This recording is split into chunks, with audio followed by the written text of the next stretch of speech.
All right, ladies and gentlemen, we are live for today's NASCAR live commentary coverage of the NASCAR Cup Series Ambetter Hill 400 at the Atlanta Motor Speedway.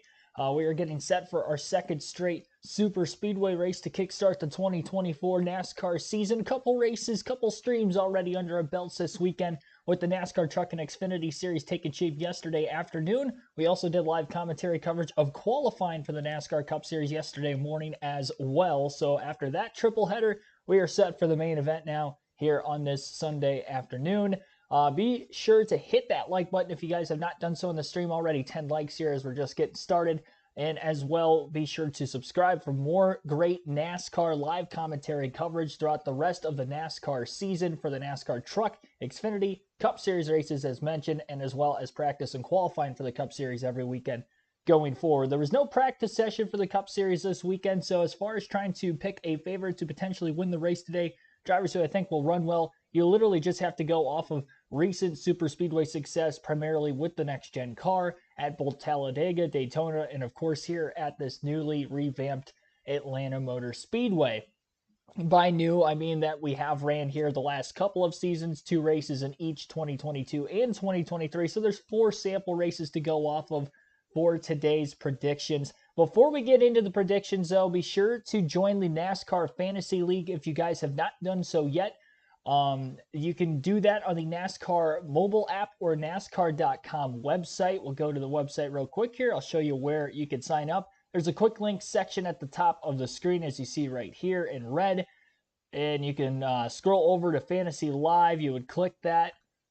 And it is pretty simple. I mean, you sign up with your email if you're not already joined in. I'm not logged in on this laptop, so you're not going to see my fantasy lineup for this week necessarily, but you get 5 drivers to pick from every week, a garage driver, the sub in. You have until the end of stage 2 to actually end up locking your 5 drivers in. You can only use the same driver up to 10 times during the course of the regular season. And you have head-to-head bonus picks as well, 4 of them each week. It'll alternate as to which driver will face which driver, and it won't be the same drivers every week in the head-to-head, but you pick 10 points per every single one that you were to get right for a max of 40 bonus points. It locks 5 minutes before the drop of the green flag as far as the 6 drivers you want, as well as your head-to-head picks, and you can't change the head-to-head picks once the race starts. But sign in with your email. It is free to join, and you want to join the KRC League when you go to join a league after creating your team. There is a link in the community tab that I had put up last week before the Daytona 500. So if you're looking for more details on exactly how to join, if that was a little confusing, just hit the link and it'll take you right to the sign up page. And you can join the league from there. KRC League in all caps, then a space and a capital L on league. I'll put it in the chat real quick. So KRC League is the league, again, that you would want to join for that. You get a chance to win 2 tickets to any NASCAR race of your choosing the following season, excluding the Daytona 500 if you win the regular season or playoff championship. So even if your chances of winning the regular season not very high, if you don't sign up today and you missed today and last week, you can still play, get a gist of how things go about. And then when the playoffs end up coming upon us, you're automatically qualified for the playoffs. We'll have 2 separate champions. Points will reset. All right, so we've got some late breaking news as of the last hour or so. 2 drivers will be starting at the rear of the field today, one of which, in my opinion, was one of the favorites to win this race. And we'll go into detail as to what happened there very quickly before we get into the predictions, because I do think it is going to be a huge heavy hit as to, again, who I think is going to win this race. The first driver dropping to the rear of the field, not as significant of a problem, is going to be Chase Elliott. He already qualified in the back half of the field anyway. I don't know if that he just didn't roll off of pit road very well during his qualifying effort, but he qualified well behind the rest of the Hendrick Chevys and some of the top Chevys that did make it into the top 10 in qualifying yesterday morning. So as far as Chase Elliott goes, he's really only going to be dropping back a couple rows from the start of the race. So I can kind of understand why they probably did what they did, trying to go basically hit a home run with the setup. If they make it through inspection, awesome. If not, then they're only dropping back a couple rows at the start. And because they only failed inspection 1 time, there's no other significant penalties to go with that. He's literally just dropping to the rear of the field. So no points, penalties, no major issues for Chase Elliott. The big penalty for today, as of around 1:24 Eastern Time on NASCAR's X page, they have put out a post saying that Joey Logano, who qualified second for this race, dropped into the back of the field. He's, in my opinion, one of the favorites, if not the favorite, to win this race coming into the day. I don't think that stays true. Before the stream started, I would have predicted Joey Logano to win the race today. I'm not going to predict him to win the race today, not just because he's dropping to the rear of the field, but he's also going to have to make a pass-through penalty at the start of the race. Why is that significant? Well, this is probably the worst racetrack to have to make a pass-through penalty at the start of the race. Reason being is because the new entrance to pit road is the entry of turn 3. New as in we saw this last year and it's back again this year, but again, you have to enter pit road. The commitment line is the entrance of turn 3. Pit road speed limit is only a creeping 45 miles per hour. So while these drivers are going to be drafting in a pack at 180 plus miles an hour on this 1.5-mile racetrack, very easy to go a lap or two down in the beginning of this race. And although he still has 400 miles to try to make that time back up, track position is so huge. We saw in the Xfinity and the truck race yesterday, mostly single file racing. I think we'll see a little bit more racing in the Cup Series race today based off of our prior history at Atlanta. But again, track position is so hard. It's hard to go from the back of the field at Atlanta compared to Daytona and Talladega. And even that's somewhat hard nowadays with the next gen. But I will say that it is easier. It's a wider racetrack. Handling isn't as much of an issue at Daytona and Talladega, so manipulating the draft doesn't necessarily have to take a perfect car to be able to do that. Today it does. I do think Logano has a perfect car. Nothing with his car was wrong that dropped him to the rear of the field, and the reason was actually a rule that he had violated in qualifying the day before. And if you're asking me what that rule is, it is the glove that he had used on his left hand. And if you're wondering, well, that's stupid, why does his glove have to do with anything? So Larry McReynolds will break it down more for me in detail on this clip that was on the pre-race show that I have on NASCAR. Or it's actually NASCAR on Fox's X site. Larry McReynolds was explaining the details of why this is a penalty.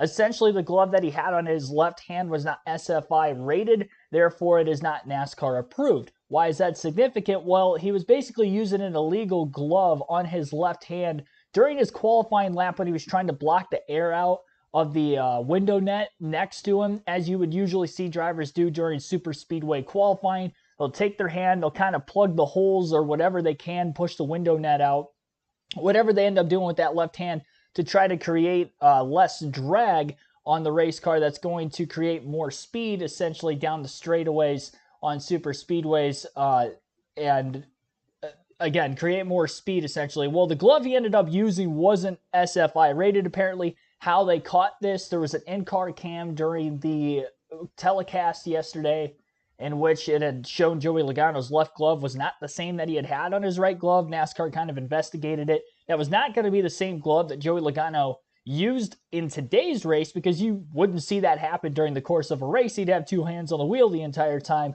trying to keep control of his car, but during single car qualifying, he's able to have that relaxation down the straightaways to create, again, less drag by pushing the window net out or covering the hole of the window net. So something was on that glove essentially that NASCAR is like, no, that's cheating. You can't do that. So I don't know exactly what it is, so I don't want to go into too deep of speculation as to exactly why it is or what it could be illegal. But I know, at least from like my racing experience with like go-karts, obviously it's much different, but the gloves, there's obviously supposed to be fire retardant for one, but for two, sometimes they have like a little bit of padding on it. So maybe the glove that he had on his hand had either more padding, or maybe it was like a metal, padding or something of that nature. So that way it made it easier to kind of plug the holes up in the window net or right in front of the window net, whatever it ended up happening.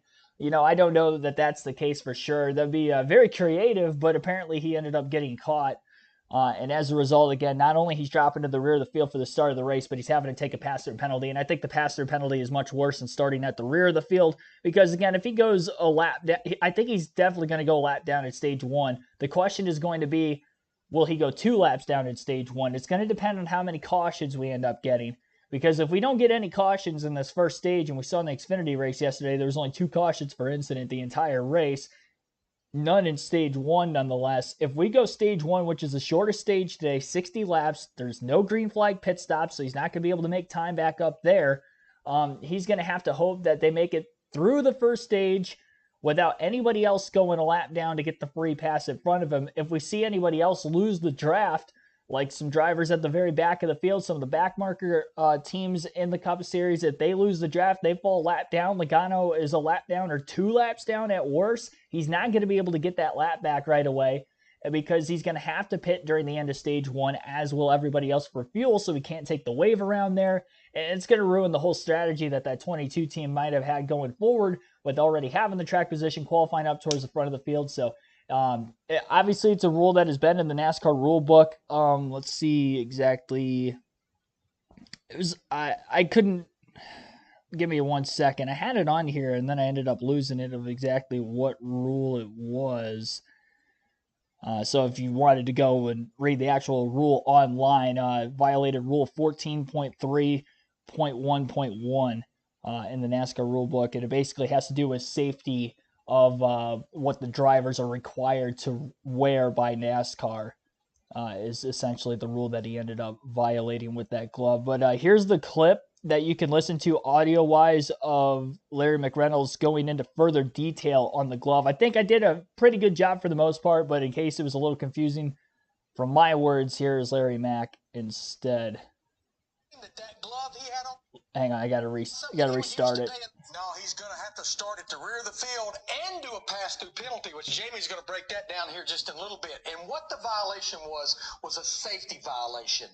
Is everything that driver has, the helmet, the gloves, the head sock, the uniform, everything has to be SFI rated. That's a safety rating. Well, the glove that Joey had on his left hand, it was not SFI rated. Everybody does this at super speedways in qualifying. They put that left hand up there to try to block some air. Evidently, NASCAR deemed that glove he had on yesterday, it's not something he would use today in the race, but it was not SFI rated. You can do what Joey did there. Everybody does it, but the glove was not SFI rated, and that was a safety violation. Joey going to the back of the field. Chase Elliott also found out this morning unapproved adjustments to that. Yeah, we already went over the Chase Elliott situation. So first, that rule, not sure exactly what you said there in the chat, but yeah, I mean, it's essentially that breaks down the penalty. I think between me and Larry combined, we definitely broke it down into firm detail, and NASCAR, caught him. I mean, obviously he broke a rule. I don't think there's any way of really trying to get around that. I get it's a glove, but at the same time, he cheated. So he cheated, he got caught, and he's going to have to pay the price for it. So with me not taking Joey Logano to win the race now, this is where we get into the actual prediction side of things for who I think will contend for the win, who you should have in your fantasy team, potential sleeper picks for the win, or to have good runs today away from. One of them is the same that I had last week, and he didn't fail. Not a great points day, all things considered. While you could consider 15th is good for Truex at a super speedway, top 10s is the criteria we go with here. And because he didn't do that, I then finishes at this newly reconfigured Atlanta. His stats at Daytona are way worse, so that's why I had Suarez on the list last week, and I don't have him on the list necessarily. Truex's lack of super speedway, or of course the 4 races at Atlanta we've had with this drafting/super speedway package. So put Truex on the list of drivers that you would have to not have a good run in today's race. Again, if he finishes outside the top 10 again, that's not a good start for the season, by the way, for him, going outside top. To bite him, you never know if he has another season similar to that a couple years ago. I don't expect that to happen, but we also didn't expect it to happen in 2022 when it did. So Truex, again, I think is going to struggle today, and hopefully he can bounce back quickly when we get back to non-super speedway style racing next week at Las Vegas. Kyle Larson is the next person I have on this list of drivers not to have a good run today. While he has had better runs on super speedways, I think in the next-gen era, Atlanta is not the case. Most of those better finishes he's had happened at Talladega, and he's had good runs at Daytona, but seems to get caught up in an incident late. He didn't get caught up necessarily too badly in that big one at Daytona last week, but enough damage that it did put him in the back of the lead lap for that next restart. Ended up finishing 13th, so did not get a top 10. I didn't have him on any of the lists last week for the must-haves or the don't-have picks. I'm not going to have him as a sleeper because he's won 20-plus Cup races in his career, and he's a champion, so I can't put him as a sleeper pick necessarily. But the must-haves and the don't-haves, Kyle Larson, I did not even really mention him last week. I was kind of hot and cold with him this week I'm very cold with Kyle Larson. He finished 11th, in the Daytona 500 last week, not 13th, but still outside the top 10 nonetheless. But Atlanta specifically, again, with the repave, he has not been good. 36th, 31st, 13th, and 30th are his finishes. So 3 finishes of 30th or worse in the 4 races with this revamped Atlanta. He hasn't led a lot of laps either. And I'm sure Kyle Larson is one of a few, if not many, drivers that would agree that I don't like this new reconfiguration of Atlanta. I want the old one back because he was very good on the old one, and he never got a chance to win there. Came very close in 2021, but Ryan Blaney stole the win from him in the closing laps of that race after he had dominated and led over 200 laps. Just his car didn't handle well in the long run on that final run, and Blaney was able to catch him from a deep deficit. But nonetheless, no wins at Atlanta for Kyle Larson. I don't think it's going to come today. And again, I'm predicting him to finish outside the top 10 for the second consecutive week, much like Martin Truex Jr., although I do have more confidence that Larson will get a win or more this year, more so than Truex. So I don't think he's going to be in quite as bad a shape, but still not a good start if you want to get some playoff points based off your regular season points finish this season. So again, 2 don't haves this week. Martin Truex Jr., Kyle Larson, both former champs. I have them finishing outside the top 10. We're going to blow through these sleeper picks very quickly. I don't have any of them necessarily to win the race today, but I think they could have good top 10 runs at the very least. And we'll start off with Corey LaJoie. I think he's the least likely of these 3 to get a good finish, but he has had great success at Atlanta and on super speedways in general, especially in the next-gen era. Last season, I should say the last 2 spring races at Atlanta, top 5 finishes for Corey LaJoie. He finished 4th and 5th in the last 2 spring Atlanta races, again, with this style of super speedway-like racing. He does start 32nd today. That's a little, tough. All the Spire cars didn't qualify nearly as well as they did at Daytona. Daytona, they all qualified at or near the top 10, but this week they were all like in the back half of the 20s into the 30th place position, and 32nd, obviously, like I mentioned, for Corey LaJoie. So that's a little concerning. So that's why I think he's the least likely of these 3 to get a good finish today. But again, the success has been there before. And that's not even to mention the summer race in 2022 where he was leading on the white flag lap and got caught up in a last lap crash trying to throw a block on Elliott for the win there. And Elliott ended up getting the win. LaJoie ended up finishing well outside the top 10 with getting caught up in that wreck because there were quite a few cars that were still on the lead lap at the time. 4th place finish in the Daytona 500 last week for Corey LaJoie as well. So again, that just kind of adds on to the fact that he's very good with these super speedway races. I will say LaJoie tends to finish more often in the top 5 than the back half of the top 10 when he gets good finishes on these super speedways. So look out for Corey LaJoie. I think he can have a good run. I would not be surprised if he's up in contention late in the going here today. I think he's a good sleeper pick, and I think on his odds to win the race are above plus 3,000 too. Michael McDowell qualified on the pole for this race. He's my next sleeper pick. I did not have him on the sleeper pick last week at Daytona and didn't for Corey LaJoie either. I didn't really mention LaJoie at all. Had a good run. I didn't mention Michael McDowell. I was a little leery on him because he didn't look quite as good in his dual race as I would have thought he could have been. And honestly, compared to how he had been during Daytona at Speed Weeks in 2021, where he went on to win the race, and even in 2022, where he had a solid run in his dual and led some laps in the Daytona 500, 2023, I should say.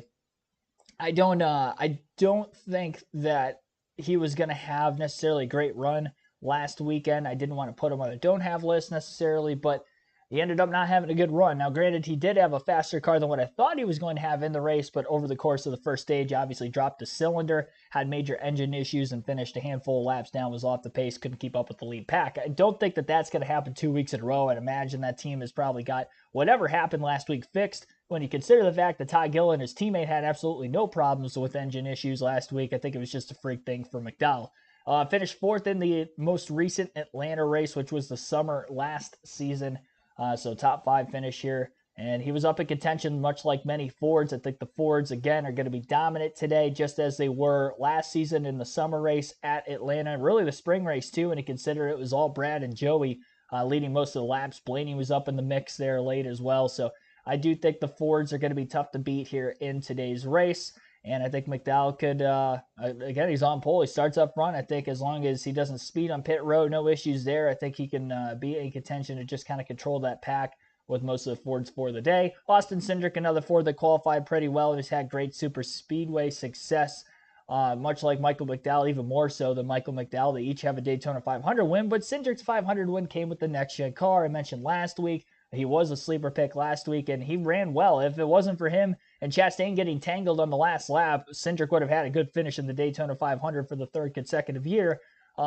He has had good runs at Atlanta. His last 3 starts here, 11th, 12th, 3rd. So he's been right on the bubble of a top 10 or in the 3rd place finish since, which was the summer race in 2022, top 5 finish.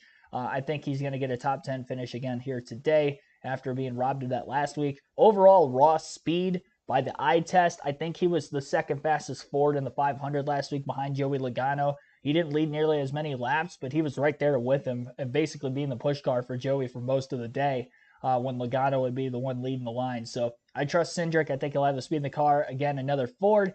Good sleeper pick for this week. So sleeper picks again, Corey LaJoie, Michael McDowell, Austin Cindric. We got 4 drivers who I think are the best contenders for the win for today's race.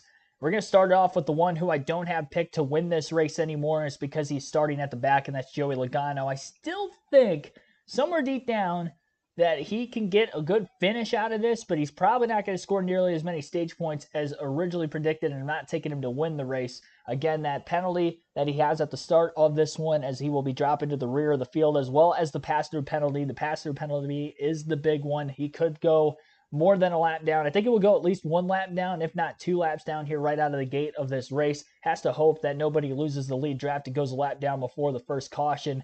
No comp yellow or anything like that today, so we could race straight out to the end of stage 1. There's no green flag pit stop scheduled for the first stage because of how short the first stage is. It's only 60 laps. It's going to be tough for Logano, but I'm still going to peg him in to have a good finish at the end of the race at the very least. So we'll see if he can come back and at least get that. He's been great at Atlanta, especially with this Atlanta style drafting. More so in the spring than in the summer. 9th in the spring in 2022, and of course won the spring race a season ago. That was his only win in 2022. He's coming out of the gates so hot this year.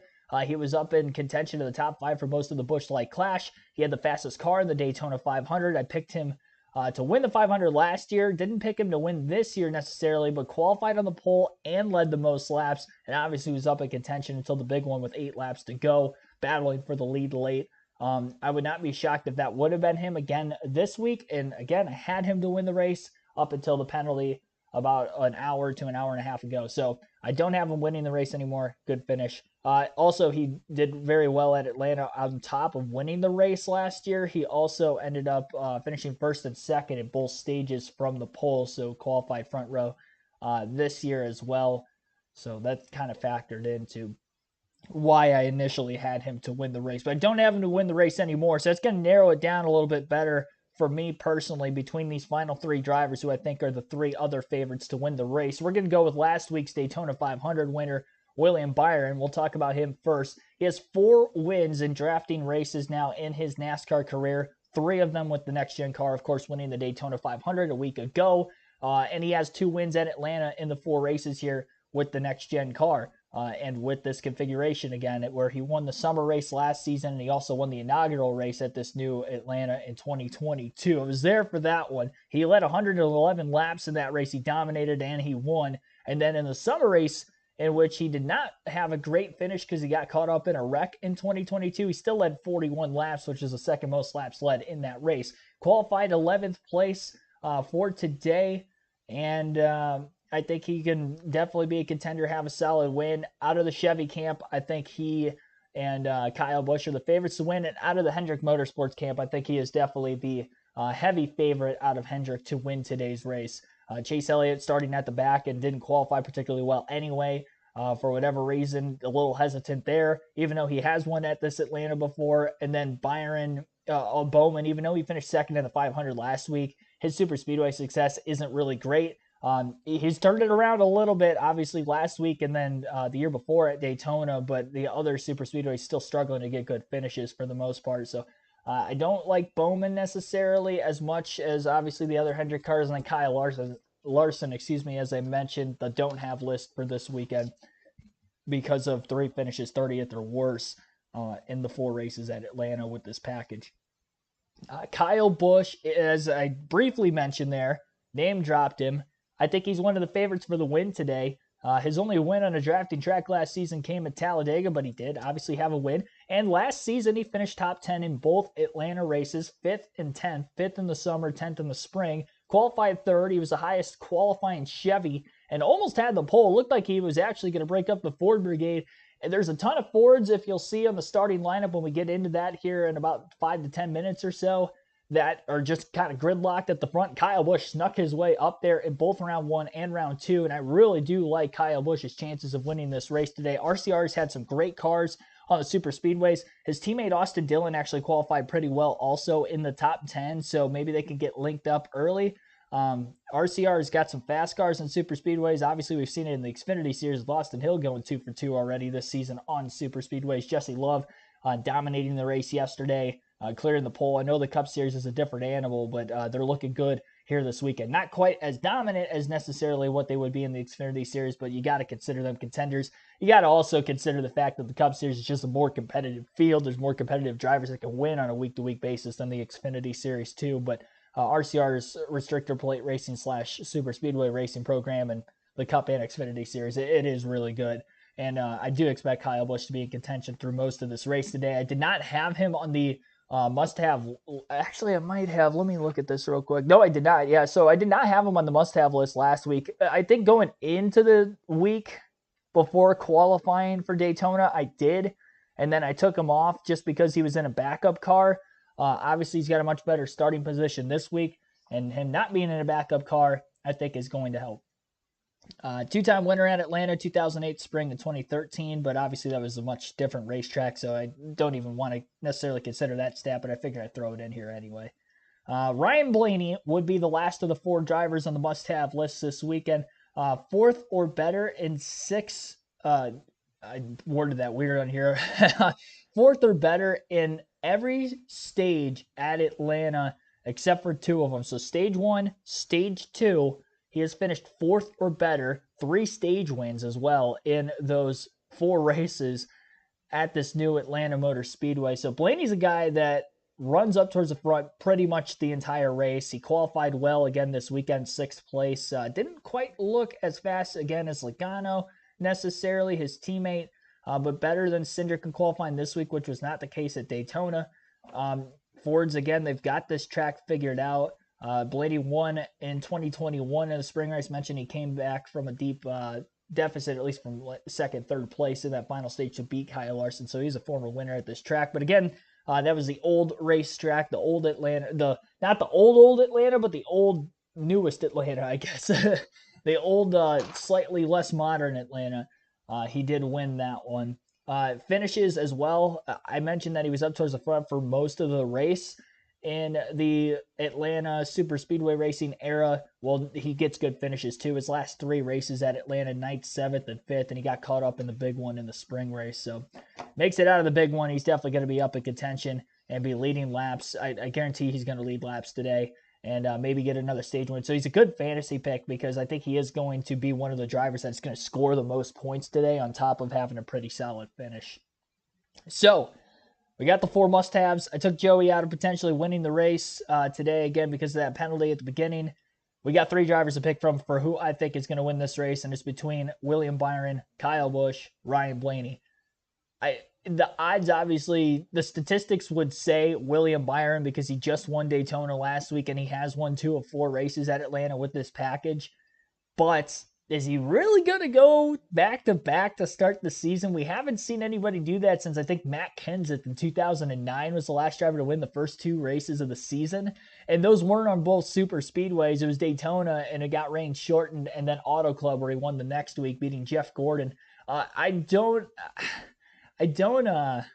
don't see that happening again. I mean, it has been 15 years since somebody's won the first 2 Cup races of the season. So I'm going to steer clear from him. Kyle Busch and Ryan Blaney would be the 2 that I would narrow it down to. And I have to go with my man, Ryan Blaney. And again, it's because I'm just so high on the Fords right now. I really try to call this down the middle as much as I can. And like I said, I wouldn't have even picked Ryan Blaney to win the race today if Logano didn't drop to the back. So this is a late decision of not picking Logano to win the race necessarily. I would have had Joey winning. I think He probably still will have the fastest car, but it's going to be too deep of a deficit, in my opinion, for him to overcome. And Blaney's going to be up there. He's been proven to be up there in contention from start to finish of these Atlanta races. And I think today is going to be the one that he actually finishes off. So I'm going with Ryan Blaney to win this race here today. And I will say the super speedways this season for the Cup Series, I have first, well, and not just the super speedways. I have the Busch Clash as well. First, Denny Hamlin, picked him to win. Chase Elliott, Austin Cindric in the duels. They finished second, each of them. And Hamlin led laps in the Daytona 500, was in contention through the final stage. We got caught up in the wreck and finished 19th, so that was the worst finish of those. And then we look at the super speedways in the Truck of the Xfinity Series. I picked Kyle Busch to win yesterday in the truck race, got that.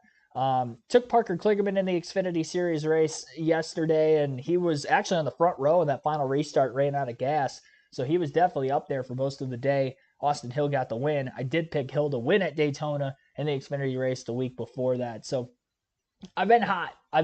So I do feel confident that Ryan Blaney is going to be at least, I would not be shocked if he, again, wins this race, but if he's just in the top 5 the whole day, because I think he's going to be up there. Track position is so important. I got to go with Ryan Blaney. So Blaney's going to be my pick to win the race today. Comment in the chat right now, the live chat, who you think is going to win while we pull up the poll for who you think is going to win if you already voted in the community tab.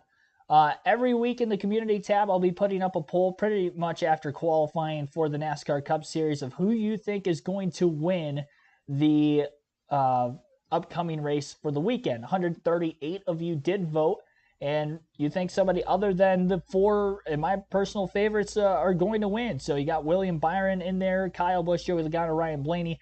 And I'm not sure how many picks might have changed with Logano starting at the rear or not, but he had 16% of the votes. Kyle Busch is actually the favorite of the 4 to win. And like I mentioned, I think he's the second favorite for me to win. If I had to pick the top 3, I would go Blaney, Busch, Byron in that order. So Busch at 24%. I can agree with that. Blaney only at 10%. I'm surprised he has the least of the 4. Again, granted, this is pre-Joey Logano penalty, I would imagine, for the most part, so that might be skewed a little bit. But somebody other than those 4 is going to win. And I get, you narrow it down to 4. It is still a super speedway. I think this is a super speedway easier to predict than Daytona and Talladega because handling does matter a lot. Although it makes it harder because we didn't have practice necessarily. But just basing it off of when they did have practice last year, as well as qualifying, the Fords were just dominant. There would literally be like 6 to 8 drivers in qualifying and practice that would just be top of the charts as Fords. And they were pretty much all the Penske cars, the RFK Fords. But this season, I didn't want to include the RFK Fords because they didn't qualify nearly as well as they did last year. And the same kind of went for Daytona. And during the course of the 500, Keselowski was up there late, but Chris Buescher, for the most part, wasn't really in contention for the most of that race. Here and there you get through the pack, but definitely didn't look nearly as strong as he did when he won the summer race in 2022. And the same goes for Brad. He didn't lead nearly as many laps. I think Joey was just kind of, faster than him, and he was the one leading all the laps last weekend. So I have more faith in Brad getting a good finish than Buescher, but again, they didn't qualify quite as well, and there was no practice to go off of, so I was more skeptical in putting them in the must-have list. And last week I did have Keselowski in the must-have, and he didn't get a top 10. So same with what I believe in here for this weekend. Mark Witkowski saying Kyle Busch, Joey Logano, Chris Buescher. That's going to be interesting if Logano does come back. What a comeback if Logano can actually win this race still. I'll be a little upset that I didn't stick with him. I'm also glad I didn't put any money on it this weekend because that would have been very unfortunate for me if I had already done that. If you pick Joey Logano, try to cash out before the race starts if you have a chance to. I feel bad for anybody that did that. All right, JoJo, welcome to the stream. Can't believe Joey's glove really Stuart Hess got caught cheating. Nah, just complaining about Logano. I mean, cheating's always been a part of racing. It's just a matter of who gets caught, who doesn't. Logano got caught. NASCAR 2311 Cup Series Racing, thanks for tuning in. What about Michael McDowell? He's still talking about the glove thing. But But yeah, Michael McDowell still got the pole. Got the script. Blaney runs out of gas off 4. that's what Zachary Wall said. He's picking Bowman, it looks like, to win the race. Blaney runs out of gas off of 4. I thought Austin Hill was going to yesterday. I don't know how he made it and still had enough for his victory burnout there at the end, too. All right. I got to pull the raw feed back up on NASCAR's website. I wasn't able to pull it up at the start of the stream, so hopefully it's going to be ready to go now. We are just minutes away from the drop of the green flag, by the way. We are very, very close to the start of this race.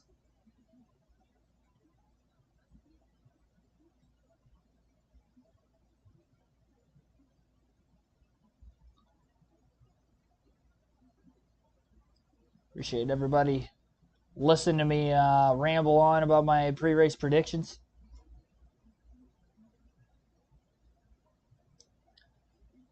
You can watch the race today on your local Fox affiliate. So again, if you're wondering visually where you can watch it, Big Fox for today's race, as it will be for the next several weeks yet, until we get about a month and a half or so into the season. Then they'll start racing on Fox Sports 1 here and there. Frank Powers, thanks for tuning in. He's got McDowell, Reddick, Busher for his picks today.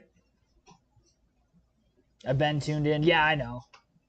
I haven't shouted anybody out yet. I was trying to get through all those predictions before the race started. Robert Perkle, thanks for tuning in as well. B-Wizzle, the degenerate pool boy, thanks for tuning in. Says he cleans the 22 swimming pool. Not sure how true that is, but if you do clean Joey Logano's swimming pool every week, hopefully you're doing a good job. And hopefully he tips well. He makes a lot of money. I would imagine he would. Kyle Lance, Chris Davis, thanks for tuning in to the stream. Sid Vick. He's pulling for Kyle Busch. Good pick. Kyle Lance also pulling. All three of those guys I just name dropped, by the way, all pulling for Kyle Busch. Patrick Chatterley, thanks for tuning back in. Wade Solinsky. Lincoln Kim Hollingsworth, thanks for tuning back in again. Silent Al Scribe. Brett Whitesides. Thanks for watching. Melinda Leverett, welcome back. Jeff Sperry, welcome to the stream. Billy Kramer in there as well. Dan Bowers also going. Oh, no, that's Kyle Larson. It's a different Kyle. Got an uphill battle today with Larson. My grandpa's favorite driver, though, so hopefully he has a good run, too. Bond1771, thanks for tuning in. Cars are on the racetrack right now with the parade laps. Looks like they may be checking pit road times fairly soon. So we'll go through the starting lineup of today's Ambetter Health 400 at the Atlanta Motor Speedway. And if the raw feed is not going to be up and working right away, which we did have several issues with that last season, so far this year we haven't had a problem with it. But we'll just look at the qualifying order, at least on here, and I'll try to do as good of a job as I can breaking down the running order as often as I can up until we can get this raw feed up on the screen. But here is your starting lineup for today's race at Atlanta. Michael McDowell on the pole for the first time in his NASCAR Cup career. Joey Logano qualified second. Again, he'll be dropping to the rear of the field, as we mentioned already, and he will have a pass-through penalty at the start of the race. Row 2, as of qualifying, Kyle Busch and Ty Gillen. Gillen will move up to the front row based off of Logano having to drop to the tail end of the field, and Kyle Busch, a two-time Atlanta winner. Kyle Larson and Ryan Blaney in row 3. Larson yet to win at this racetrack. He's been very strong here in the past, but not with the drafting tracks. Looking for his first top 10 in the drafting era of Atlanta, and Ryan Blaney was the spring 2021 winner here. Chris Buescher and Austin Cindric will line up in row 4. Chase Briscoe, Austin Dillon in row 5. William Byron, Martin Truex Jr. row 6. Byron 2 times a winner at Atlanta in the last couple of seasons, trying to make it 3 years in a row getting a win at the track here today.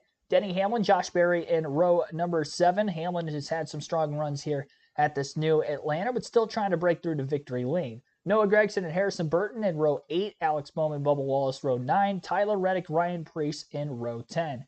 Ross Chastain, Christopher Bell, a little deeper in the field based off qualifying, as they'll be starting in row 11. Daniel Suarez and Brad Keselowski in row number 12. Again, surprising Keselowski qualified as far back as he did. So we'll see if he can come from the back half of the field to the front. Ty Gibbs, Daniel Hemrick in row 13. Row 14, Ricky Stenhouse Jr., Chase Elliott. Elliott also dropping to the rear of the field, just a couple rows from his original qualifying spot, though. Zane Smith and Josh Williams will be in row 15. Also for Elliott, no pass-through penalty like Logano. That is worth mentioning. Justin Haley and Corey LaJoy will be in row 16 in this one. Kaz Grala, John Hunter Nemechek, row 17. Row 18 for Carson Hocevar, BJ McLeod, and rounding out the 37-car field is Eric Jones, who had a big moment in qualifying yesterday, made a couple saves on both ends of the racetrack. Very loose handling conditions for him in the very windy conditions and on-track activity for the Cup Series, as well as the entire Truck and Xfinity race. So hopefully they've got the handling narrowed down. Otherwise, it's going to be a long afternoon for Eric Jones. For more late-breaking news on today's Fox telecast, we will actually tune it into them here for the next couple of minutes before we get going green. Vegas boy finished 9th in the 500. Eddie McGoodwin looking for some more. Harrison Burton on his outside at 21. Got beat up last week. Needing a better run today. Row 9, Alex Bowman was a foot away from winning the 500 on Monday, and Bubba Wallace finished 5th in the 500. Tyler Reddick was 5th in this race last year, and Ryan Preece, that's row 10. Starting 21st is Ross Chastain, who's finished 2nd here twice, and Christopher Bell finished 3rd in this race last year. Daniel Suarez was the runner-up here last July, and Brad Keselowski was runner-up here last March. Ty Gibbs finished 9th here last year. Daniel Hemrick, this is his first Cup race on the new Atlanta. Row 14, Ricky Stenhouse, top 10 here last July, and Chase Elliott, who won here last July. Jamie Little. Well, Georgia's favorite son, Chase Elliott, has his work cut out for him. They had already qualified mid-pack. They had that penalty. They'll have to start in the rear. But I talked to Alan Gustafson, his crew chief. He said, despite all that, he is optimistic. He said, we didn't focus on qualifying. We focused on drivability of this race car. We feel like we're going to be able to drop to the bottom and make those runs. They're going to have to do that if he wants to drive to the front and win at his home track for the second time. Mike? Thanks, Jamie. Now, Chase Elliott's team changed an engine sensor this morning. That is why his team, his car will go to the rear for the start here. So, boy, going to be some comers and goers right from the get-go. Yeah, and as you go through this whole field has a theory on what needs to be right, and I think we'll see that play out right in front of us. Larry, what you have? Yeah, this is a very fast mile-and-a-half track with a lot of on-throttle time. Two key words we've already heard probably 15 times is handling and speed. Now, something that really plays a role in that is the rear spoiler. So let's go to our Toyota Camry cutaway car, and let's talk about that rear spoiler. Now, here at Atlanta, a super speedway, we run a 7-inch tall rear spoiler. Next week at Las Vegas, another mile-and-a-half track, it will only be 4 inches tall. So let's take a look at the airflow with the two different spoilers. Look at the airflow over the car with a 7-inch rear spoiler. A lot of downforce gripping the rear tires, but a lot of drag. Now, next week at Vegas with that 4-inch rear spoiler, not near as much pressure on the rear tires. A lot less downforce, a lot less drag. In fact, it's 30% less downforce. But Kevin and Clint, I'm hearing teams do a lot here in Atlanta to take air off that spoiler to try to help the straightaway speeds. Well, you see the difference in what that did with the air, but that's why they're able to draft the way they are. You can see how it pushes that air, that big spoiler pushes a big hole in the air, enabling that car behind them to really pull up to the car in front of you. But that's when you run into trouble. You get up there, you need the downforce. If the air's over your top of you, you don't have the downforce on your car. And that's the balance that the crew chiefs and the teams have, is how can we get that big spoiler out of the air and be able to get as much speed out of our car as possible. But I'm telling you, you're going to want downforce today to make that baby drive good. Risk versus reward. Now, pit road entry here is different from last year. New procedure instituted last July. At turn 3 is the commit cone and the entrance to the start of pit road. And under green, 90 miles an hour from there to the yellow line at the beginning of pit road, where pit road speed is 45 miles an hour. Now, under caution, that whole distance from turn 3 down to turn 1 is 45 miles an hour. But under green, going around the apron on 3 and 4, you're at 90 plus the tolerance. That's getting to pit road. Now you get to pit road and all heck breaks loose here, Kevin. A lot of things going on, different strategies and everything else. Tight pit boxes make it hard for these cars to get in. Yeah, those tight big pit boxes make it tough because the cars become so hard to turn. They're really lazy to turn at slow speed, and we see everybody trying to get as much as they can, and there's just been a lot of contact. So with the small pit boxes and the cars not turning well, it could result in chaos. I'm going to go back to the pit road speed you talked about. Mike, you just told us 90 mile an hour coming in and then down to 45. That means gear changes, Kevin. Well, it does. And if you do have to pit under green, you got to have that spotter in your ears telling you, hey, you got to be in whatever gear you've selected, 4th gear, and be able to go around that corner and then downshift to 2nd gear coming down the straight section of pit road. So it's a little bit confusing. There's a lot going on at this particular racetrack with handling the pit road speeds. So this is the most difficult, the most uncomfortable racetrack to drive on as a driver. That's why it's so entertaining.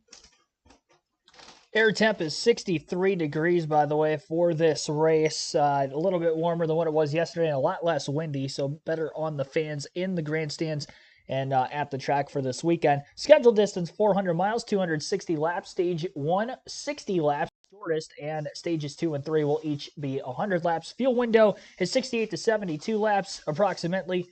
Give or take, depending on how many caution laps that we may have during the course of an actual fuel run. So there will not be, again, any pit stops to be had in this first stage. It'll be pretty straightforward, but stages 2 and 3, they will have to pit at some point for fuel.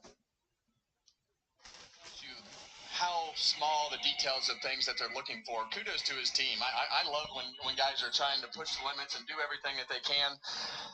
You know, it's a balance, and it's not exactly what you want at the beginning of this race to start in the back, but it is what it is. Now, he's going to have to do a pass-through penalty on the initial start of the race. What's that going to set him back?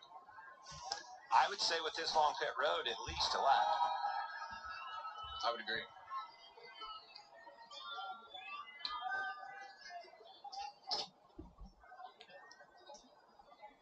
Mike, this is going to be interesting.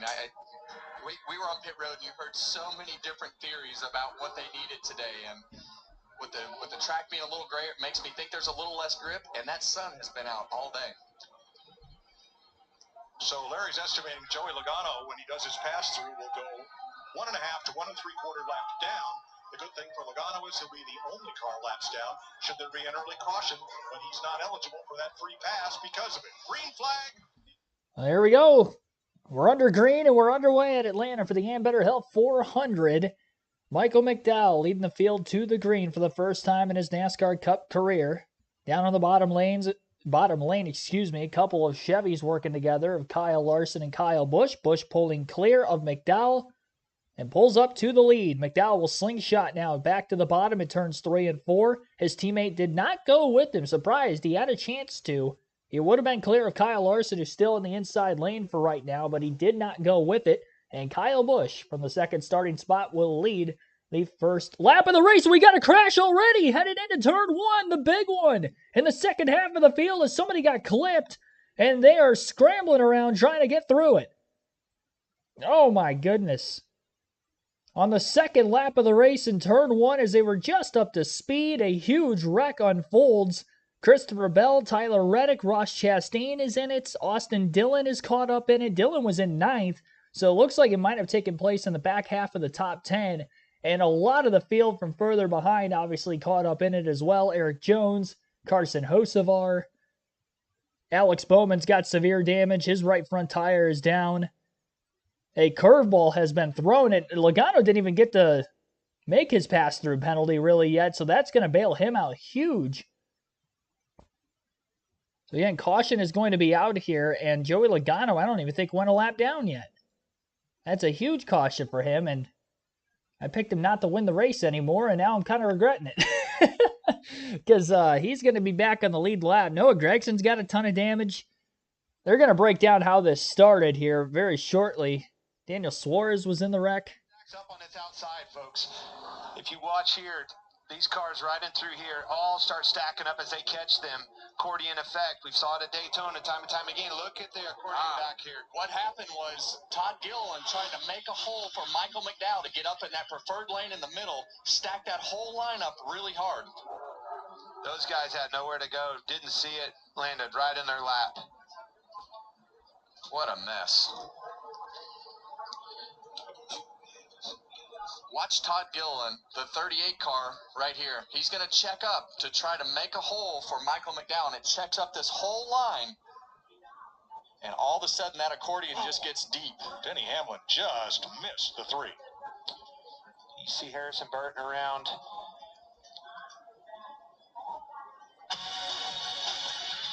We're under caution. Just 2 laps into the Ambetter Health 400 in Atlanta.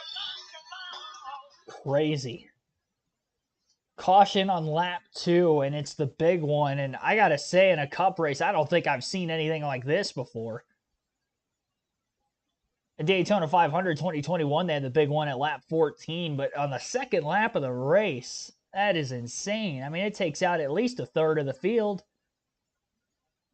Or at least a third of the field was in it. I can't confirm exactly how many drivers are going to have DNF from this incident. And I also apologize on, excuse me, on NASCAR.com's behalf. I had the raw feed up, but it still shows them on the warm-up lap for some reason. So there is some technical difficulties with that. Once it gets refreshed, obviously everything will be up to date again, but there are problems with that for right now. So if you're wondering why it is still stuck on that screen for the time being, then that would be why, if you're just tuning in. I've refreshed the page already. There's, again, nothing I can do that will help it. I mean, you can see the top 3. Kyle Busch led the first lap. He's still in the lead right now. I don't think Logano was in the incident. I think he would have been on pit road already, honestly, which was better for him because he was at the very back of the field. End of the front stretch headed into turn 1 is where that wreck ended up taking place.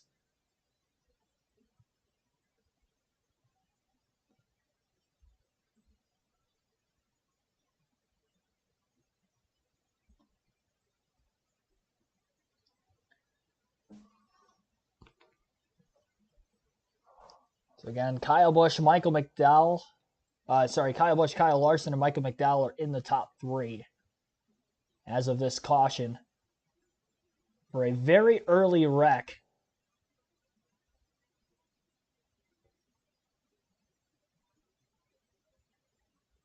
Should have stuck with Joey. Yeah, hindsight's 20/20, but it is what it is.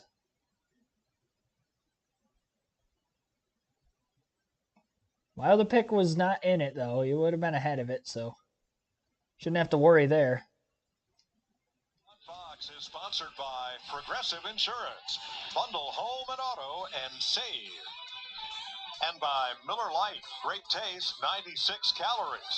Miller Lite. Tastes like Miller time. Welcome back to the Ambetter Health 400. We are under caution for a crash on lap 2 as you have a look at our aerial coverage provided by Goodyear. Powering the race from green to checkered flag and every mile in between. Goodyear, more driven. 16 cars piled up in turn 1 after Austin Dillon got accordion, turned, and ended up on the apron down in turn number 1. He has since driven away back to his pit, as many of these 16 cars are under repair. For as big a wreck as that was, we don't have but maybe 1 car out of the race, Bowman, from what I can tell. Well, there is some significant damage on a few of these cars, Clinton. A lot of flat tires as we watch everybody come in. And some of these guys were way behind on points already. And I hate to be the person talking about points up here, but when you look at Austin Dillon and Harrison Burton and some of these guys that didn't have a good week last week, these guys all had a pretty solid they're week. fine. Yeah, these guys are all good. These guys got points and wrecked and took care of themselves because they had a good week.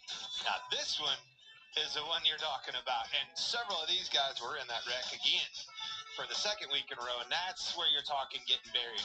Yeah, and Tyler Reddick was the one that we noticed the most that's still sitting on pit lane and having trouble with his car from the damage from the wreck. So it just stacks up, and having 2 super speedway races in a row like this is the fear of starting in the back with a slow car, having a bad week at Daytona, and we haven't seen this before with 2 super speedways in a row. The magnitude of mess that you can be in after 2 races is going to haunt some of these guys. It takes till late summer to get caught up in this, if you ever do. 16 cars involved in this pileup. Turn 1, lap 2. Pretty lengthy cleanup, obviously, going on, so this will be a lengthy caution following, again, a 16-car incident on lap 2 of this race. Took until 8 laps to go to have the big one, and really one of the only incidences at all in last week's Daytona 500, and the fact that we have seen that on lap 2 of this race, definitely not something that anybody was expecting to happen. Crazy. Looking like a truck series. I mean, it's a freak thing. I mean, we haven't seen this before. It's not like this is an every week occurrence. So, you know, I think some of you guys in the chat are being a little too harsh on these guys that were caught up in it.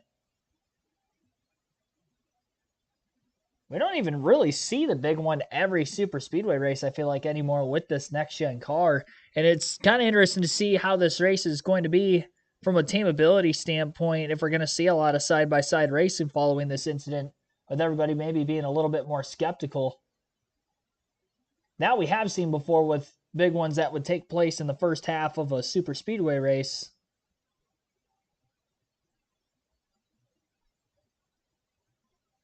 Upon a reset, thanks for tuning in. Half the field needs to check up from the neck up. Trying to win the race on lap 2 is insane. Yeah, I don't think that's exact. It's not from, over aggressive racing. It was just a stack up that happened on the outside lane where Ty Gillen was trying to let Michael McDowell in, and when he got out of the gas, he got ran into from behind, and that's what caused the incident where somebody had gotten turned into Austin Dillon. Dillon was on the bottom of the racetrack. Then he came back up the racetrack after getting turned by the car turning down on him, and it literally was just a freak thing to have happen on lap 2, but that's a product of having cars this close together at these high-rated speeds. And, I mean, this could have happened almost anywhere, really. I mean, yes, it's a drafting racetrack, but we were only on the second lap of this race. I mean, the field would be pretty much stacked up still at most tracks on the second lap of the race, outside of the front couple positions. So I don't even know if you can really blame this super speedway Atlanta-style racing as being the culprit of this. I mean, the track being as narrow as it is probably had less room for drivers to go. But just a freaky thing to take place, again, this early in the going. Had to come down pit road after taking the green flag and do a run down pit road at pit road speed to finish serving his penalty from qualifying yesterday. He did so, and while that was happening, the field piled up in turn number 1. So old Joey comes out of this smelling like a rose. He is the 20th place car. Everybody behind him was involved in the crash. It was him. And he has served his penalty. Jamie. And Chase Elliott planning on coming down pit road now for the 3rd time. Most damage for him was on the nose and the left front area of the splitter. You see it all taped up right there. They also worked on that hood area. Tough break for Chase Elliott. They got those fresh tires on. They're not giving up yet. They feel like they're going to be okay. They just got to get it right now as you see him wiping the left front side of that race car. About a dozen cars pitting here. Now, Alex Bowman's car came in on the hook on the wrecker, and the wrecker stopped on pit road to not impede cars that were coming out from their pit stalls. Took a long time to get his car into the stall when they can work on it. I would imagine that NASCAR will adjust the damaged vehicle policy clock to account for the time that the wrecker was stationary, but we'll have to wait and see if they can get that car repaired. Yeah, I see the hood flap in the crew member's hand right there. That'll be a big issue. You see Noah Gregson's car all tore up. The right front's tore off. The left side's got scrapes and battered up on the left rear there. So just a lot of hidden damage that we can't really pick out in the replay. Right off the bat, Kevin, obviously stacking up, that seemed almost too easy. That line really stacked up fast and caused a lot of trouble. very fast. Well, we've got that quad oval here, so the cars are being turned a little bit down the straightaway, so they're already light on their feet right there. And as I talked in the beginning of the broadcast, this is the place where the cars are the lightest. You always feel like you're up on top of the racetrack, you're going over bumps, and everything just happens really, really fast here. So as a driver, you're not comfortable all day, and we see how easy it is to get those cars turned around. Josh Williams has taken his car to the garage. Repairs complete on Chase Elliott and Noah Gregson. Only Alex Bowman still sits on pit road as a result of this. I'm actually kind of surprised that it's taken. I wouldn't say I'm not surprised that it's taken this long to get everything cleaned up. What I was going to say was that I'm surprised that they didn't have a red flag period. Probably because it's so early in the race. But definitely clicking away quite a few caution laps already on lap 8. And no sign of them going green, at least within the next couple laps still. It's a good time for Fox to get all their commercials in now.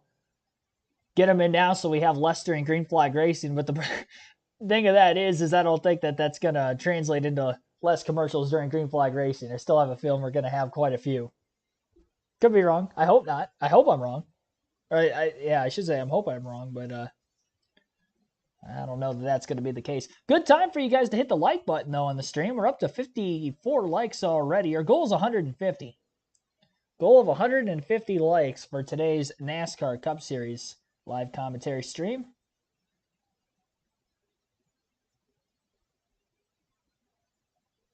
Yeah, there's a lot of people that say that you can't win the race on lap 2 or lap 1. You definitely can lose it. And quite a few drivers have lost their opportunity, I think, of winning this race today.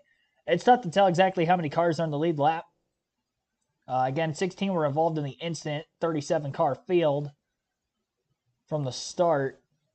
Not all of them are going to DNF, but there's going to be quite a few of them that are obviously going to be falling off the lead lap with repairs that had to be made. And because our leaderboard is not up to speed right now, I have to wait until we get back to racing on Vox's graphic to actually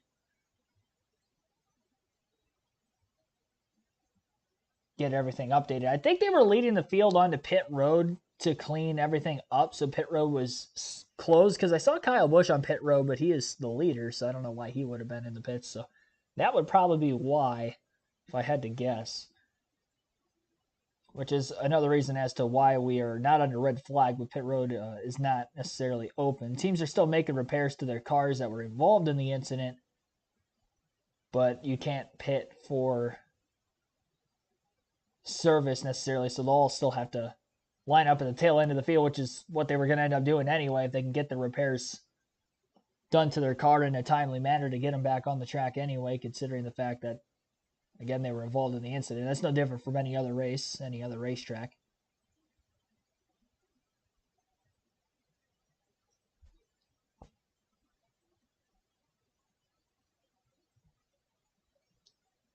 It's fun to watch. Get drained to 3, can't you? A lot of talking going on in the grandstands up there. I love it. What's racing without some trash talk? That's right. Well, folks, you just saw the biggest pileup in the history of Atlanta Motor Speedway. 16 cars involved. And it looks like all but Josh Williams are able to continue. And all those crashed cars have to go to tail end of the longest line. That's why it's a short line on the bottom. That's how. All right, back to racing here. Hopefully we don't get another crash coming up anytime soon. Kyle Busch leading him to the green. Quickly drops to the bottom in front of Kyle Larson as soon as he pulled clear. Maybe trying to get another Chevy up with him on the outside. And as he pulled to the bottom, Kyle Larson was able to get enough of a draft off Busch. And he pulls to the top, but quickly pulls right back down to the bottom on Kyle Busch again. So Kyle Larson to the lead as he is clear in the middle of 3 and 4. He'll move up in front of the 8. And the first lap following the restart will be led by Larson. So that's 2 restarts now where the control car has not led coming back to the line. Busch crossing him back over into turn 1. Well, the aggression did not stop following the lap 2 incident as Kyle Larson and Kyle Busch continue to trade the lead back and forth here in the early going, and Busch is back to the point once again. Chris Buescher up in contention, side by side with Larson for the second place position as Kyle Busch controls both lines off turn 4, lap 13. Well, now you see things start to settle in with the cars getting closer together and more evenly gapped. And you saw Kyle Busch work both of those lanes and decided to get up to the middle lane and do the blocking, trying to work both lanes from bottom to top until he just couldn't hold the outside off anymore. But typically, as we go at Atlanta, that bottom lane will have less cars in it, and that middle lane will form with the momentum, and it'll just start to get harder and harder every lap to make those passes on the bottom when they get spread out. Now the pack, 3 wide into the corner. Christopher Bell headed for the garage and out after damage from lap 2. Big move on Briscoe, going 3 wide. Can he make it stick? Gonna need to get up soon. Here comes some help behind him with Buescher. I think the fight is on for this track position. You know, Kevin, I've heard all these drivers talk about speed versus handling, all that conversation. You know how they handle best? Out front. And this is a short stage, Clint, and we see 60 laps in the stage. We've already run 15 laps, and a lot of those under caution. And I think these guys are going to do everything that they can to work their way towards the front. They all filled up with fuel, not all of them, but a lot of them filled up with fuel, and you'll have that second half of the field with a little bit fuller tank. But at some point, the handling is going to be more of an issue as we run, and as we see them 3 wide through the middle of 3 and 4. Everybody trying to fly up through the field for track position. Perhaps none more than Chase Elliott. He's already in front of all the other cars that were involved in that crash, and he was 3 wide at the backstretch making passes. Well, we were a little bit worried about that car. The left front of Chase Elliott's splitter looked like it was a little bit low, but he seems to be making his way towards the front. And that was according to plan, not obviously the crash, but the handling. Having downforce in his car, I think you're right. We're already starting to see him spread out. As this track ages, it's getting slicker and slicker, and this handling is going to play a role. I cannot stress enough how difficult these cars are to drive at this particular racetrack, as we see Kyle Busch shoot down to the bottom and clear Kyle Larson. Easily clear. Yes. Wow, 3 wide again with Truex way up toward the wall. Footnote on Christopher Bell. They made repairs on pit road. He cleared the DVP clock. That is, he reached minimum speed on the racetrack. Now he can go to the garage, make mechanical repairs, and come back out. He's not necessarily out of the race. Why did it look so easy? I'm talking about that pass for the lead. It's because you're already seeing cars lifting. He was able to hold it wide open down there. Kyle Busch was, and passed Larson with ease. You're already seeing back through the field, cars lifting big time, gaps getting. That opens up opportunities. If you have the downforce in your race car and you can hold the throttle wide open, you're going to head to the front. And the other thing is the energy from this pack is going to be a little bit less because of the fact that the second half of that field is tore up and probably knock some speed out of their cars, probably stuff dragging a racetrack, and that's going to change the complexion of this race because of the energy and not as many cars in the pack. Looking back from race leader Kyle Busch, the Cheddar's onboard cam. Ryan Blaney, Kyle Larson, Michael McDowell, and Chase Briscoe's run up the inside. He's now got Ryan Blaney in front of him. So Blaney looking for the front. 18 laps complete. Let's take a look at what's on the menu. Sponsored by Cracker Barrel. Yeah, Mike, I have 3 little elements here. Now, if the race stays green, run as far as you can on fuel. Do not short pit. Go as far as that tank of fuel will allow you. Now, if you've not run a lot of laps and the caution comes out for that track position, consider changing just 2 tires or doing fuel only. And look at flipping the stages. If the caution comes out near the end of stage 1 or stage 2 and you're not in a position to score stage points, pit and then stay out the stage break and you get that track position, Mike. Thanks, Larry. Kyle Busch has led all but 2 laps. Kyle Larson led those. Big crash at lap 2. Christopher Bell in the garage. Josh Williams out of the race.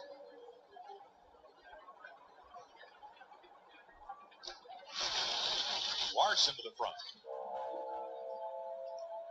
On board the Monster Energy Ty Gibbs onboard camera right here, and You see him going through the quad oval here where those cars are light. You don't want to push like they did at the beginning of the race because the cars will spin out easy. You hear him lift off the gasket in the corner. A lot of times the front tires won't turn, so you got to lift before you actually get to the corner. And now you see him on the back bumper of Todd Gillen down the back straightaway. That little bump that Ty Gibbs gave Todd there makes a really big help. It's a really big help to be able to get yourself towards the car back in front of you. That was a big lift on Gilliland. He lifted big time, and that's why you saw him get to the bumper so easy. After the lift, front end took off. Clean and green now after a lap 2 pileup, the biggest in Atlanta Motor Speedway recorded history. All right, first full screen commercial break on FS1, at least during the green flag coverage of the race. Still no availability right now with the raw feed.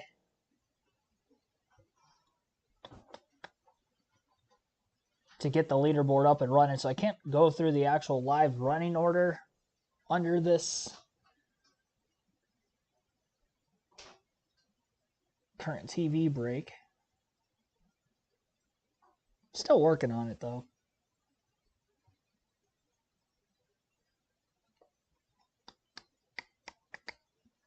Yeah, I mean, there's nothing I can do other than keep refreshing the page from time to time. Kind of stinks that this happens as often as it does. Not that it happens super often, but we had this on several occasions last year, mostly in the second half of the season, and so far during speed weeks, we haven't had an issue with it. It was working during qualifying truck and Xfinity race yesterday, but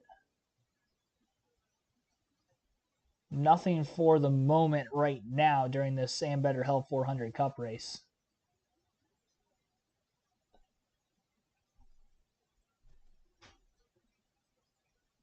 I had a feeling something was going to be kind of wonky with it at the start because for whatever reason, when I tried to pull it up before the start of the race, it had yesterday's pit practice open, which didn't make really any sense considering that they didn't run any laps. It was literally just a practice to get on and off of pit road. And that was right after qualifying and right before the start of the truck race. 65% Daytona and 35% Atlanta. Yeah, that's pretty good.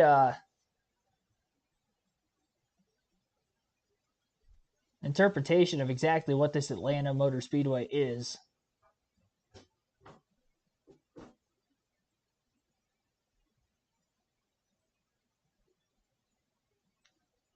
Yep, Bell did head to the garage. But as Mike Joy mentioned, they have cleared the damaged vehicle policy clock. It's just a matter of getting other repairs needed to get that car back on the racetrack. So he's not necessarily out of the race. He's just off the racetrack right now. Leaderboard to the garage, yeah. Leaderboard is in the garage right now. This is true.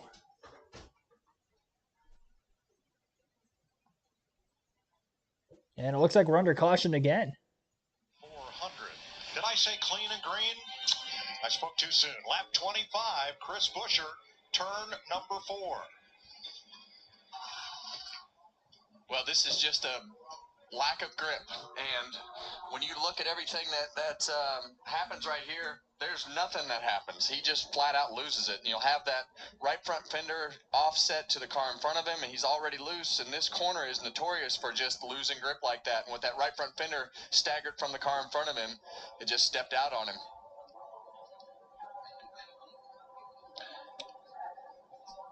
Got lucky.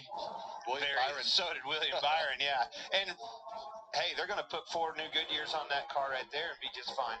It's probably an adjustment. I need a round of wedge, Kevin. Yeah, and you see him just up here in clean air, and that right front fender just amplifies everything that he has going on with this car. I'm telling you guys, this is going to be a long day for a lot of these guys because the handling is not good on any of these cars.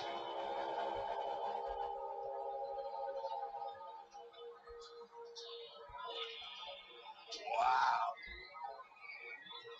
Yeah, and he was ready for a wreck right there, taking a shot. Nobody hit him. Yeah, you see him take his hands off the wheel. He knew he was at a steering wheel. It was all the way to the right, and you heard him working the throttle to try to keep the car down the banking so it didn't shoot back up the racetrack. Now this is William Byron. Talk about close calls. And William did a great job right there, just not overreacting to slow the car down just enough. I don't think he didn't touch him at all. Just slow the car down and try to judge that speed of where that car is going to go, just enough to not get run over from behind. So great job by both of those guys keeping their cars from getting torn up. More than a lot of cars coming on a pit road you see in here. Need some adjustments. Remember, the pit entry is at turn 3. And under caution, 45 miles an hour all the way around turns 3 and 4 on the apron and pit road. Corey LaJoy, the Chili's onboard camera, having a good run up toward the front, up to 9th. Brad Keselowski, the Ford Performance Cam, and the Advent Health Cam for Eric Jones.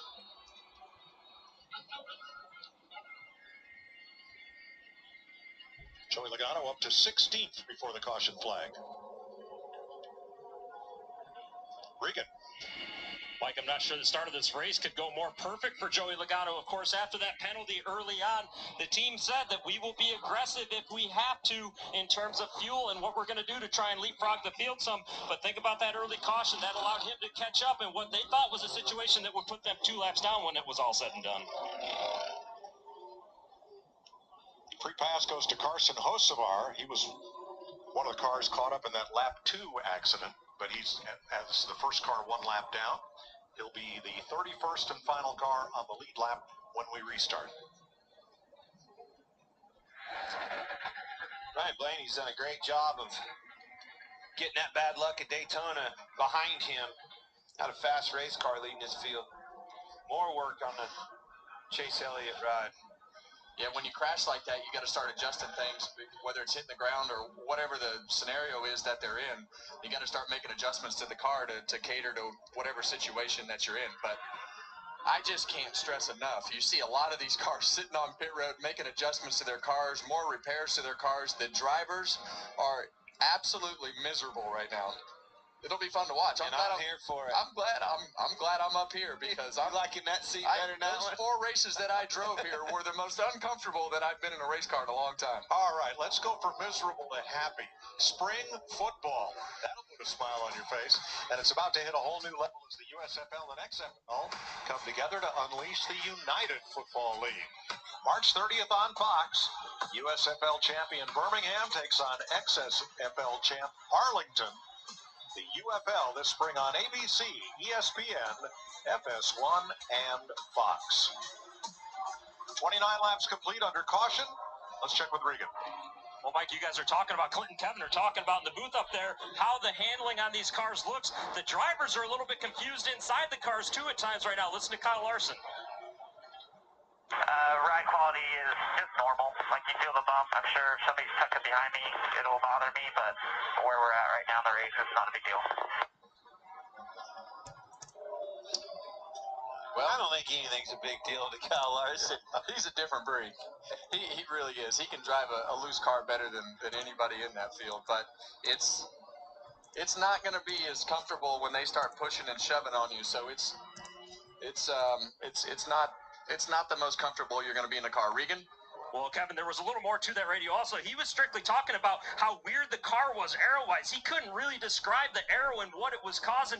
Of course, he was talking about the bumps after that aero discussion, but a lot of kind of guessing and question marks on his head there, it sounded like. Well, that's typical for this place because, as we just saw with Chris Buescher, when that car gets staggered to the right, it puts air on that right front fender, and then if you're loose, it'll just turn that car around. If you are shooting low like they were to pass each other at the beginning of the race, you get those great runs from the guys lifting. So this is the weirdest racetrack from the driver's seat, and I don't think that's going to be the last confusing comments that we hear out of the drivers today. A lot of penalties. Chris Buescher, commitment line violation. Noah Gregson, Alex Bowman, Tyler Reddick, Daniel Hemrick hitting too soon. And John Hunter Nemechek, too many men over the wall. You knew it was going to be this way. You're sitting here listening to all these drivers when we were down there on the starting grid before the race, Kevin, and You know it's the plan, right? Even within organizations, you had cars that were at the front with speed. You had cars at the back that were planning on, all right, those guys are going to be in trouble. We're going to blow their doors off 15, 16, maybe 20 laps into these runs. And that's exactly what you're seeing. Some of these guys, it's playing right into their plan, and some of them, boy, they got their hands full. And that sun has been out. And the other thing that we haven't talked about is the aging of the racetrack. And we see that it's grayer than it has been in the past. And that's the part that the teams can't really measure is, okay, what's that grip level going to be with the racetrack sitting around over the winter, and now we're here. And now the sun, we heard Kyle Busch talk about it on his pre-race interview, the sun has been out. When that track temperature goes up, the track loses grip. So there's a lot of things that go against handling, and we've covered the balance of speed and handling with what you put in the race car, but this is way worse than I think a lot of these guys were anticipating. Pretty much tells the story right there. 16 laps and 14 of them been cautioned. And we remind you, no practice, not before qualifying, and no final practice. Well, let's try again, boys. Blaney and Larson on the front row, 30. Blaney, the control car on the outside for the third consecutive restart here. Though the first two, we saw the car on the inside of row 1 actually lead the next lap. Kyle Busch at the very start, and then Kyle Larson on the first restart of the race following the lap 2 caution.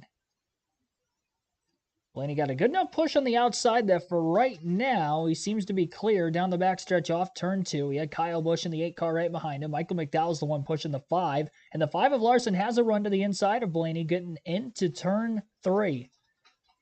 Big separation now between the 5 and the 34, though. Blaney going to get a little bit more speed off the high side. And off the exit of the corner, it did look like Ryan Blaney led that last lap. Larson now side by side with Kyle Busch for second as Blaney still holds clear. A lot less cars in the bottom lane all of a sudden. Saw that throughout the truck and Xfinity races. Larson not able to keep up with Blaney's car on this second lap following the restart. Middle of 3 and 4 pulls right back to the inside of Kyle Busch again. Blaney staying true to the outside. And Ryan Blaney again leads another lap in this race. Kyle Busch slingshot pass for the lead into turns 1 and 2, and he is clear. If he moves up now, he does. Not content with just riding around as Kyle Busch as he makes the pass on Ryan Blaney for the lead. Seen Busch pull that move off a couple times on Larson. Larson did the same thing on Busch. They were going back and forth up until the commercial break when Blaney had taken the lead, taken control before this second caution came out. Larson slid up into the outside lane behind Ryan Blaney after Busch had made the pass for the lead. Blaney getting a nice shot from behind from the 5. The 34 of McDowell is back up in contention again, leading the inside lane charge. Kyle Busch controlling both lanes of the racetrack when he can. Didn't see Ryan Blaney do that. He was just kind of staying up along the outside. We've seen Kyle Larson when he was up towards the front. Now Kyle Busch trying to lane change and control both lines at the same time. Probably already seen a lot more 2x2 racing in this than what we saw in the Xfinity Series race yesterday, and maybe even for the Truck Series for that matter as well. Cars on the edge of control. Sunny skies, track temp about 90 degrees, which is quite a bit when you consider the fact that the actual air temp is 63. And that is because of it being a sunny day. The sun has been out all day, as Kevin Harvick stated on the broadcast. Your top 5 as we run right now has Kyle Busch leading, Ryan Blaney second, Michael McDowell third, Ross Chastain fourth, and Kyle Larson is fifth. For those of you wondering, again, the leaderboard not working on our screen right now. 24 laps to go in stage 1 in the 60-lap first stage. Almost half of them leading up to the green were ran under caution.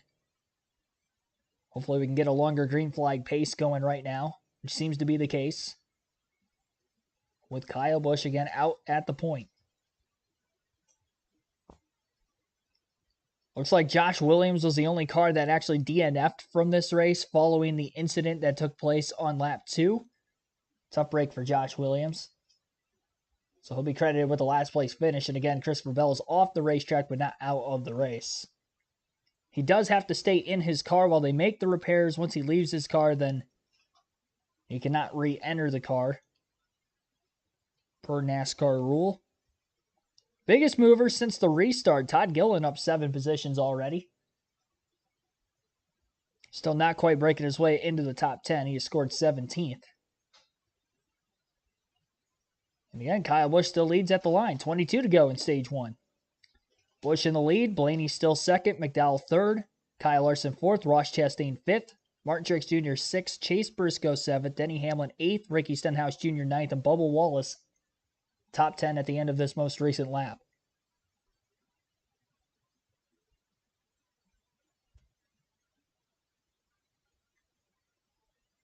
A lot of the drivers that have been up towards the front of the field from the very start of this race have still not yet made a pit stop. We've had several pit stops from drivers in the back half of the lead lap, whether they were involved in that first incident or not, pitting to top off on fuel. That's less fuel that they'll have to take at the end of the stage that may be able to cycle them back up towards the front on these drivers trying to go for the stage win and other stage points. 20 to go, stage 1, this time by for the 8 of Busch, as Fox will be headed to another commercial break as of right now. We'll take our first ad break of the live stream. You're listening live, KRC. Again, working on trying to get that leaderboard up for you guys. 66 likes on the stream right now. Appreciate you guys hitting that like button. Be sure to do so if you haven't yet, so we can get to our goal of 150 before the end of this race. Gene Huddleston, thanks for tuning back in. I think that's Jeff Year 7. Thanks for tuning in as well.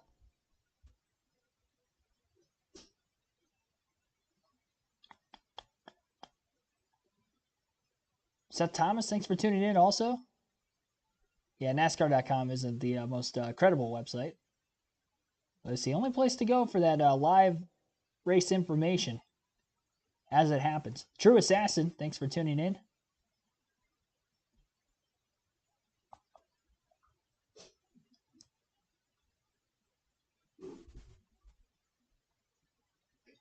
Ethan Chua, thanks for tuning into the stream. Yeah, Logano was in the pits when the crash happened. Lucky for him, didn't get caught up in it. Zombie Dayro Racer, thanks for tuning in. Crash because of the checkup, yep. Bema Camp Etiquette for Dummies, thanks for tuning into the stream also.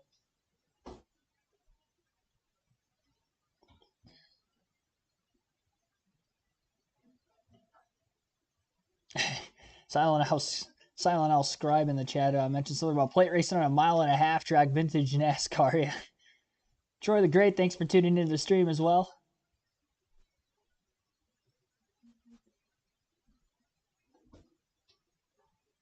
That might have been it. Norman Danner, also welcome. Pulling for Kyle Larson. Earl Arnold Jr. in the chat. I think that might be it for those who I didn't shout out throughout the course of the stream thus far. Stunner28, also welcome to the stream.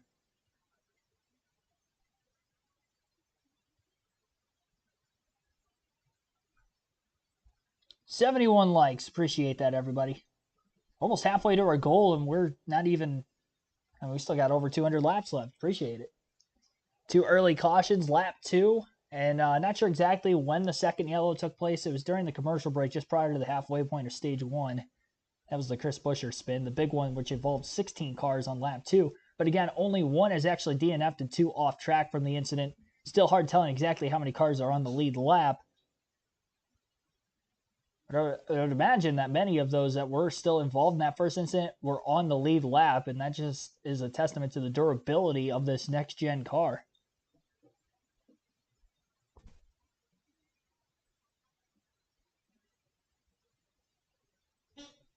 Michael McDowell leading the race. Taking it away from Ryan Blaney and Kyle Larson, who were side by side for second. 14 to go, stage 1. Third lap of the day. All right, we had some radio from the crash back at lap 2, that huge pileup. We'll hear from Austin Dillon and his team and from Martin Truex. What are we supposed to do? They're checking and he can't check. The guy behind him didn't either, man. I know. Not over yet. Quick and recover. Why'd they stack up so damn hard? Good question. I was getting nailed from behind, so I don't know. Definitely got left front damage. Pretty heavy. Pretty heavy nose damage. Pretty heavy right side damage. Some of the aftermath of the 16 cars that piled up on lap number 2 which began when Austin Dillon went sliding across the track, and everybody behind him piled up. Only car out of the race is Josh Williams. Christopher Bell is back on track, though 32 laps down after mechanical repairs. Here's a look at it in the lower right. Yeah, I'm still of the opinion that Todd Gillen was just trying to make sure he didn't fill that hole too fast to let Michael McDowell up, and they were already checking up, like you said, Clinton, and both of those checkups just led to that. So It happened fast. And these guys up front, they have been going at it. While we were at break, Ryan Blaney kind of slid up the racetrack. It looked like he was in a slide for life, but the non-handling of the cars is making for a lot of passes and pretty entertaining to watch up front. Welcome to the show, Martin Truex Jr. You heard his frustration, but he is back. He is recovered and has found the front. Fourth place. This is where you're going to start seeing these cars. See, he can hold that throttle wide open. These guys are starting to have to lift in the corners. These guys that elected to go for the handling, right? Downforce, drag. This is where they're able to hold it wide open, start prevailing and picking them off. Toyota Cam down on the low front bumper of Truex's car. As you saw him change lanes there. Going to the front, he and Denny Hamlin are the two Toyotas in the top 10, and Bubba Wallace now. Marching back to the front, too, is Joey Logano. We'll have a look at our Xfinity fastest lap, and there's Joey, 186 miles an hour. Hamlin, LaJoy, Byron, and Josh Berry.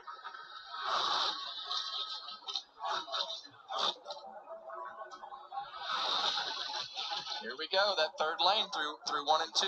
Ross Chastain all the way at the top. We're 3 wide down the back straightaway.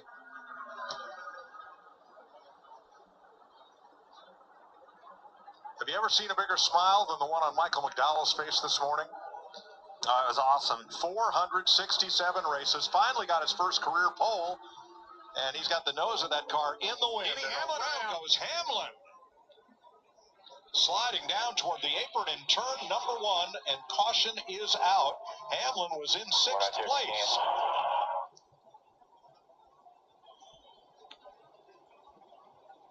Hamlin was up in that lead pack, and see him trying to fire back up, the extra fuel in the pipes. AMR safety team there quickly to Hamlin's aid. Oh, boys. He's not going to be happy with this one. And he'll get away just before the safety car comes out. Well, what happened here? Well, you can see him and Kyle Busch on the bottom. Kyle comes up, gets into the I don't know. It looked like Denny. Looked like Denny turned down. Like the classic case of one going up, one coming down. These cars are just, I mean, that was pretty heavy contact, but they're light going through the front straightaway like that through the quad oval. From the 8. It pulled him in. You could hear him lift too. You told me this, Kevin. You said sometimes if you lose your nubs and you'll actually lift and the thing will pull you up into it. He definitely lifted big time before they hit. Yeah, he did everything he could do right there. I still think that the 11 was coming down a little bit, but when Kyle saw him coming down a little bit, he definitely lifted and got on the brakes trying to keep that from happening, as you heard in that in-car video. Yeah, big lift, and Larry told us even brake. Remember that trash talking we were talking about? I think that's what's happening right there, Kevin. I feel like that's how I live in the TV compound lately. Is there just Let's listen along to Kyle Busch here. How was it going? I don't know. I am really, really bad landing. I got to be out of the gas so bad on landing that I can't keep up when I'm in traffic to be a good pusher. You're too tight landing? I'm not too tight. I have no front tires. very typical, and that's what we were talking about. That's why these guys are lifting before you get to the corner, because the front tires just will not turn. You got that big spoiler on the back of the car, and those cars in front of you poking a big hole, and it just makes the cars really hard to turn because there's no air on the front tires. Let's ride with Denny Hamlin. Well, Kevin, he said it. He definitely moved down a little bit. Obviously caught Kyle Busch off guard. I don't know if it was a block or just didn't know he was there. Jamie? Well, Denny came on the radio and said, I don't know what happened. I thought I was clear. And he also said I was edgy free right there. Definitely wasn't clear. Edgy free. That's my favorite word because that is the exact comment that I guarantee you're hearing out of a lot of cars when they're not behind somebody. Well, nobody's happy about this except Austin Dillon. He will get the free pass. Larry? Yeah, this may be where we see one of our Cracker Barrel on the menu race strategy. If you're back in the pack and you don't feel like you can score stage points, flip the stage right here. Come to pit road, get your tires, get your fuel, and then you'll stay out at the stage break, which we're seeing right now. A lot of them coming to pit road that was back in the pack. Well, to his point, Mike and Clint, that's what you want to do. But the guys that stayed out, they are going for those stage points because they're in position to be able to score points and protect themselves in case something happens at the end. So the top 9 stay out on the racetrack. We're under the 3rd caution of the day in Atlanta.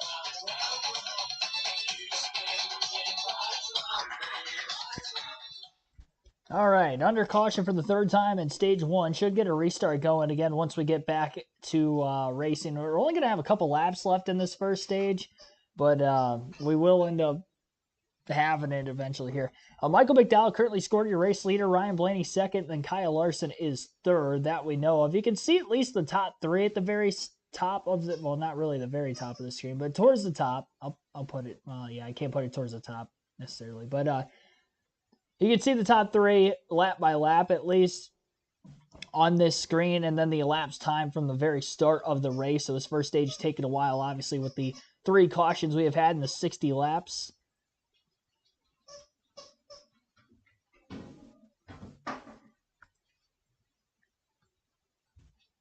Still no raw feed available to this point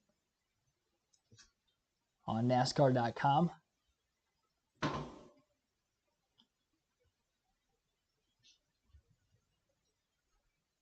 Austin Dillon getting the free pass. Is this true? Jackson Thomas, thanks for tuning in. Yeah, you did hear a dog in the background. You were not mistaken. It wasn't on Fox's broadcast though, like it was when was that? Was it during like the ARCA race or something last week? Or maybe it was this weekend that they were picking up like a dog barking on the telecast, probably from like one of the infield campers or something. The squeaking is back. It was the first time this season, 2024.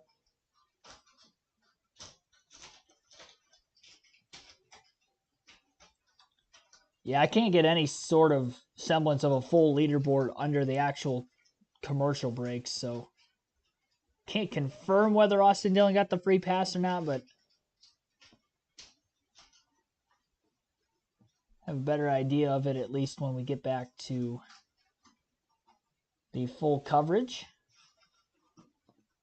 I would imagine 3 or less laps to go in the stage when we get to racing, because we were down to 7 or 8 laps to go in the stage right when the caution ended up taking place.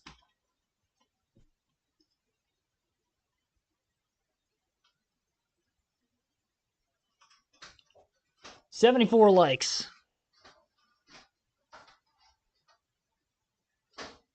Almost halfway to our goal already.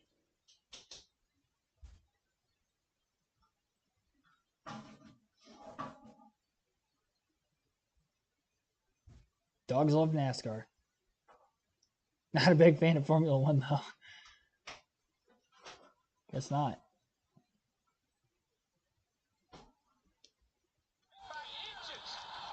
It was like a spiritual moment. What could be more special? I think that's kind of what the sport needed. Basically healing NASCAR Nation. Surprise to that. How are you? Nice to see you guys. How you doing? See, you're not the only one that can go in the infield. So you just snuck up behind them as they're shooting that piece? Yeah, they had me come in and just sneak up behind them. And those were ticket holders, and that campsite that we were at had been there since 1990. Very cool. Father-son. Still here. Yeah. Father-son duel. Same That's spot. what the sport's found on, man. There's so many of those great stories in the infield of, the grandpa took the son, and now the grandson's there, and they're all doing it together. I love those. And you know, if that was a long time ago, Kevin. So it was a long time ago. Probably grandpa's scenario. And I love coming to Atlanta. I got my first win here. Had a lot of success here, and I can tell you that this is not your grandpa's Atlanta. I know that's what you want to call me. Hey, 1,300 laps led. That's the impressive stat. 3 wins. Awesome, but you probably should have won 13. You had 13 of them won, and scenarios just didn't play out. I remember, pits once and untimely cautions that bite you. Good runs, though. Awesome track for you. All right, penalties. All pitting too soon. Bowman, Preece, Nemechek, Reddick, and Hamlin will all start at the back. Of the top 10, only William Byron has been in the pits since lap 7. From Joey Logano on back, everybody stopped on this caution flag, and there'll be 2 to go in the stage. Elbows up, Kevin. Oh, my gosh. 2 laps to go. Stage points on the line. Look. Uh-oh. Maybe another lap here. Is he going to be able to get it? Yeah, lights are on the pace car. Yep. They waved it on. One more lap. All right. You already see Logano. Can you believe, starting at the back, the wrecks, 2 wrecks we've had, the big one, he survived all of it. Now he's in a place where he can get stage points in this first stage. Unbelievable. Well, he had a little bit of fortune go his way, and everything has worked out, but it's going to get dicey here at the end of this stage. You think? It's 1 lap, and these guys are going to have to push and shove and do everything that they need to do to try to win the stage and get the most points that they can. And most of those guys in the front are on old tires. That's just it. They actually, Kyle Busch, 5th place right there, they wanted him to pit. He stayed out trying to go for these stage points. Adding another lap to this might play right in his playbook where he can do it. Let's listen along. Just total 1, he stayed out. Was I not clear? I said if you can restart on the front row, you can do it. But if not, bring it to me. I know, I heard you. That's why I said pit, 5 reds. Well, that was the crew chief and the spotter. That extra lap helps this scenario. He'll be able to hold on for a lap here. It's Kyle Busch. Make some good moves here, get some stage points, make up for it. They will race 1 lap. Yikes! Exactly. That's all. I don't even know what else to say. No, you're right. It's gonna be physical, and they're gonna push and shove and do everything they can to get themselves as close as they can to the front. But when this is over, those first 10 guys or so are gonna get cycled to the back because it's pit strategy. And those 10 are on worn tires, new tires behind them. All right, 1-lap shootout here for stage 1. Ryan Blaney and Michael McDowell in the front row. Blaney the control car, green flag back in the air. McDowell gets a better push, though, from behind. He's got Chastain in the 1, and Kyle Larson is the one pushing Blaney in the outside lane. Door to door as they work their way through turns 1 and 2. Blaney a little bit looser with the wheel.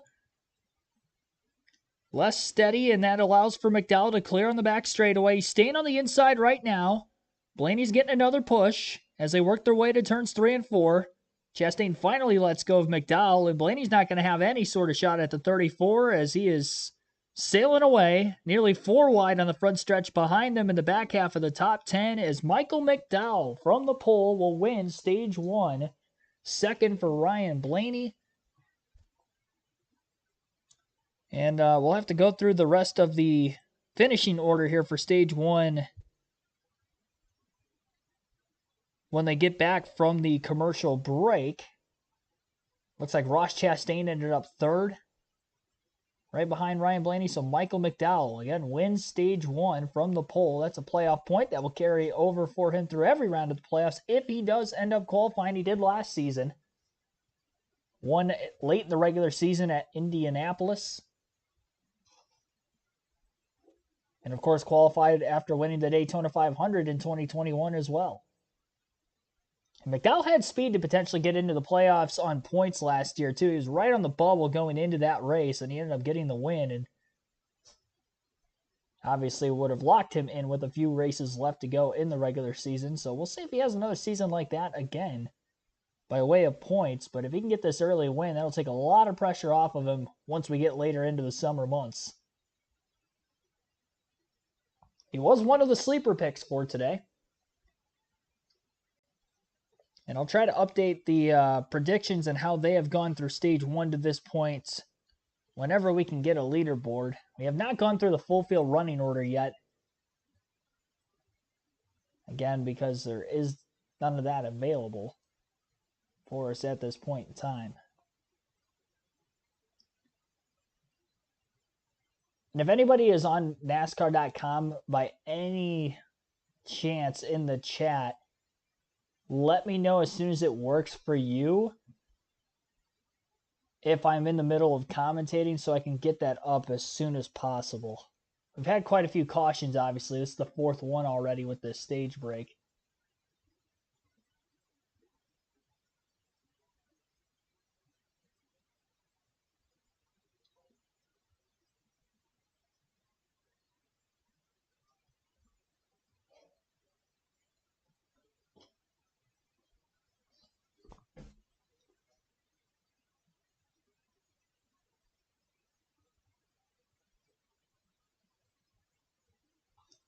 Pit strategy definitely coming into play.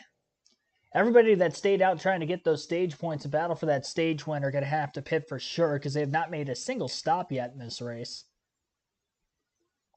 And even the drivers that pitted before the end of the stage, obviously they cannot make it on field to the end of stage 2 because stage 2 is 100 laps versus 60 laps in stage 1. Stage win. Let's go down to pit road. Jamie Little. By the way, Ryan Blaney was second in the stage, as mentioned. Ross Chastain third, Kyle Larson fourth, Kyle Busch fifth, Martin Truex Jr. sixth, Ricky Stenhouse Jr. seventh, Bubba Wallace eighth, William Byron ninth, and Todd Gillen got the last stage point in 10th.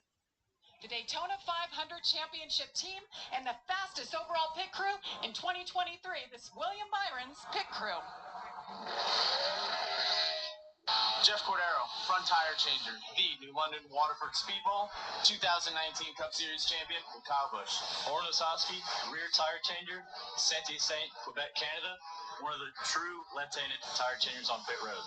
Ryan Patton, tire carrier, the Ohio State University 2-time Cup champion with Jimmy Johnson. Spencer Bishop, Jackman, former tight end for the Wake Forest Demon Deacons. Landon Walker, fueler, former Clemson offensive tackle, 2024 Daytona 500 champion. I love this. Where are you from? New London Waterford Speedball. That's in Connecticut. You know nice what? little third-mile track. You know what I loved? Yep. Athletes. Yes. Those dudes are studs. All of them. Well, we definitely know the athletes are on pit road. That's for sure. Every team has somebody from somewhere, and those guys do nothing but train and study.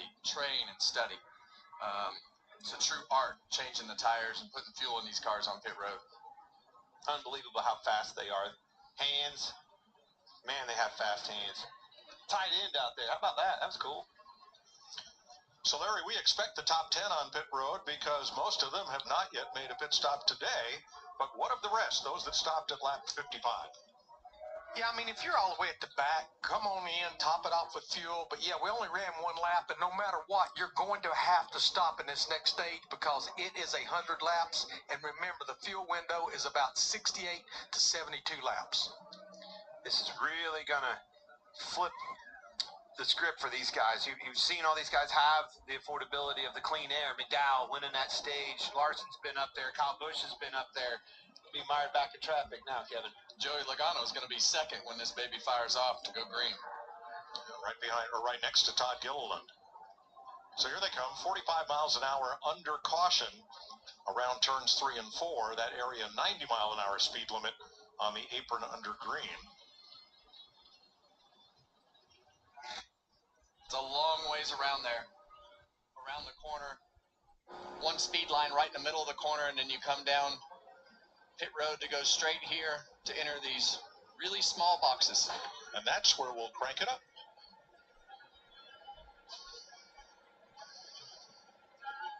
On your left. 5, 4, 3, 2, 1.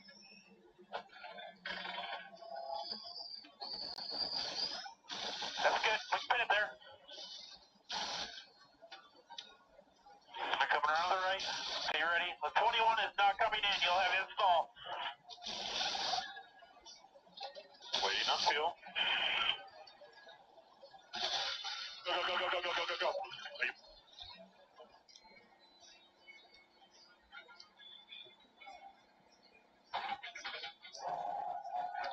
talked about how short those Pit stalls are, Kevin. That was close on exit.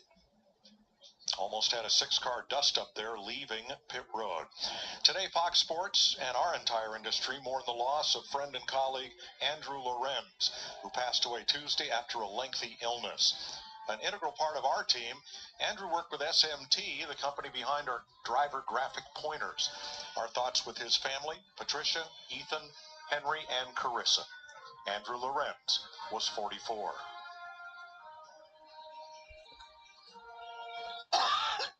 Yeah, wasn't expecting that to be the first ad. Hopefully, it didn't blow your eardrums out with a bunch of coughing. See, Brian F., Jeffrey Giordano, thanks for tuning in. Fox refuses to acknowledge Ross. Yeah, Chastain been up in the mix. Again, third at the end of stage 1 there. We'll get to see how fast the 22 Pennzoil Ford of Joey Logano is, and that is because, again, he will be on the front row in this restart. More than likely, second place is where he's at currently. No stage points in stage 1. I kind of figured that was going to be the case with the penalty he had at the start, but I also did not think that he was going to be up in second to begin stage 2. I would have thought he was going to stay a lap down for most of the stage. We haven't seen many cautions this weekend, but 4 of them in stage 1, which is the shortest stage of the race. And now we've got 2 100-lap stages to take us to the end yet. So, yeah, I don't know. I mean, if Logano ends up leading the lines similar to how we did in the Daytona 500 last Monday, like there's a very good chance that this may be a more tame start, at least to stage 2. At least at the very front of the pack. I mean, that's not to say the middle of the pack. You're going to see, obviously, drivers who were up towards the front for most of the day that maybe have speed trying to get their way through it. 4 drivers primarily controlled the pace of this race at the very front of the field under green flag conditions, and that was Kyle Busch, Ryan Blaney, Michael McDowell, obviously, who won stage 1. He was up kind of leading, and Kyle Larson as well was up there in contention, who was one of the don't have picks for this race. Still quite a few cars in the lead lap. Obviously, that could change between now and then, but Larson looking like he's got a pretty quick car, and he was the only Chevy to qualify in the top 10 that wasn't one of the RCR cars of Austin Dillon and Kyle Busch as well. So even coming into this race, had quite a bit of speed compared to the other Hendrick cars. We haven't seen Byron really up there at all yet. Bowman caught up in that early incident, as well as Chase Elliott. And I do believe they are still in the race again, but not anywhere in contention. Bowman had quite a bit of damage, so I don't know if you're going to see him up here. Chase Elliott, not that much, at least by the naked eye. But we'll see if we maybe see him try to come from the back to the front at some point in time. A lot of those teams still making repairs with any of these other cautions we've seen during the course of stage 1, beneficial for them. The 3 cautions for incident in the first stage was that 16-car pileup on lap 2, which was the big one. A single car spin middle of the stage with Chris Buescher, no major damage on his car. And then Denny Hamlin went for a spin on the front stretch as he was coming down as Kyle Busch went up off of turn 4. No damage on Hamlin's race car, and that took place very late in the stage, which set up a 1-lap green-white checker shootout for the stage win. Our aerial coverage is provided by Goodyear, powering every lap, every mile, and every victory on the road ahead. Goodyear, more driven. A lot of congestion on pit road. Watch when Ryan Blaney fires out of his pit and suddenly gets into heavy traffic here. Yeah, you see Noah Gragson coming down pit road, turning into his pit box with all the damage, and you're going to see Ryan Blaney come out. It might have been Ryan Priest, but he had to stop and check up, and then there's another car on the inside, and all these guys pulling out of the pit box are looking in their mirror, in their digital mirror, and listening to the crew chief at the same time to make sure they know where all those cars are. But it was close, Clint. Yeah, when I call you clear out of the box, they always say clear all the way up, clear 1 lane, clear 2 lanes. That was pretty close to a 4-wide scenario.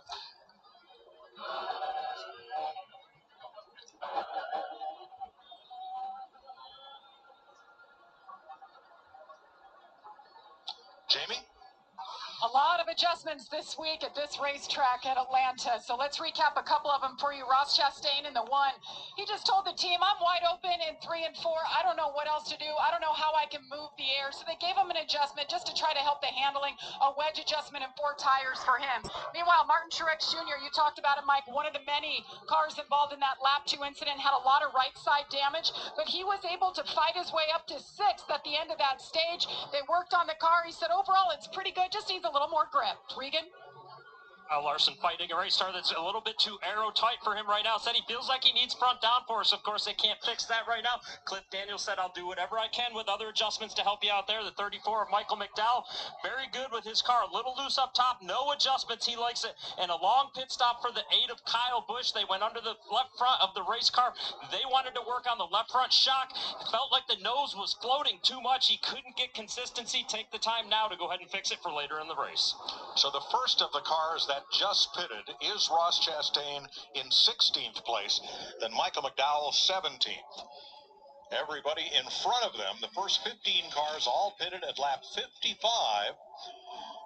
We had more cautions in stage 1 than we had in the whole Daytona 500 Monday. I've got some bad news for you, drivers.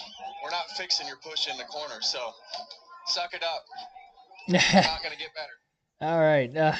Todd Gilliland is actually elected the bottom lane on the restart. Haven't seen anybody do that intentionally yet, but we have seen the bottom lane get to the lead on 3 of the 4 restarts, including that last one where Michael McDowell was able to win stage 1 from. Corey LaJoie's the push car behind Gilliland, and Joey Logano has another Ford behind him, as it looks like it is Chris Buescher in the 17, who's worked his way back to the front after that spin. 3 wide back straightaway. Harrison Burton in the middle groove going backwards as he has Ty Gibbs and Austin Cindric to his inside and outside. Hole going to open up, though, in front of Austin Cindric as he pushes wide in the center of turns 3 and 4. Burton will fill that hole. And now another car 3 wide, as it looks like it is the 15 of Kaz Grala in the middle groove towards the back half of the top 10. First lap after the restart to begin stage 2 is led by Todd Gilliland. Joey Logano is second. Chris Buescher third. Fourth place for Zane Smith in the 71. And Josh Berry is up in fifth.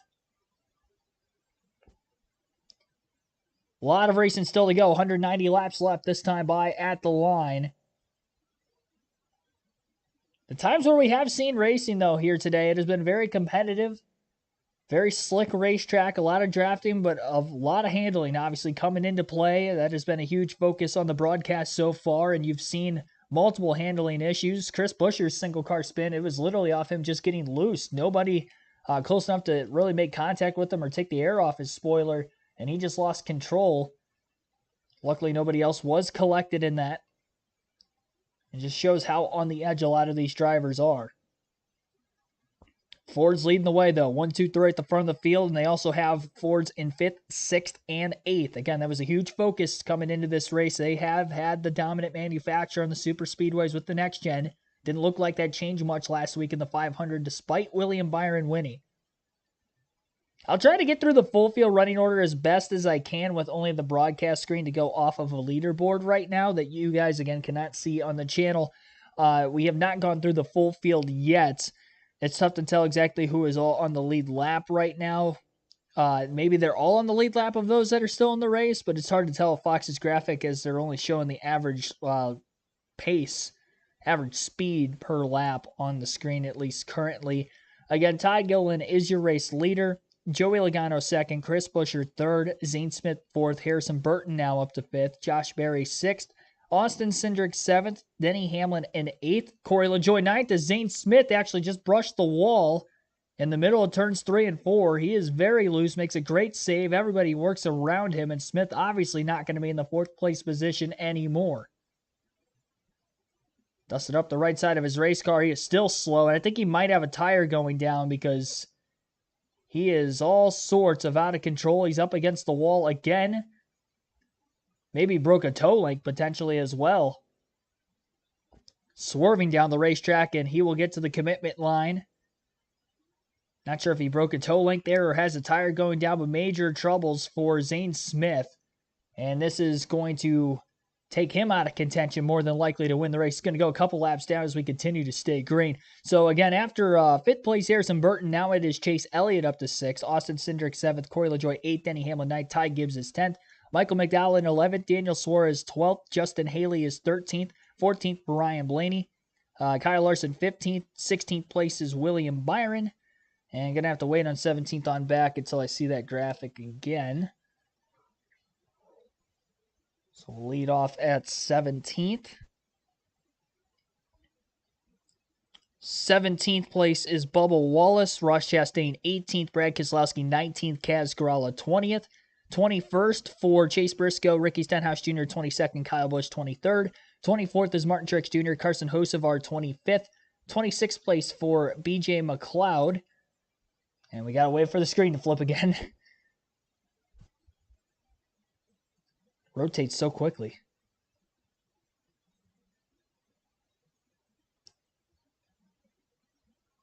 So after McLeod in 26th,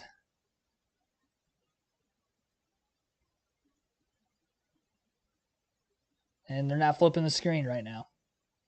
Great. Leaving off at McLeod in 26th, I guess.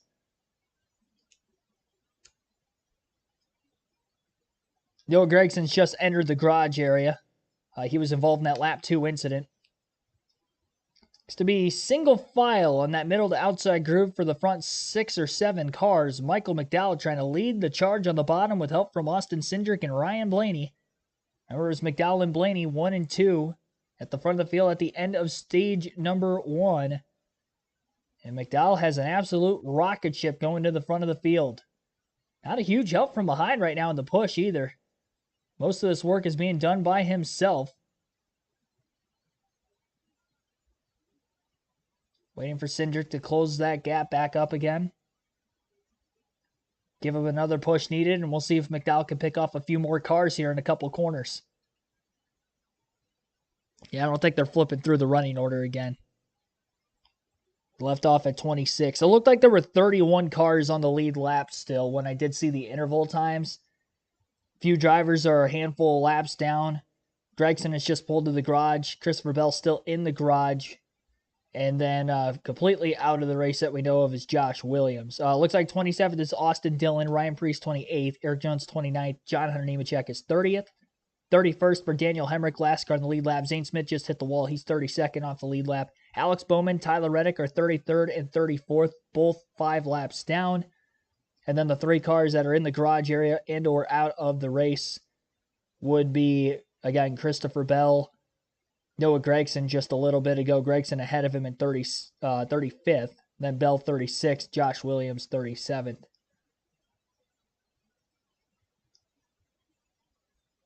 Michael McDowell's pulled all the way up to the 3rd place car of Chris Buescher. Denny Hamlin has dropped from the top lane to the bottom as soon as he found a hole between Michael McDowell and Austin Cindric. And now Hamlin will be the push car.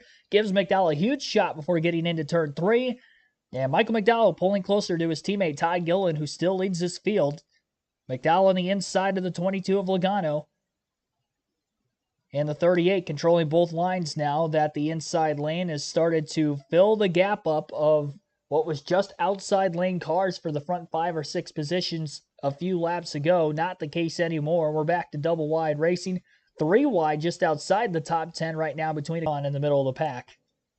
That bottlenecked everybody up quite a bit.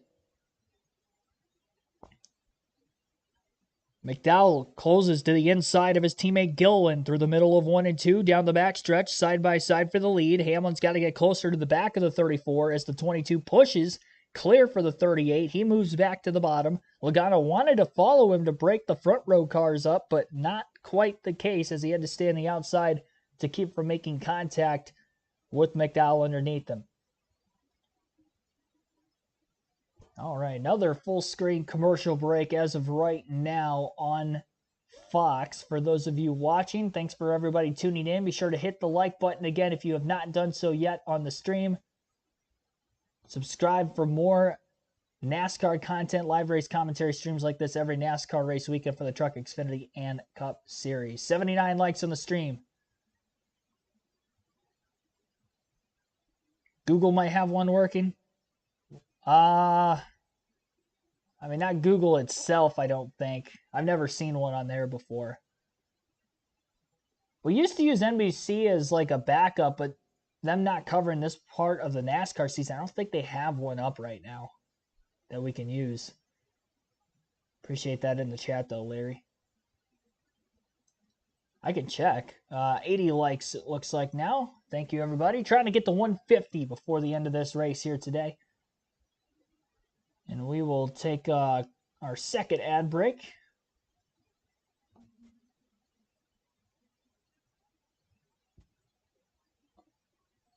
Let's see, NBC.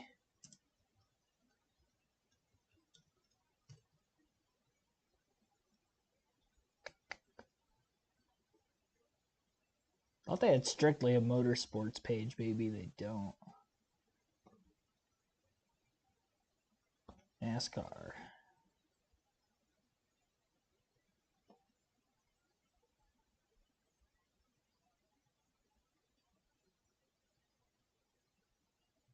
Yeah, this was our backup plan to go to NBC during the... They don't have nearly as many metrics as NASCAR.com has. Let's go NASCAR Live.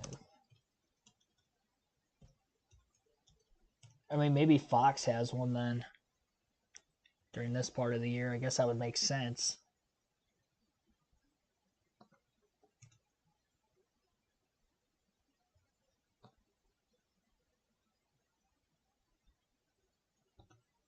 Clicking on it, nothing's happening. All right, screw that.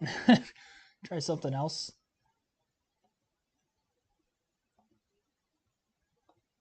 Let's go.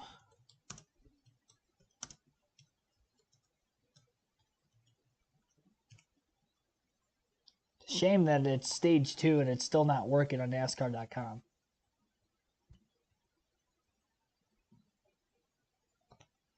Yeah, it looks like Fox probably has something. I should have tried to get somewhere before that. Well, this gives us a live leaderboard. The problem is I can only show 8 cars at once on the screen.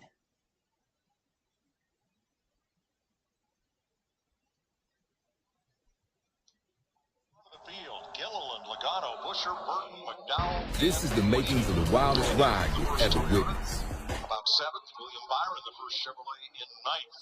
And up top is our Fox race tracker showing the caution periods and the green flag periods as this race unfolds. Todd Gilliland out front leading more laps It's got the live. in his Cup career.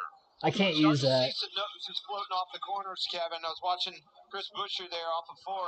Thing really took off on it. I can't use that one. I'll get copyrighted. It's got the live race in the corner. Saw the guy on the outside coming too, but these cars are not going to handle well tucked up right behind each other, getting into the corner, especially into turn 3 because it's flat over there. Yeah, I can't use Fox. There's a bump over there, and it just has everything go against making the car turn left.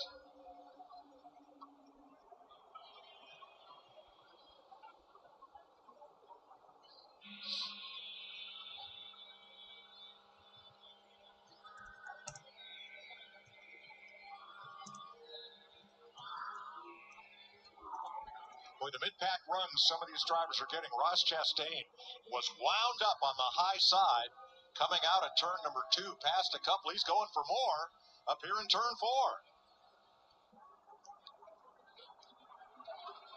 We talked to Ross Chastain before the race, and he talked about how he was so uncomfortable last year about spun out qualifying. As you see him go to the top side again and not have to lift off the throttle, he's obviously told us that we had he put a lot of handling into his car based on how uncomfortable he was last year. And now you start to see him be able to utilize that in that 3rd lane. Yeah, the number one thing he told us pre-race was, I wanted all the handling I could get. Told my crew chief, forget the speed. We need handling if you want me to win this race. Said he made that mistake last year, right, Kevin? Didn't have enough handling, didn't have enough downforce in that car, sliding around on long runs, couldn't hold on to it. Then you see Denny Hamlin more and more go up to that 3rd lane as more and more of those guys are seeing, hey, that's a choice that I have, that I don't have to let off the throttle so much by staying behind the guy in front of me. And the cars that are handling good are going to be the ones that can go up highest and be able to hold the throttle down. Starting to see Harrison Burton struggling on the 21 car on that outside line, stacking them up pretty good, getting into the corners. Tells me he's lifting, getting in.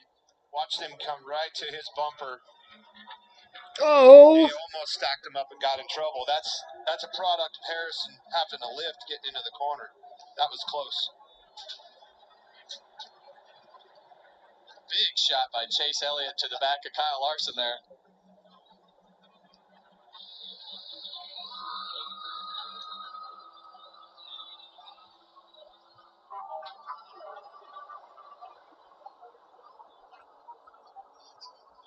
As we get towards the end of these runs, in the middle of these runs, Austin Cindric all the way up top as Kyle Larson has a little bit of trouble there in the middle of the corner. Austin Cindric takes his run and doesn't quite complete the pass down the back straightaway, but as this run goes, the handling of the cars just gets worse and worse and worse every lap, and the checkups start to be bigger and bigger, and it starts to cycle through with different cars. Keselowski, we're riding along with him here. This 6 car finally getting the speed figured out, and his scenario just keeps getting better. Driving to the front, up 8 spots since the caution, and boy, he has finally found the front, clean air, liking what he sees. Had a good chance to win this race here last year. There's his teammate Chris Buescher, BuildSubmarines.com camp. You hear that big lift, you can get to the outside of him. That's all it takes. Look, that McDowell car, we keep telling you how strong that thing is. As soon as you heard Buescher lift, look at McDowell, wide open.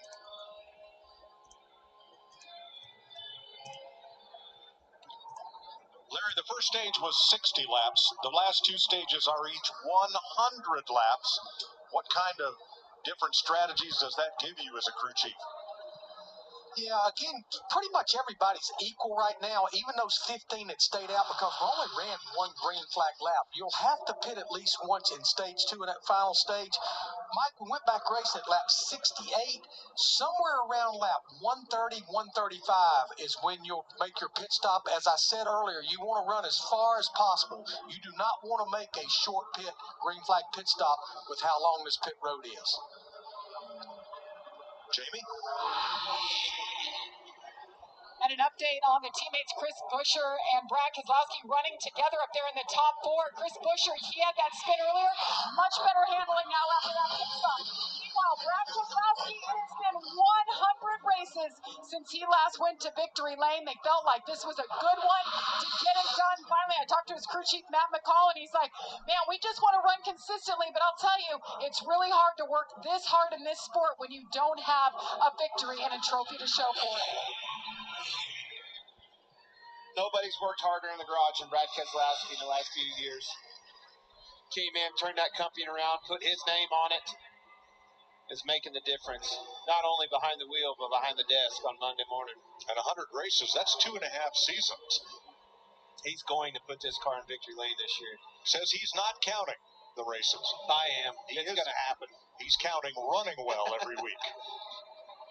It just, you can't keep that car out of victory lane, not running the way it has last year. Well, he's done a great job with the company, and like you say, it's just a matter of time before they put it all together. 3 wide again here.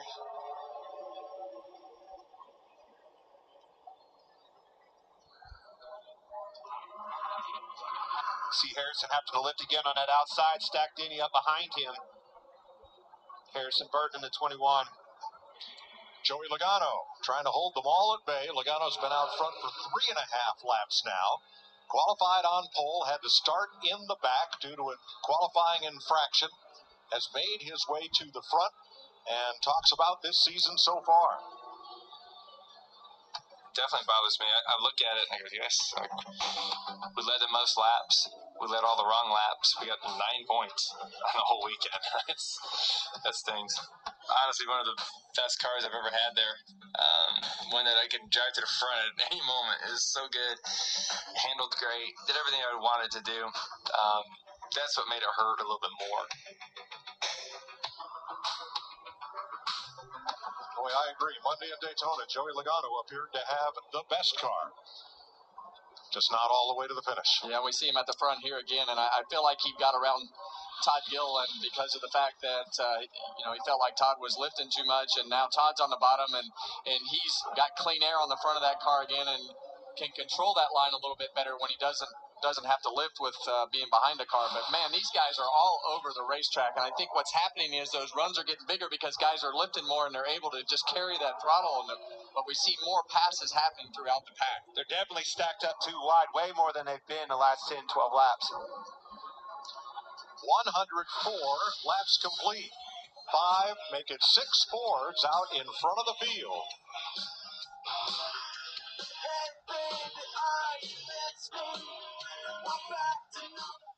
All right, so headed to another commercial on Fox. And still no live leaderboard. I'm trying. I mean, I tried MRN there to see if they have anything on their website. They don't. I'm just checking PRN right now because I think they're actually doing coverage of this race. with this being an SMI track, so maybe they have something.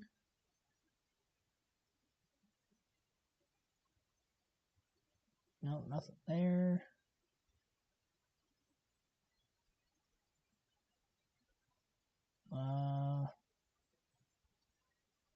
Video at track. I don't know. I don't see anything. I wanted to use Fox's, but then they had the actual race in the corner, and I didn't want to get copyrighted for it.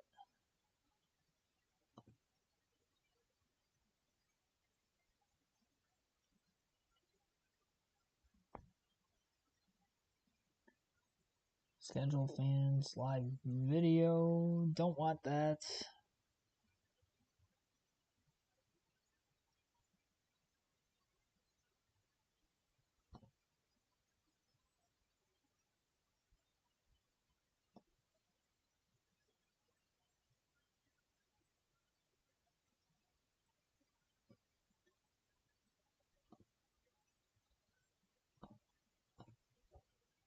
NBC live.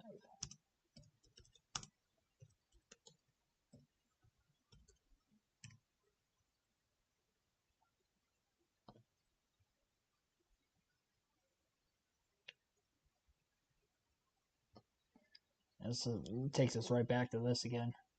It stinks that they only have it on NBC during their coverage of the races. Like, why can't they just have it all year? It's just a leaderboard. Like, it's not like you have to have people actually at the racetrack.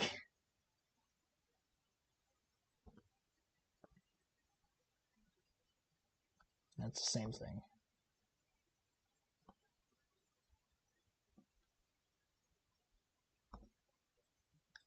I wish there was a way to not have, see, full leaderboard.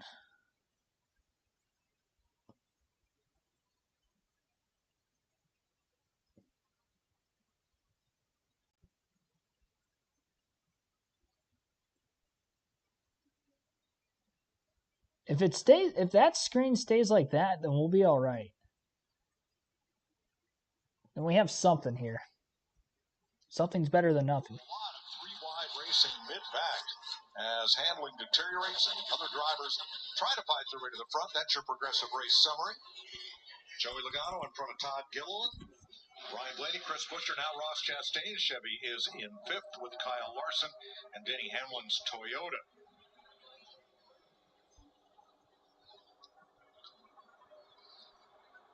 So let's have a look at what's new on Kevin Harvick's podcast. The week before, my wife and I, Delana, got married in Las Vegas. That was on the documentary. Yeah, did you know they got married in Vegas? I didn't know. I didn't either. Actually didn't know you guys got married in Vegas. Because people always joke, like, let's get married in Vegas. They actually It was a neutral site. Join Kevin every Tuesday and Thursday as he gives his opinion on top NASCAR storylines and brings big names in sports and entertainment into the racing world. Kevin Harvick's Happy Hour. We're going to have a lot to talk about this week because this is as wild a racing as you're going to see all year on this schedule. And these guys are 2 wide, 3 wide, runs coming, runs going. Yeah, Gilliland slipped up right there, got in the middle, lost a few spots.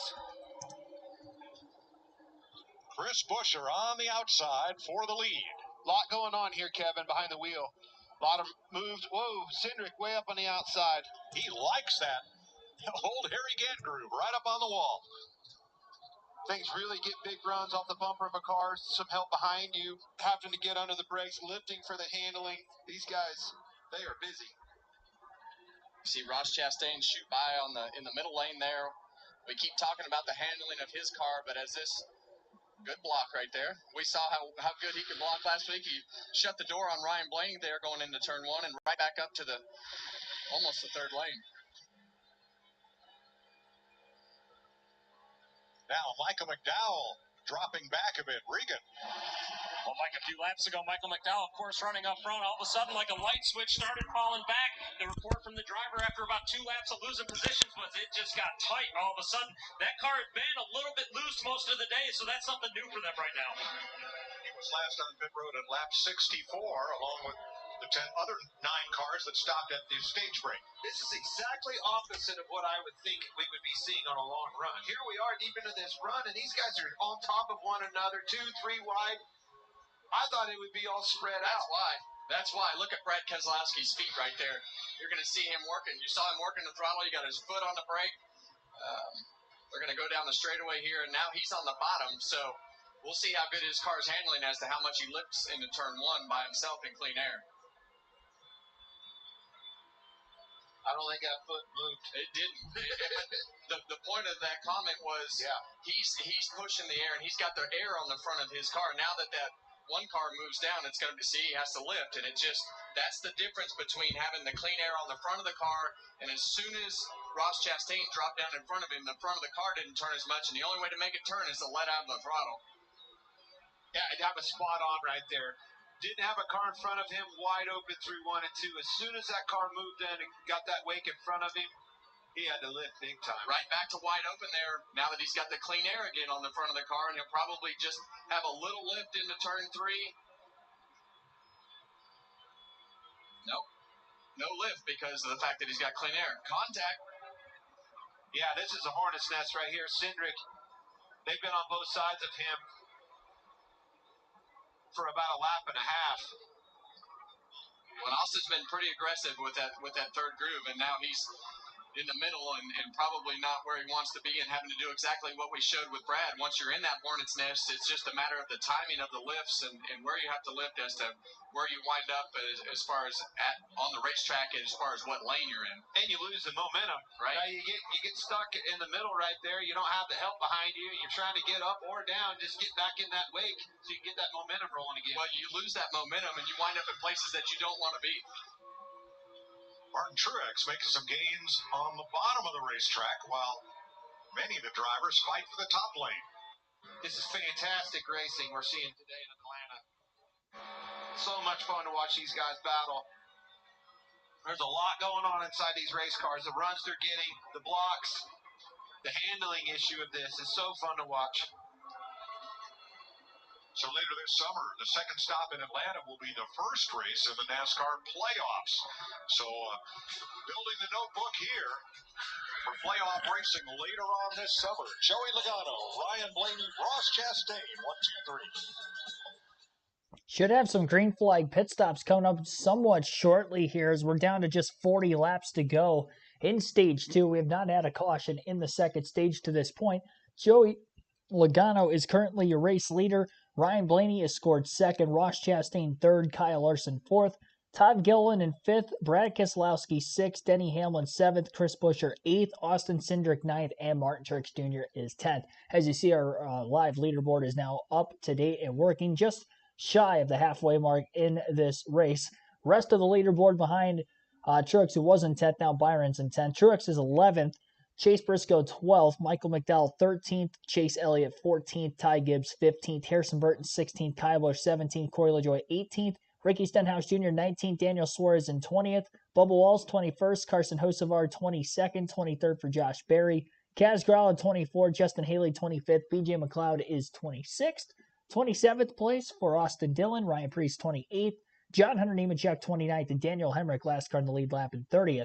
31st, 1 lap down is Eric Jones. Alex Bowman 5 laps down in 32nd. Tyler Reddick in 33rd, 13 laps down. Christopher Bell is back on the racetrack, 43 laps down in 34th. Zane Smith is out of the race in 35th. Noah Gragson 36th, out of the race. And Josh Williams out of the race, 37th. Gragson Williams involved in the lap 2 incident. Gragson ran about another 50 laps or so off the pace and finally pulled to pit road pulled to the garage again. And Zane Smith got the wall middle going of stage 1 under green, that is. Actually, it would have been early in stage 2 as he's 50 laps down. So early in stage 2 when Zane Smith hit the wall while running in the top 5 nonetheless. And then he came to pit road, went into the garage, might have broken a toe link, whatever the case is there. He has not returned back to the race track. Christopher Bell, who is in 34th, was also involved in the lap 2 incident. Cleared the damaged vehicle clock policy, pulled to the garage, made more repairs. He's back on the track, but obviously will have no chance of getting back on the lead lap. Just looking to outlast any more drivers who may drop out of the race between now and then and pick up some more points, which obviously he scored a lot of points, both in the dual race, which he won at Daytona, and then having a solid finish in the Daytona 500 in third, leads him in the top 3 in points coming into this race. So that is why he's back out there. Every point does matter, especially in the battle for that regular season championship, where the regular season champion will bring home an additional 15 playoff points to start the postseason. Kyle Larson right back up in the mix. Ryan Blaney, Austin Cindric, Ross Chastain, the top half dozen. The first time Logano ever drove a NASCAR Cup car was here at Atlanta Motor Speedway. They had come to test their Legends car on the quarter mile, but somehow they had brought a Cup car with them. And Joey says, can I just go out and do just, a couple of exploratory laps, just kind of, see what this is all about? He did. They kicked him out for going too fast. Such a neat story with him. And I mean, what he told us, he lived here for 6 years of his life, was right here at this very racetrack. It's got to feel good to be leading.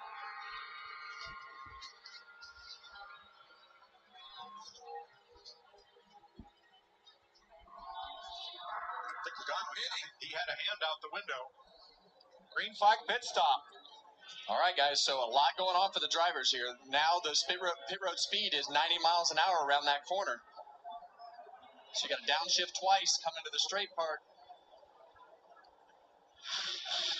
That's going to kick off the pit cycle as we go through this segment of the race. So 45 miles an hour here on the actual pit road.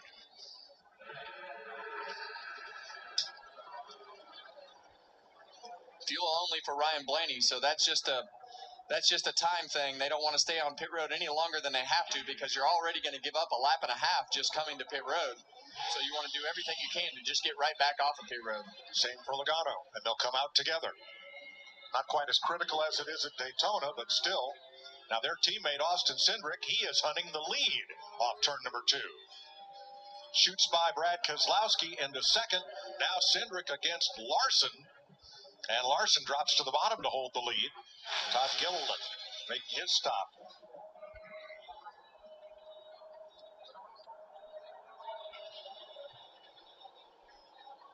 Really tight side drop. Keselowski and Chastain off of 4. I think they maybe brushed a little bit there.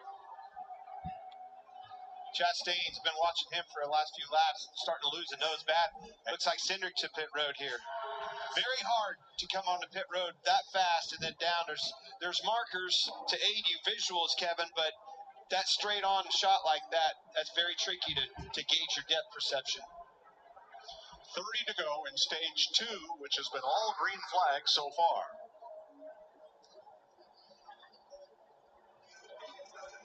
You see Kyle Larson pull down right there. He thought that Austin Cindric was shooting down to try to pass him, and he went down there to block him, and Austin Cindric kept coming to pit road. Now you see a huge run from the 1 and the 6, and Brad Keselowski up on the outside of Kyle Larson for the lead.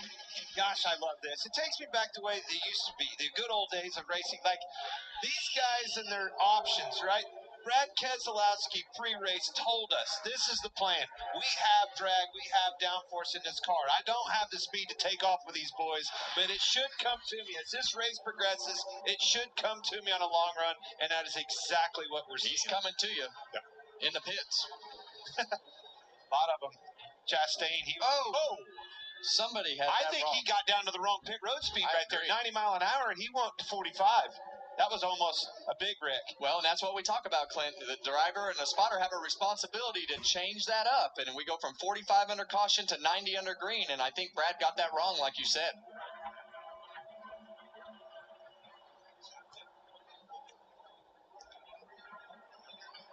And more peel off for pit road this time, as these appear to all be fuel-only stuff. Denny Hamlin, I think he did the same thing, Clint. That'd be easy to do. Different pit speeds for caution scenarios, green flag scenarios. Now, also, we talked about the radius of that apron. And if you run the inside, you're really at a different speed than if you run the outside because NASCAR measures time over distance. Could each of those drivers have a different number in mind? No, but when they do make a mistake like that in front of you and you're down low, that's where it's problematic. Oh! Crash! William Byron and Michael McDowell have crashed on the apron. Get back going if you can. No caution. No caution yet. They're not going to want to throw it because of the scenario that would unfold. They're going to keep it green. Yes, we stay green. Not sure how much damage was done there. Back to my point, though. Say they stack up on the outside of you and you're forced down. Your pit road speed and everything you've practiced is off of that outside line around there. If you're forced to the bottom, you're barely guessing on your speed, Kevin. And you would typically just slow down to make sure because the time versus distance, you just slow down to play it safe. Big damage for McDowell there on the right front as he got into the wall when William Byron hit him. Ross Chastain and Josh Berry speeding on pit road. They will do a pass-through penalty, and that is going to be very costly given that pit road starts at turn 3 and doesn't end until turn 1. Well, we saw Ross Chastain shoot by Denny Hamlin, so obviously Denny was doing right and Ross was going too fast. Bubba Wallace is the race leader. He and Ryan Preece have not stopped since the stage break.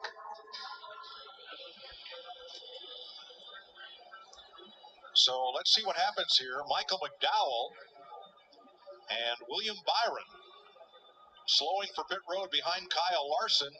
And McDowell locks him up. Rear tire. You saw the smoke come out of the rear tires right there, and that thing started sliding, and he just lost control of his car and hit William Byron.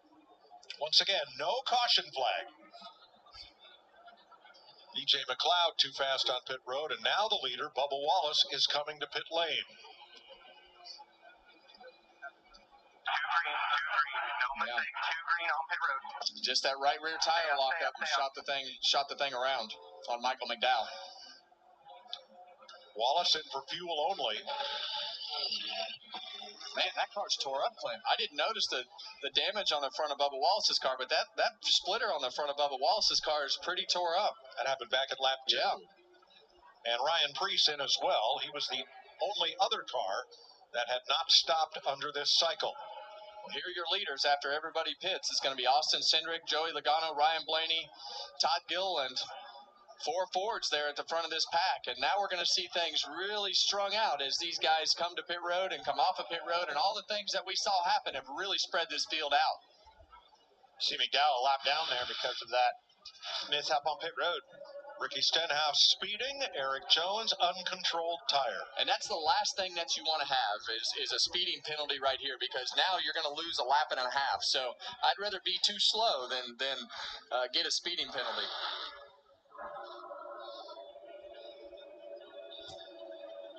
20 laps to go in stage 2. Austin Cindric out in front of the Ambetter Health 500. We're going to take you, Fox, side by side.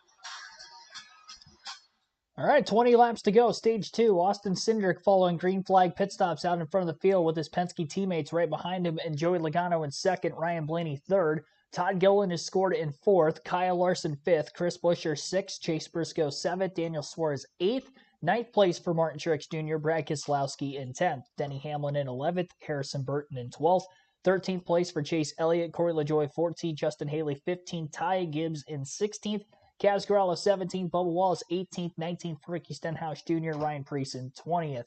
21st for Carson Hocevar, Austin Dillon 22nd, John Hunter Nemechek 23rd. Make that Nemechek 22nd, now Daniel Hemrick 23rd. Stenhouse back to 24th. He was just getting off of pit road. Michael McDowell, first car, 1 lap down. Spun trying to get to pit road speed as he locked the rear tires up. Made contact, significant contact, that is, with William Byron. Byron also a lap down right behind him in 26th. Kyle Busch has scored 27th, a lap down. Ross Chastain 28th. Those two had penalties on pit road. Same goes for Josh Berry. Berry in 29th. And then BJ McLeod is in 30th. Eric Jones in 31st is 3 laps down, but that was from an earlier incident. Actually, I think he might have been... Yeah, that might have been from an earlier incident. Alex Bowman is 6 laps down in 32nd. He also had an early incident. Tyler Reddick is 15 laps down. In 33rd, Christopher Bell, 34th on track, 45 laps down, and then 3 cars out of the race. Zane Smith, 35th, Noah Gregson, 36th, and Josh Williams in 37th. No major repairs made under green flag conditions to McDowell Byron's car. I think they just wanted to get him out there, and then during the stage break, they'll try to reassess it. No cautions again in this second stage. Definitely the closest we came to a yellow. Stage 1 break was our last caution at lap 60, which was the 4th caution of the race. We had 3 incidental cautions in the first stage. Update on the predictions and where those drivers are running late in stage 2. Joey Logano, who was the initial win pick, I switched it to Ryan Blaney based off the penalty pre-race for Logano. Ended up being nullified considering the fact that there was a lap 2 caution that kept Logano on the lead lap, never lost his lap, and was actually able to restart second, which he has pretty much stayed in the top 3 for most of stage 2. On that last restart. So Logano in second right now. He was one of the must-have picks. Ryan Blaney was my pick to win. He is in third right there with him. Kyle Busch is now off the lead lap after a penalty during green flag pit stops. He was just outside the top 10, and he did score 5th place stage points in stage 1, but doesn't look to be as strong in traffic as when he is leading the field. Handling issues there for him. And Byron was in the top 10, but obviously after that spin, coming to pit road after contact with McDowell, he is now no longer on the lead lap as well. So a 2 for 4 there. The sleeper picks right now, Austin Cindric is leading the race. He was one of the underdogs that could potentially win this thing. Michael McDowell was another sleeper pick I had, led a lot of laps, actually won stage 1, but now again he is a lap down following that spin coming to pit road. Quite a bit of damage again on Byron and McDowell's car. Corey LaJoie was another one of the sleeper picks. He is still in this thing. Not a lot of damage. He missed the earlier incident. He is 14th. We haven't seen him in the top 10 much, but could see him there before the end. Only 22 cars are currently on the lead lap. The 2 don't have picks, Martin Truex Jr., Kyle Larson. Larson actually looks to have a really fast race car today. He's led some laps. He is up to 4th place, a half a second off the race lead as he has caught back up with the Ford. So pretty much all the Chevys and Toyotas drafting together behind the lead pack of Fords have finally caught up to those Fords, and Larson is moving his way forward again in 4th, and Martin Truex Jr. currently 19th. So looking to go 0 for 2 on the don't haves if those 2 can get top 10 finishes by the end. Be sure to update your fantasy league if you guys have not done so already. Remember that locks at the end of stage 2, so if you had anybody that was in that earlier incident that was on your team, be sure to take them out of your fantasy lineups. Again, that locks at the end of stage 2. And you don't have a usage built up for that garage driver. I never mentioned to you guys in the pre-race who I actually had on my fantasy team this weekend. So I have Joey Logano, Kyle Busch, Austin Cindric, Ryan Blaney, William Byron, Michael McDowell. Now, unfortunately, Byron and McDowell both spun coming into the pits there, so I have to make the decision on who I want in my lineup. I'm going to put McDowell in there because he did score a lot of stage points winning stage 1. And it looked like Byron might have actually had slightly more damage than McDowell as well. Head-to-head, I had Byron ahead of Denny Hamlin. Byron obviously spun coming into the pits there. Hamlin's still in the top 10. I had Bell over Bowman. Right now, Bell is 34th, Bowman 32nd. Both cars still on the racetrack, though Bowman 5 laps down and Bell many more than that. Joey Logano is in second ahead of beating Keselowski. Brad's in 11th. And I had Chase Elliott beating Bubba Wallace. Wallace with damage from the lap 2 incident is currently 24th, and Chase Elliott had some damage from that incident as well, but not as much it appears, and he is in 13th in this lead pack. So that's an update on all things prediction fantasy-wise. And now we'll take you to the end of this race. 9 laps to go in stage 2. Ryan Blaney trying to stay close to Logano, trying to keep the speed of these 3 cars up. Looks like Chris Buescher pulling out a line from 4th place, trying to make a move on Ryan Blaney to break up the Penske Fords at the very front of the field. Not quite going to be able to do it there. Big push from Blaney to Logano before heading into turn 3. Austin Cindric again still leading this pack. Top 5 at the line this time. Austin Cindric still leads. Joey Logano 2nd. Ryan Blaney 3rd. Kyle Larson 4th. Todd Gilliland now up to 5th. The only Chevy breaking up the Fords in the top 8 is Kyle Larson again, who is up in the top 5 trying to mix it up with them. And I'd say Larson probably looks like he's got the fastest Chevy today. Kyle Busch had an argument for that case early on, but again, in traffic, it just doesn't seem like he is nearly as fast. And Kyle Larson, I think, is the Chevy to beat in today's race. believe it or not, on a super speedway. Maybe Kyle Larson can finally break through to victory lane. He's got to stay out of trouble, though. Things getting hectic in the late going of this stage. A lot of lane changing going on, a lot of passing in the corners. There'll be single file the straightaways. A couple cars will break out trying to make passes on one another once they get into the corners, as stage points are on the line for the top 10 positions. 1 point per position, with a playoff point being awarded to the stage winner, as well as the 10 regular season points, 9 for second, all the way down to 1 point in the regular season for 10th in the finishing order. Michael McDowell, who won stage 1, is the first car lap down over Kyle Busch right now. We'll see if Busch can catch the damaged Michael McDowell car after Busch's pit road penalty, so he can get the free pass and get back on the lead lap for the start of stage 2. Chase Briscoe so close to clearing Ryan Blaney. Almost made contact up off of turn 2. Coming up on 3 laps to go in the stage this time by.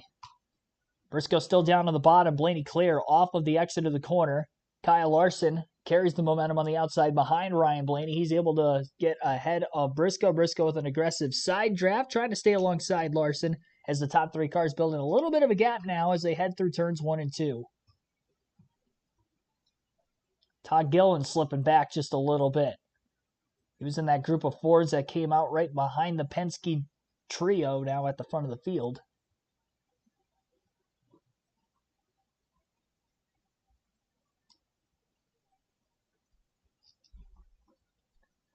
All right, my fantasy lineup is set. I have taken Byron out and I'm plugging Michael McDowell in.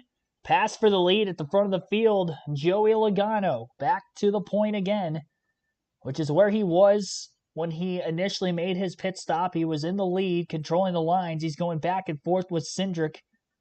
And this has allowed Larson to get more momentum carried on the bottom lane with those cars going to the inside, the middle of the corner, not staying as organized as well at the front of the field. Larson back to the outside behind Blaney in third. Big charge from Truex from 5th place. He'll pull out a line trying to make the pass on Larson for 4th. Through turns 1 and 2, not quite clear. Larson did a good job side drafting. Still side by side there. Blaney gets around Logano, at least to the inside of him off turn 2. Down the backstretch, Cindric leads through 3 and 4. 2 to go this time by in stage 2. A lot of action going on in this lead pack. A lot of slingshot moves being made on this very slick Atlanta Motor Speedway surface in the drafting package era of Atlanta Motor Speedway. Cindric clear high, barely, on Logano off turn 2. Blaney losing a little bit of his muster down to the bottom, having to make a big block on Truex, who almost blocked the 14 down into the inside wall as he was below the double white line. Near contact there. Briscoe had to get out of the gas to make it into the corner in turn 3, as he may have actually still made contact with the 38 car of Todd Gillen. Great job not to wreck the race cars there. Meanwhile, at the front of the field, Larson somehow got by both Blaney and Logano to get to second, and Logano's in the wall! Off of turn 2, they're crashing again. This time it's Joey Logano, Chris Buescher, and Denny Hamlin. Heavy damage on the 22 and the 17. Hamlin's got a little bit of damage as well. And under the yellow, it looks like Austin Cindric is going to win stage 2, as this caution came out on the back straightaway, more so off the exit of turn 2. And for the second consecutive week, Joey Logano will be headed to the garage early. Again, Cindric wins stage 2. Tires are flat on Logano's car. He can't move anywhere. They're going to have to tow him back to pit road. He's going to lose multiple laps, even if he can continue. Very significant damage on Chris Buescher's Ford Mustang. In the lead a couple laps ago, and now sitting sideways, parked on the back straightaway, is Joey Logano. Buescher got up into the wall, but it looked like Logano just slid up into a hole that wasn't there. Thought he had the 17 clear. He did not. Bad block by Logano, running in the 4th place position on the final lap of stage 2. No stage points, and obviously taken out of a shot to win. One of the fastest cars in the field came from the back to the front after a penalty before the race started, and had really controlled the pace of stage 2, along with his Penske teammates there, and a little over-aggressive as he was losing spots in the bottom groove. Tried to get back up into the outside before he lost too many positions there late in the stage and took Chris Buescher with him. Denny Hamlin piled into the back of Buescher as they were all on the outside. This is the 5th caution of the race today, and again, this will end Stage 2 under yellow. Austin Cindric will pick up the playoff point for winning Stage 2. Kyle Larson 2nd, Ryan Blaney 3rd, Daniel Suarez snuck up into 4th, Martin Truex Jr. 5th, Todd Gilliland's had a great day, he's 6th at the end of Stage 2, Brad Keselowski 7th, Harrison Burton 8th, Chase Briscoe 9th, and Chase Elliott comes back from that early incident. He ends up 10th at the end of the stage. Free pass goes to Michael McDowell in 22nd, so McDowell will be back on the lead lap. Though with the 3 cars involved in this incident, I can't say that there's still going to be 22 cars on the lead lap at the end of the stage. It'll probably be anywhere between 19 to 21 once we decide on whether Logano is going to the garage, as well as Chris Buescher and Denny Hamlin. Hamlin had the least amount of damage of the 3 there, but tough to tell exactly what all damage Hamlin has as he heads to pit road. Second incident that both Buescher and Hamlin have been involved in. They had their own separate spins back in Stage 1, but continued on with really no damage. Obviously not the case anymore.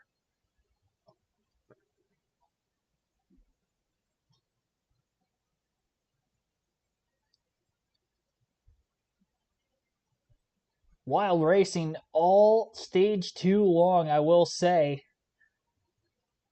Glad that there were only a couple cars taken out there. I'm sure we're going to still see a bunch of edge-of-your-seat action here for these final 100 laps of stage number 3. Denny should be okay, says Ice Demon King in the chat. I would say so, too. As long as he doesn't have a toe link break, because I couldn't tell how much he might have gotten into the wall, but he definitely got into the back of Buescher. Super B-Man 1, thanks for tuning in. Jim Troyer, thanks for tuning in. As you watch from our aerial coverage provided by Goodyear, powering every mile and every moment on NASCAR's road to victory, Goodyear, more driven. Joey Logano said on the in-car radio, it just kept plowing up the racetrack.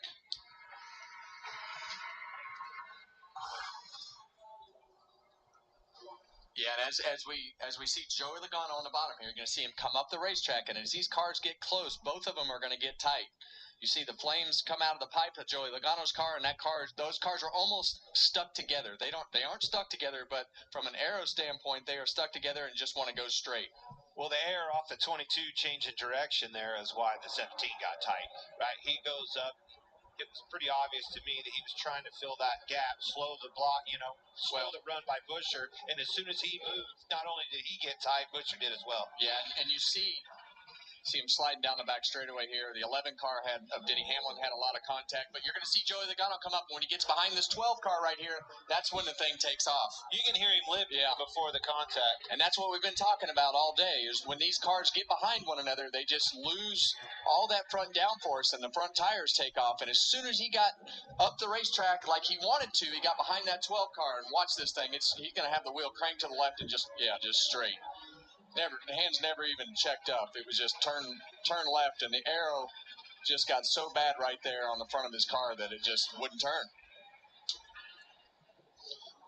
Denny Hamlin.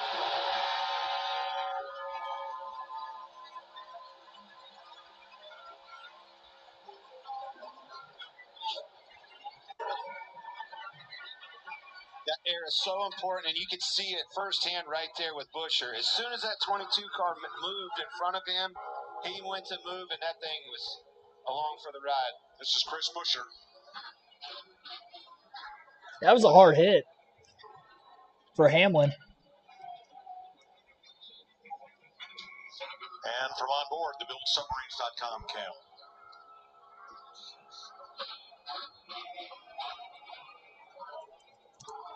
Pretty frustrated there. What was that?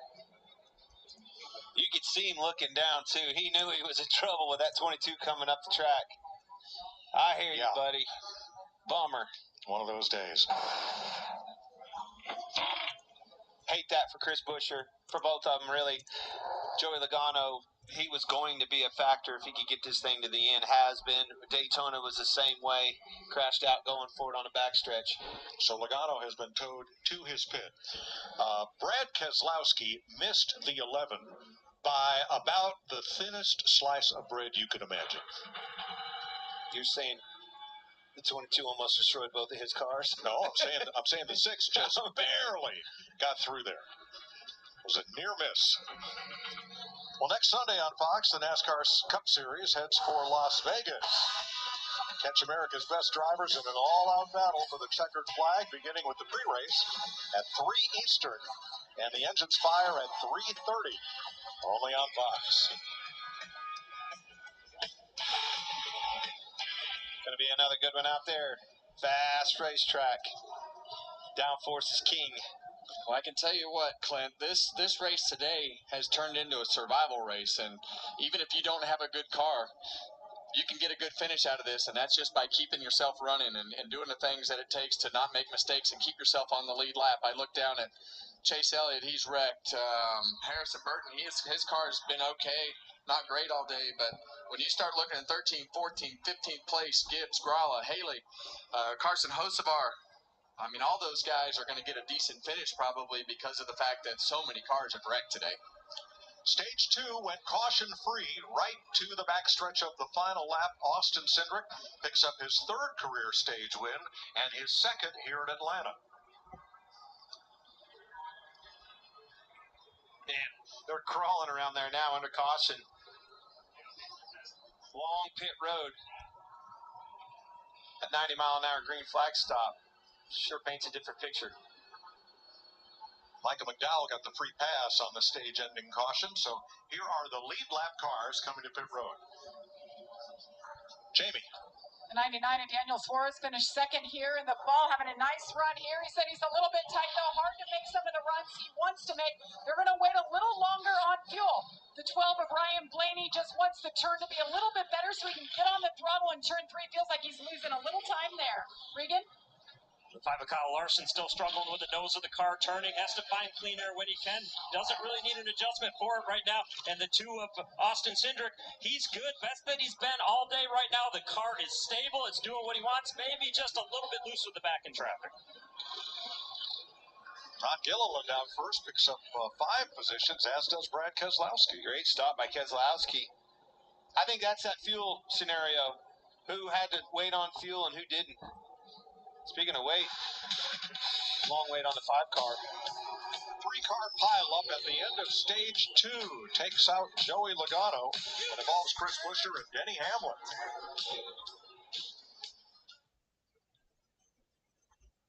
We'll wait until the leaders get back to the start-finish line. I'll update the top 10 heading to the next race start, as we will have just over 90 laps to go in this race yet. We'll get back to green flag action. 86 likes on the stream so far. Be sure to hit that like button if you guys haven't done so already, and subscribe for more NASCAR content of the NASCAR race weekends for live commentary of the NASCAR Cup, Xfinity, and Truck Series races, as well as the NASCAR Cup Series practice and qualifying runs as well prior to race day. Take another ad break. Haven't taken many of these today. We'll take another one during the stage 2 break before we get back to racing. You're listening live on KRC.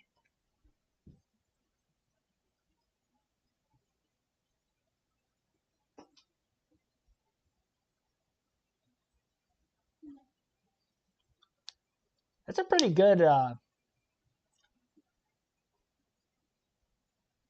comment there from Stunner28 in the chat, mentioning that when I think of Dave Marcus when I hear McDowell, great guys that just need good equipment.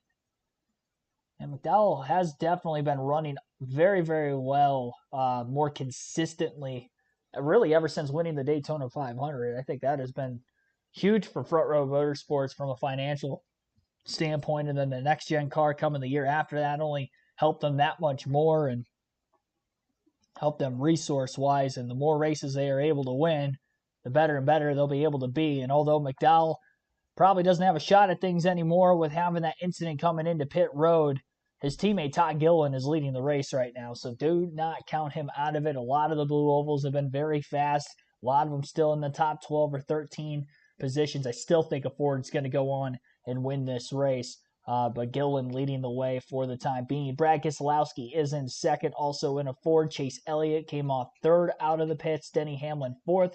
Daniel Suarez is in the 5th place position, Harrison Burton 6th, Ryan Blaney 7th, Martin Truex Jr. 8th, Corey LaJoie 9th, and Austin Cindric is the top 10 following pit stops. Not the final stop of the day, but maybe the last time we'll see tires be changed unless we have another pit stop under caution. Fuel window, again, is 68 to 72 laps, so we may see green flag pit stops just like we did in Stage 2 if we end up having a long green flag run like we did in Stage 2, which went pretty much all except for that last lap without a caution. So over a 90-lap green flag run, by far the longest green flag run of the race.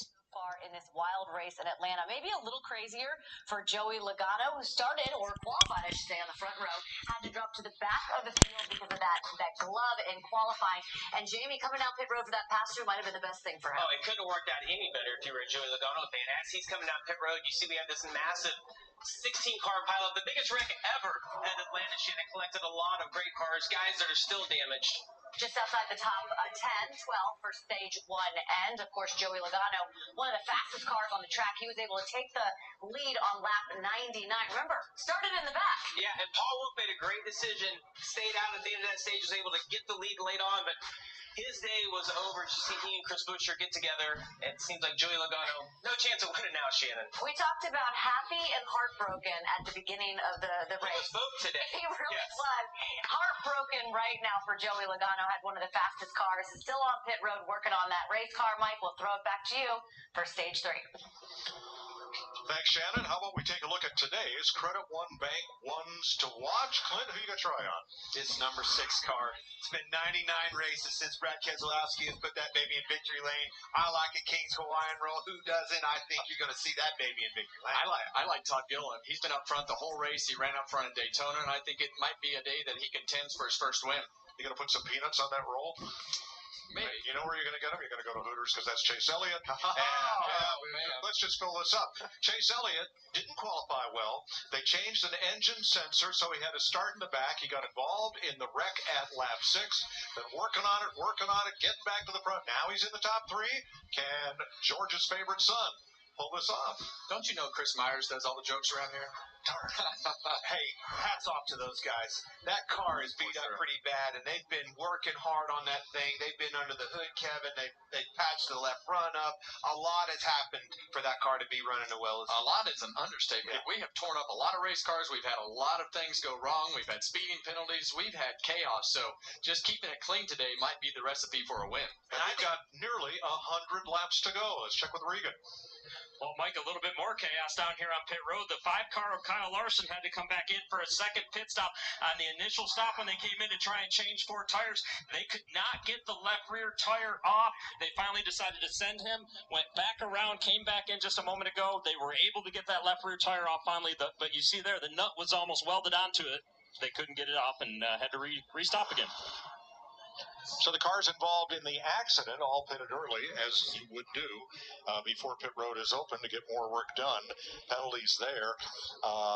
Michael McDowell pitting outside the box.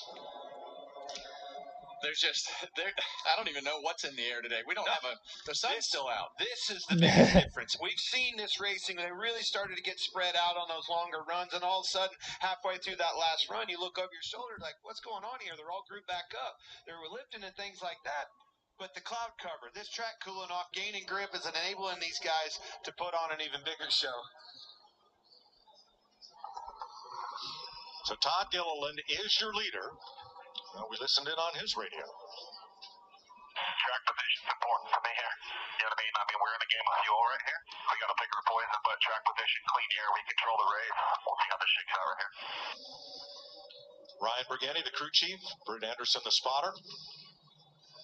For Todd Gilliland. Yeah, and we see Denny Hamlin right there. He's going to line up P3.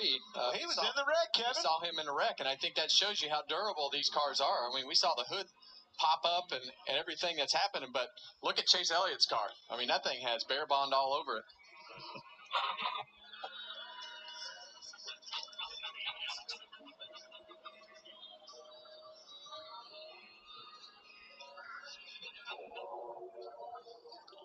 Well, the cloud cover, people putting their coats on, getting ready for the final stage here.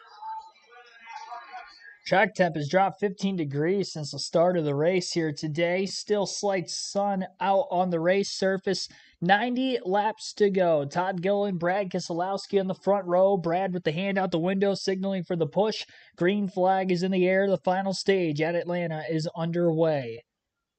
Gillen gets a great push from Denny Hamlin in the 11 to pull clear in the middle of turns 1 and 2. Hamlin also clear, and Denny Hamlin has Ryan Blaney trailing him, trying to get in front of the 6 and the 9. Is Elliott not able to push that outside lane to a very good spot right now? Somebody may have brushed the wall in that outside groove about 6 or 7 rows back. Can't tell who that might have been for the moment. It could have been Daniel Hemrick in the 31. I do believe no major damage, though, on Hemrick's car. It continues to run in the pack. Gillen leads the first green flag lap of Stage 3. Ryan Blaney on the bottom, charging forward. Hamlin followed the 38 to the top when they had the 6 cleared on the back straightaway. Blaney did not. Stayed on the inside. Blaney still to the inside of Denny Hamlin for second and waiting now for a push from behind for Martin Truex Jr., who has had a great race so far today. He's been quietly in the back half of the top 10 and now looking to charge further to the front and contend for the race lead and eventually the race win if all things work out his way. Top 5 at the line, Todd Gillen in first, Denny Hamlin second, Ryan Blaney third, Brad Keselowski fourth, Chase Elliott fifth.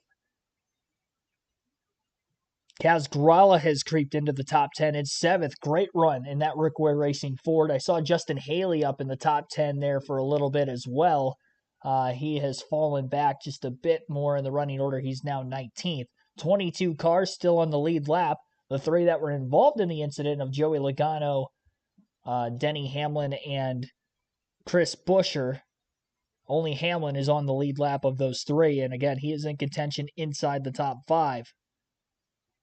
Down the back straightaway, big run on the outside again. Gillen goes down to block, though, and Hamlin may get to the outside of the 38 in the middle of turns 3 and 4. Off the exit of the corner. No, Gillen's still easily clear. He's actually kind of pulling ahead of the pack a little bit. Big run, 3 wide. Kyle Busch to the inside, made contact, and 1 car goes sliding, and that is the 15 of Kaz Grala. Comes back across the racetrack, and the caution flag is out. Luckily, he did not get clipped by any oncoming traffic. 86 laps to go. Kyle Busch had a big run, 3 wide to the inside. I'm not sure if he went up making the contact or not. It looked like that might have been the case. Have to get a look at the replay. Gillen still in the lead at the time of yellow. Putting Kaz in the middle. I think he made a correction there, and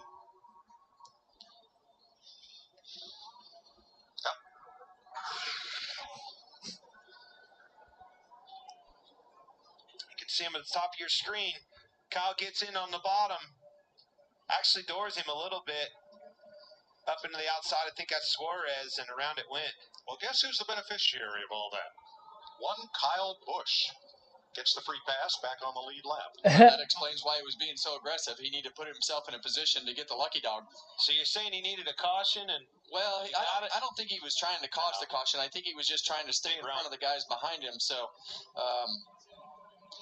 just got tight there. I mean, it almost looked like the 15 came down. Yeah, it just put Kaz in a bad spot, and Kyle was trying to do everything he can do to keep going forward. And I honestly think Kaz gave him room, which it put him in a bad spot. He was clear down at that moment. They gave him room trying to help, and ended up hurting himself. That was the nose of Ryan Preece just getting by. We've had a lot of near misses today. Yeah, you see the nose of Kaz Grala is just underneath the 9 car there, so he knew he couldn't go up, so he did the right thing not going up the racetrack and spinning Chase Elliott out, but Kyle Busch didn't know that he couldn't go up the racetrack and kind of wound up in a pretty tight spot there. Man, I told on myself. Ladies and gentlemen at home, I do have another screen. I saw that replay ahead of time, and man, I started calling the shot for it before everybody at home could see it, Mike. Got to do better, boys.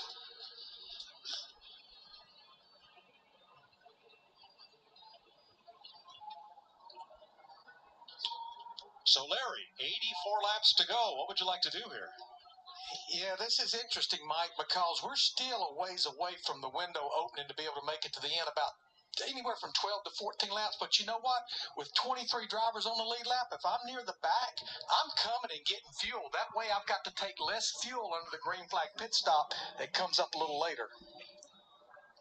Well, yeah, if you get stuck in that green flag pit stop scenario like we saw earlier, we saw Joey Logano and a lot of those Fords get kind of out by themselves because they had clean pit stops and they were able to do the things that they needed to do. We see Ryan Blaney dive down on the pit road. Blaney, Cindric, and others coming this time. You like that strategy?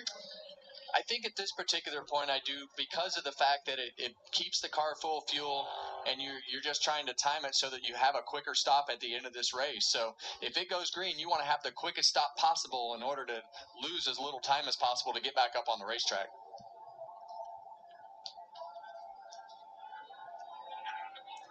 All I heard there was, if it goes green. I'm not. No chance, you're saying? Well, we'll see. Fuel only here. This is why you save when you can. The more you save, the quicker your pit stop.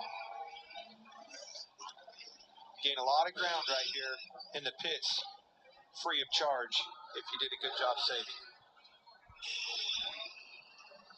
I think they're working the left side of Chris Buescher's car, trying to get things all straightened out there. Right side tires for Austin Dillon, 4 tires for John Hunter Nemechek and Ryan Preece. Just shows you how tough these cars are, Kevin. That's 2 race cars that were involved in a pretty significant impact off of 2 in that last caution, and both of them are still running. So Todd Gilliland, third generation racer, is the leader in Atlanta, 83 to go.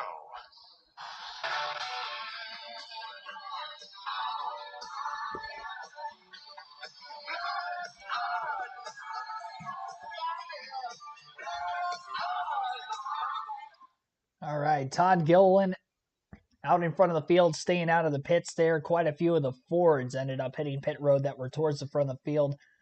They haven't been getting as good a fuel mileage, I've noticed, with the next-gen car. So now they're probably going to be the best case scenario for fuel purposes. Not all the Fords pitted. Keselowski, Briscoe, they look to have stayed out, I do believe. Gilliland obviously stayed out. He'll retain the race lead for now. And still, those that topped off on fuel will still have to pit again before the end of this race. So that's why not everybody came to pit road. So a slight bit of split strategy here, but not too much of a split strategy.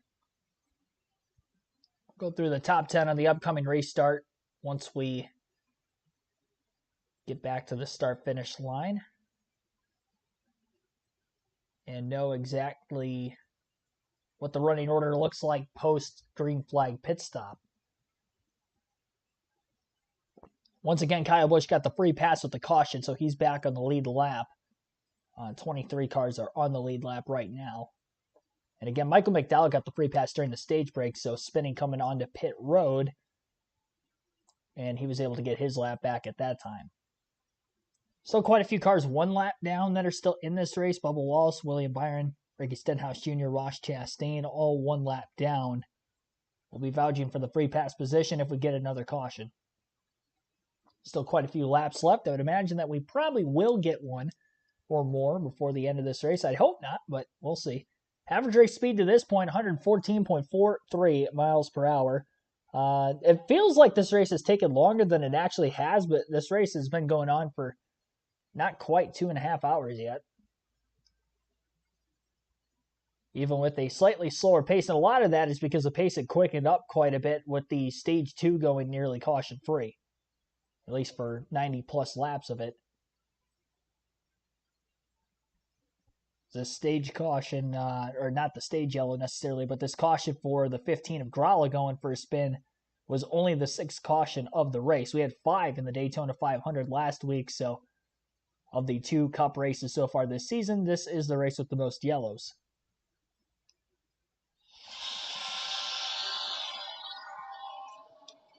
At the 2s, Todd Gilliland to the inside. Very important choice now. Get down to the closing laps of this thing.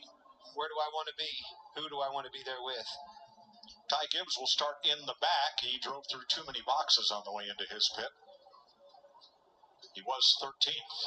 All right, Ryan Blaney is the first car in line that just stopped on this caution. He is in 10th place. What's the plan? Take care, guys. Pretty aggressively here until I'll tell you otherwise. See what you can. And what if Kyle Busch just got back on the lead lap with the free pass? So a lot of these drivers at the tail end of the lead lap. Larry, do they have a chance to make it without stopping again? Austin Hill last night in the Xfinity Series race made a believer out of me. I'm not going to rule it out. Absolutely not. Totally agree, and what of a job. Like his teammate, everybody ran out of gas except for him. Not only did he save enough to get to the checkered flag, had a huge burnout, did a good job saving. Well, this comes down to the driver. You're going to hear, or you probably heard Kyle Busch's car shut off, and they'll shut the car off, coast with the clutch in, let it pop back out of gear, turn the car back on, and the other thing that they're going to do is they're going to come and try to go half throttle, 60% throttle, in order to put themselves in a position to hear the crew chief say, all right, you're good to go. All right, 80 laps to go. Todd Gilliland, Denny Hamlin on the front row for the restart. Gilliland on the inside again. Green flag back in the air. He's got a Ford of Brad Keselowski pushing him as they get up to speed here. Actually, Keselowski's on the top. Truex is on the bottom. And a good push there by Truex. Both Gilliland and Truex are clear. So a couple of Joe Gibbs Toyotas up at the front of the field right now. And Truex looked like he was maybe going to get to the inside of Gilliland. Decides to just still push him down the back straightaway into turn 3. Kyle Larson creeping back into the picture as well. He is the third or fourth car now in the inside lane, depending on what lanes Truex and Gilliland are running at the very front of the pack. Todd Gilliland's led every green flag lap so far of stage 3, down to 79 laps to go. Big block on Truex, who had a major run getting into the first turn. Down to the double white line as they hold on to it, side by side for third between Chase Briscoe and Denny Hamlin. Briscoe winless a season ago. It's been almost 2 calendar years, believe it or not, since his last win, which was his only career win at Phoenix in the spring of 2022, just a couple of weeks away from it being 2 years. Truex, again, to the inside, into the first turn. And will take the lead as he slides clear in the middle of turns 1 and 2. Briscoe followed him in the draft on the inside and gets alongside the 38 for second. Larson not close enough to give the 14 car a push, so momentum was gained by the outside row of cars that Hamlin was able to pull back clear of the 14 as well from third. So it sounds like fuel-saving measures are being made by Blaney and a lot of these other cars that just hit pit road for fuel, thinking that they may be able to make it to the end under a certain circumstance. I would like to think that they probably wouldn't, especially if it goes green to the end. We've seen this before. In fact, last week in the Stage 1 of the Daytona 500, we saw a similar circumstance where it was pretty much going to be near impossible for everybody to make it on fuel, but everybody was saving anyway. And it ended up being all for naught as they all had to pit the final 10 laps of the stage. Would probably be the case here as well, especially if it stays green. Martin Truex Jr., who has never won on a super speedway or drafting racetrack, is out in front of the field right now. He was one of the don't-haves in the prediction side of things that could still change. There are 23 cars on the lead lap and still a few more than that in the race, despite the 6 cautions and the big one, especially back on lap 2 in turn 1 of this race. Surprisingly, did not take many cars out, despite, by the look of it, it looked like it was going to. Contact between Daniel Suarez and Denny Hamlin fighting for the bottom lane right around 6, getting into the first turn. Both cars keep control, and both drivers, I should say, keep control of their cars. Continue racing on. Hamlin continues in the outside groove as well. It's amazing that 11 car is still up here and looks as fast as it has, despite the damage to the front of the race car following the incident on the last lap of Stage 2 with Joey Logano and Chris Buescher. Truex slingshots the 38 for the lead after a straightaway ago. Gilliland got out in front of Martin Truex Jr. Now Gilliland pushes Truex on the backstretch. Into turn 3, both cars go to the inside in front of Keselowski, who has to lift, trying to keep control of his car without pushing up. And that stacked up the 14 and the 2 right behind him. Side-by-side commercial break right now on Fox. For those of you watching, we'll take a quick ad break here. You're listening live on KRC to the Ambetter Health 400 at Atlanta.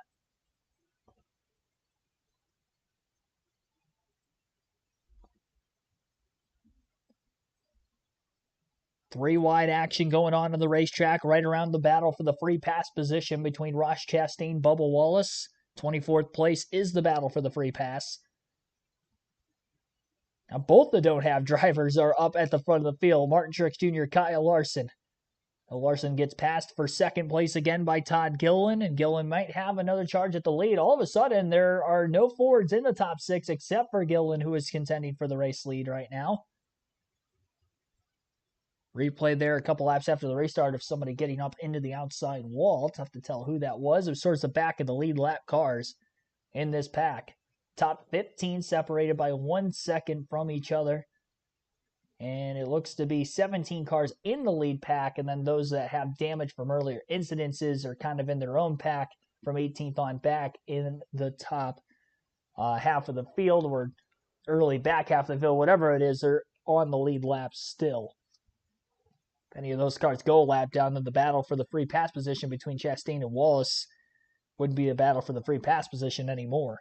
But for right now, it is 70 laps to go. Top 10, Todd Gilliland in the lead, Kyle Larson second, Denny Hamlin third, Martin Truex Jr. fourth, Daniel Suarez fifth, Chase Elliott sixth, Austin Cindric seventh, Brad Keselowski eighth, Harrison Burton ninth, and Chase Briscoe is in 10th place. Gilliland and Truex again back and forth for the lead. Gilliland to the point now. Big push from Larson on the back straightaway. Larson clear, pulls to the bottom, not enough of a run. One car, it looked like Keselowski almost got into the wall as they're 3 wide off the exit of turn 4 with Harrison Burton and Chase Briscoe underneath him. And Briscoe, who was in third just a moment ago, is now fading and almost outside the top 10. And a lot more cars 3 wide even behind them as things are staying dicey. Not going to say getting dicey because it's been dicey for a while. Surprised we haven't seen as many incidences as we have today. Again, only 6 cautions, considering the fact that we are headed down the home stretch. That's not even counting the fact that one of them was a stage caution. 5 incidental yellows so far. Gilliland slingshots by Larson on the front stretch again. Keselowski and Cindric battling for the bottom. Larson, big block at the front of the field, is going to take the lead away from Gilliland again. Speed, but has he saved any fuel, Larry? How close are these guys to the end? You told us maybe. Yeah, all those that topped off, just straight up fuel numbers, they should be around 8 to 12 shy. Those that did not top off, like Kyle Larson, like Martin Truex Jr., you got to add another 5 to 6 to 7 to that. But that's straight up fuel numbers. And right now I'm watching throttle position, and I'm watching a lot of drivers that are saving a lot of fuel right now. That's a tall order. I thought you was going to tell me maybe 1 or 2 laps. Well, I'm watching them bang doors there, so they might not have to worry about fuel. One driver who is not saving is Kyle Busch.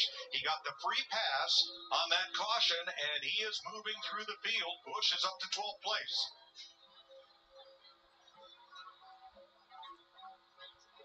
Well, they pitted earlier for what they thought was an ill-handling car, and it didn't really get better. They just got buried deeper in the field, so they've got them well set back to the front.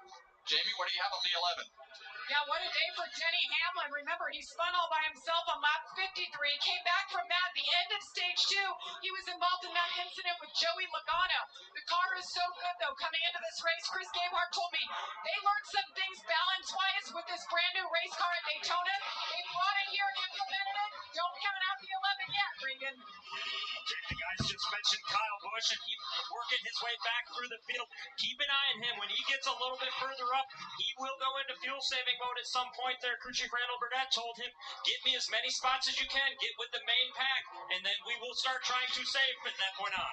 Well, he is there, Regan. He's tacked on to the lead group, and those positions just keep changing at will.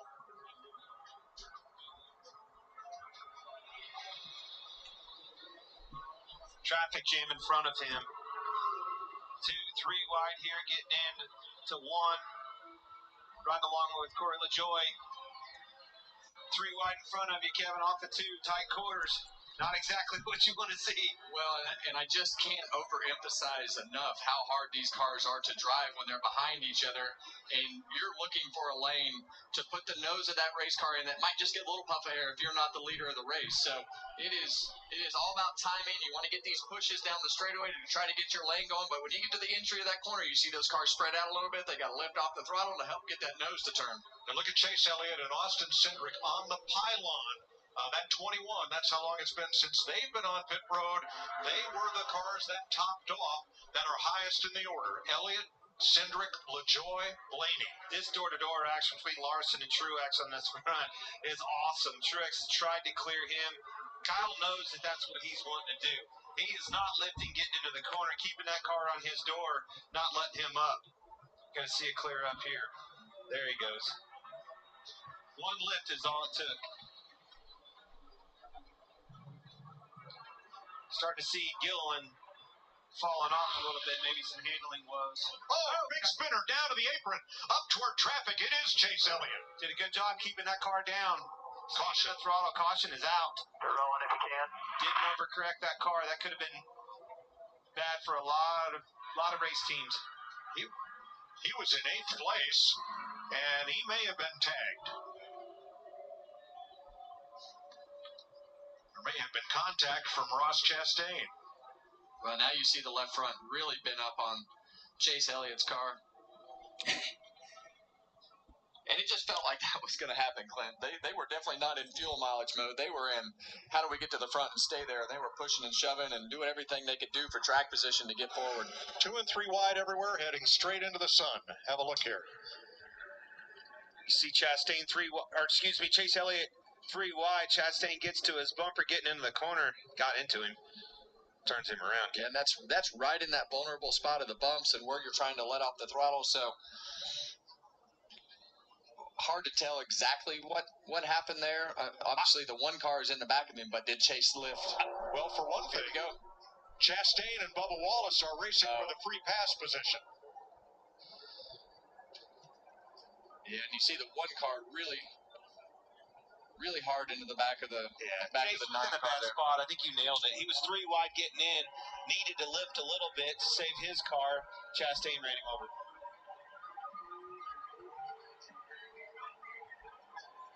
All right, Larry, what do we do now? Do we pit or do we stay out and go for it? We needed some help. Well, I think you're going to have a mixed bag here, Clint. There's no doubt. There's going to be drivers that feel like they can save enough under this caution, and who knows? I think Mike said it. We're probably still not done with cautions. 100%. That was a great save by Ty Gibbs. You saw him and heard him, everything he did with the throttle, and you saw everything that he did with the steering wheel right there, but he gassed it up to keep it down off the racetrack. He started to unwind the wheel so it didn't snap back to the right and overcorrect. So that was a great save. Bubba Wallace gets the free pass. 37 cars started this race. Here are the cars that have not crashed today. Yes, not. Not every day you have an option. It's easier to just explain who hasn't been in a wreck. Well, that is definitely a unique list, and that pretty much tells the story of the day and how this race has gone. Hear the engine off on Kyle Busch, saving fuel. There are guys that do this on the highway. They call them hypermilers. And they coast downhill. They take the car out of gear. They shut the engine off. And, you're looking at me like I have 3 heads. I don't think. But it is a thing. You can tell when you get right up behind somebody who does that. I can't say I've never done it, but it's not often. All you old guys are always worried about fuel mileage. My dad's the same way. Fuel mileage. You idiot. What are you doing driving that thing? Well, there you go. I hope he's not listening, because that's what you just explained is what he'll be trying tomorrow morning. Okay. Martin Truex. Last top 5 for Truex was Michigan last August. And on the drafting tracks, which now include Daytona, Talladega, and Atlanta, goose egg. So far. Got a good car. He's got it where it needs to be. All right, pit road will be open.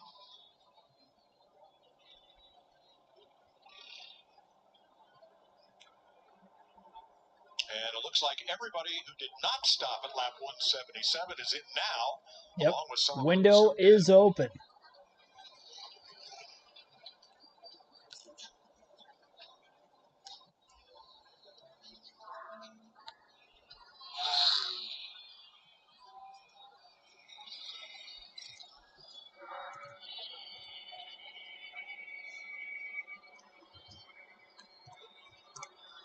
Brad Keselowski, Chase Briscoe were running third and fourth. Michael McDowell, however, stayed out. Jamie. A lot of crew chiefs telling their drivers we're right in our fuel window. Saw some tires on the wall for Denny Hamlin, but it sounds like it's going to be fuel only, about 3.5 seconds for the 6. You see it there. The 19 said his car is better this run. 3 seconds of fuel, Regan. Kyle Larson in the 5 car continues to gain grip with the front. He likes how the car is. It's going to be two tires for him. And the 14 to Chase Briscoe, you only wanted a quick stop. Had been a little tight most of the day. Chase Briscoe with a bit of a gain here as he comes out alongside Denny Hamlin. Truex first out. Austin Cindric and Kyle Busch among the big gainers. 58 laps to go in Atlanta. And we'll take you Fox side by side. All right. Take a quick little break here on our side before we get back to Green Flag Racing at Atlanta Motor Speedway. Be sure to hit that like button on the stream if you haven't done so. Yeah, we're almost at 100 likes. We're at 89 right now, so be sure to hit the like button. Subscribe as well if you are new and have not subscribed yet to the channel for more live commentary streams that look just like this every NASCAR race weekend for the NASCAR Truck Xfinity Cup Series, as well as Cup practice and qualifying the day or two before the race whenever they have that session. So thanks again, everybody, for tuning in so far this season. This is the second Cup weekend out of the year, at least for points races. We also did the Busch Light Clash. Next weekend's live commentary streams will be taking place at Las Vegas. 9 p.m. Eastern on Friday night will be the NASCAR Craftsman Truck Series live commentary stream. A doubleheader set for our schedule on Saturday afternoon into Saturday evening, with Cup Series practice and qualifying beginning at 2 p.m. Eastern Time. And then at 5 p.m. Eastern Time, the NASCAR Xfinity Series race. We'll go live at 3 p.m. Eastern next weekend as well for the NASCAR Cup Series race at Las Vegas. And that is the live commentary schedule again for next weekend for all 3 series, 4 streams once again next week, just like we had this week. Super B-Man, thanks for the $4.99 super chat as well. I just saw that. That's a good timing to do that under caution when I'm looking at the chat, too. Appreciate it. Longtime supporter of the channel. Tim Irvin.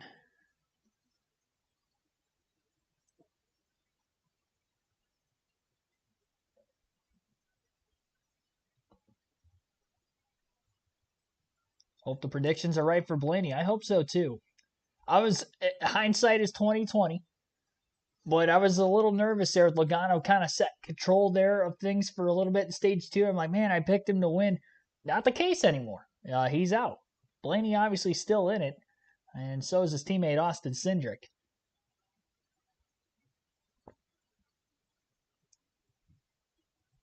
Based off the predictions, we will see where everybody is at.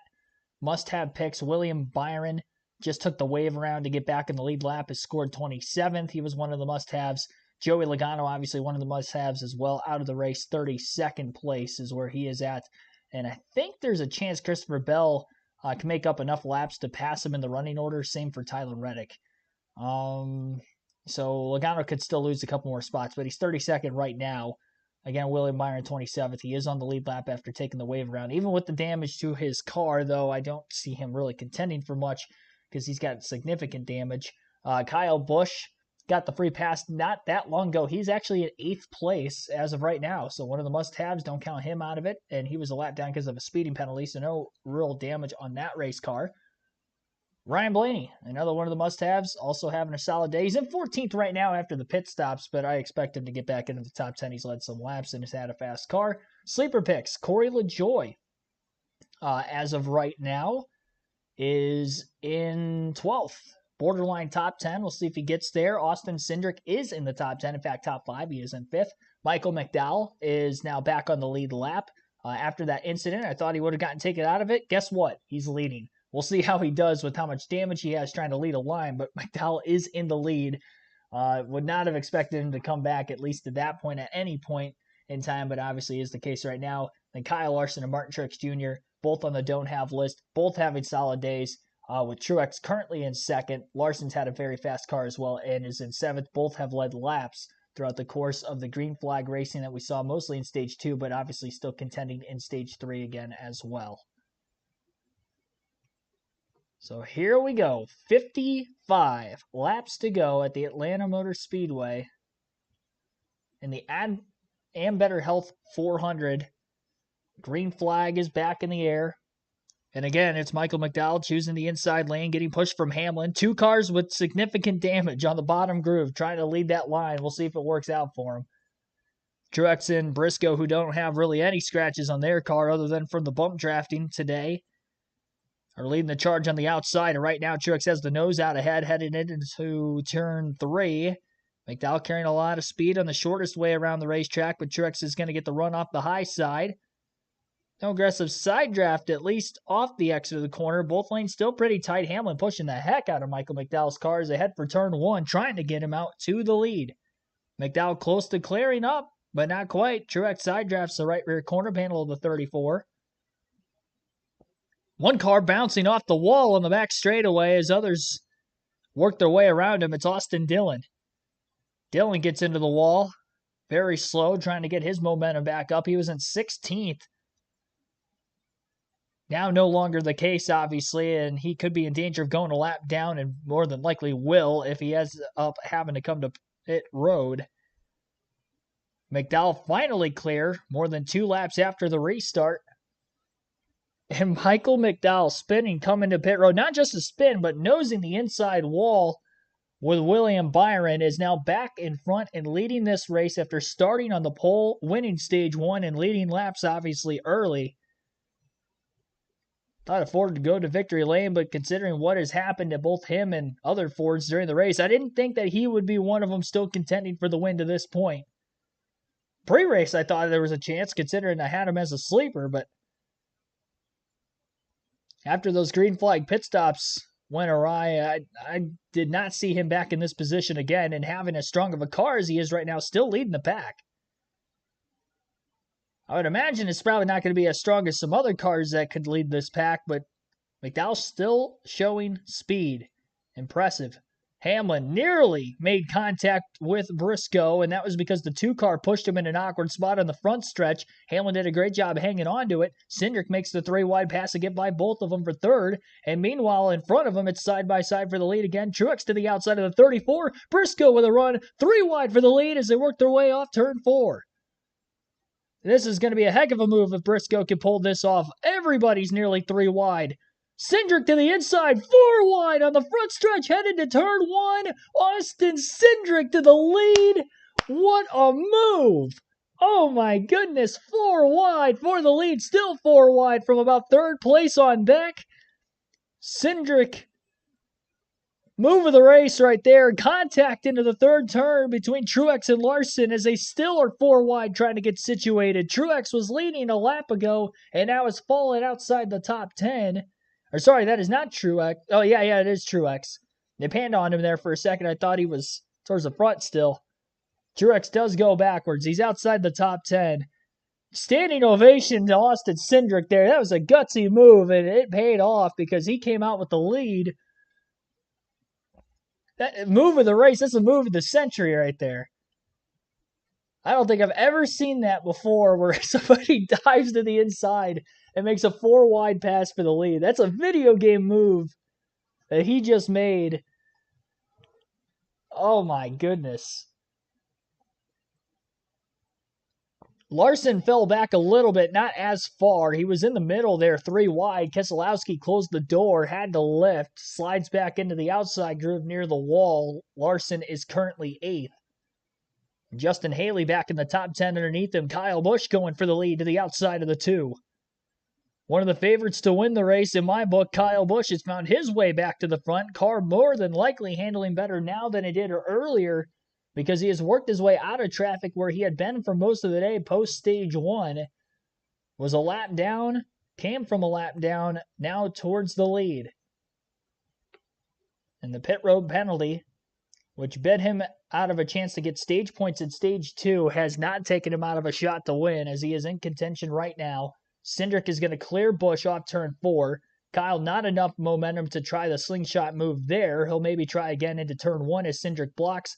46 laps to go. Still 3 wide for a little bit, at least just outside the top 10, mostly 2 by 2 as things have funneled out very quickly. Hamlin with a push from Briscoe on the back straightaway goes for second on Busch. Cindric to cover the bottom on Hamlin. Hamlin slides up clear of Kyle Busch, now into the outside groove, and Cindric follows as he looks out of his rearview mirror. Hamlin getting a nice push on the front stretch from Kyle Busch. Cindric again to cover the bottom. Hamlin stayed to the outside, and Cindric has to go back up to stay in front of the 11 car. The battle for track position is on, and what an incredible scene of racing we have had since the restart.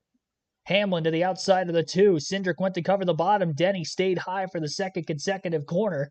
This time he gets alongside the 2. And at the start-finish line, Denny Hamlin will lead that lap by inches, gets a big shot from Kyle Busch. And as they roll back into turns 1 and 2 again. Top 5 at the line the last time by. Hamlin led. Cindric second by 9 1/1000ths of a second nonetheless. Kyle Busch third. Chase Briscoe fourth. And Brad Keselowski was the top 5. Hamlin and Cindric still gridlocking the field 2 by 2. Briscoe is now clear of Busch to slide into the outside line, which means that there is no help for Cindric on the bottom, and he's going to lose a couple positions until Briscoe pulls out of line, and he will take the race lead away from Denny Hamlin through 1 and 2. He is trying to clear high. Hamlin almost gets into the wall. He might have brushed it a little bit. Briscoe was very aggressive with that block. Busch comes along to push Hamlin down the backstretch, and Hamlin, after nearly getting into the wall, ends up with the lead. And Kyle Busch into second. Briscoe now getting the help from Cindric in the bottom groove. Side-by-side commercial break right now on Fox Sports 1, but we're going to keep our live commentary coverage going. Hamlin and Busch are side-by-side for the lead on the back straightaway to turn 3.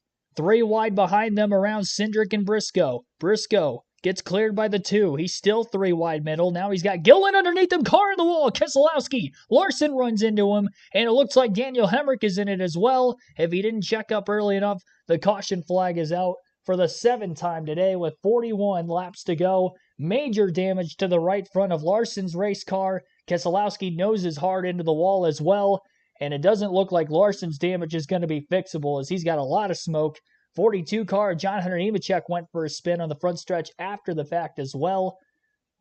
And that was not Daniel Hemrick. It was actually Corey LaJoie who had gotten into the back of Larson on the outside. That was very similar to how the wreck in turn 2 happened with Logano, or at least by the way it looked. Maybe not how it started, but the end result looked exactly the same, only this one was on turn 4. Again, 41 laps to go. Top 5. At the time of the caution, Hamlin in the lead, Kyle Busch second, Austin Cindric third, Todd Gilliland fourth, and Martin Truex Jr. is in 5th. 40 to go, still under the yellow. Can't tell who that was limping around the racetrack. It might have been Keselowski's back bumper, but Larson obviously significant damage. Had a great run going.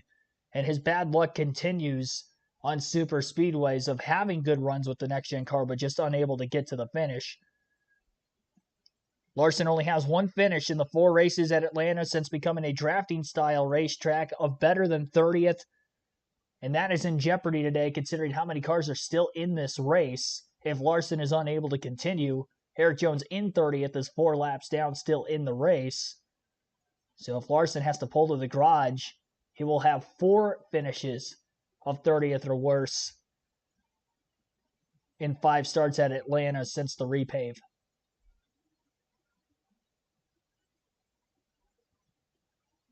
Got 91 likes, more than that watching right now on the stream, so be sure to hit that like button if you guys have not done so yet.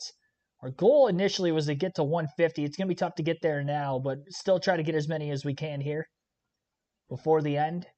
Appreciate everybody tuning in. Whether you are new or returning, action-packed race at Atlanta, to say the least. Another incident. It has not been caution-filled necessarily, believe it or not, considering it's a 400-mile race. It feels like we have had more cautions than we have had. We've had 7 for incident, so not including the stage 1 break. after a one-lap green-white checker finish there. This is our 8th caution total. Although if we get caution after caution from here on out to the finish, then it will kind of turn into a wreck fest. But I mean, even though the number of cars that have been involved in an incident, a lot of those were the 16 that took place on that lap 2 incident. A wild one at Atlanta, to say the least. Great racing during the green flag coverage. Wish more cars were in it, but the action has been action-packed from the drop of the green flag at the start of the day, to say the least. Having a replay, Keselowski just got loose. I mean, nothing anybody did wrong there. It was very similar to his teammate in the same spot of the racetrack getting loose earlier. Remember, Chris Buescher had a single car spin in the middle of 3 and 4. Difference was here, they were 2 and 3 wide. Well, I mean, they were 2 wide around Buescher earlier. Everybody missed him, but 3 wide behind him caused for a couple cars to get into the back of the 6 of Keselowski and couldn't check up in time. And those drivers, again, were Kyle Larson and Corey LaJoie. Keselowski also kind of tagged the wall a little bit, which kept him from spinning down the racetrack like Buescher earlier. In result to the spin. So this one, he kind of slid up the track, and Buescher, who spun earlier, slid down the racetrack. Larson definitely got the most damage of that incident. Keselowski had some flat tires. He's probably going to fall off the lead lap by the time he came back to pit road, repaired the damage.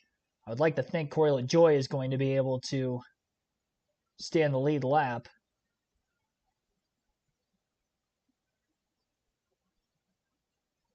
Hendrick fan before it should.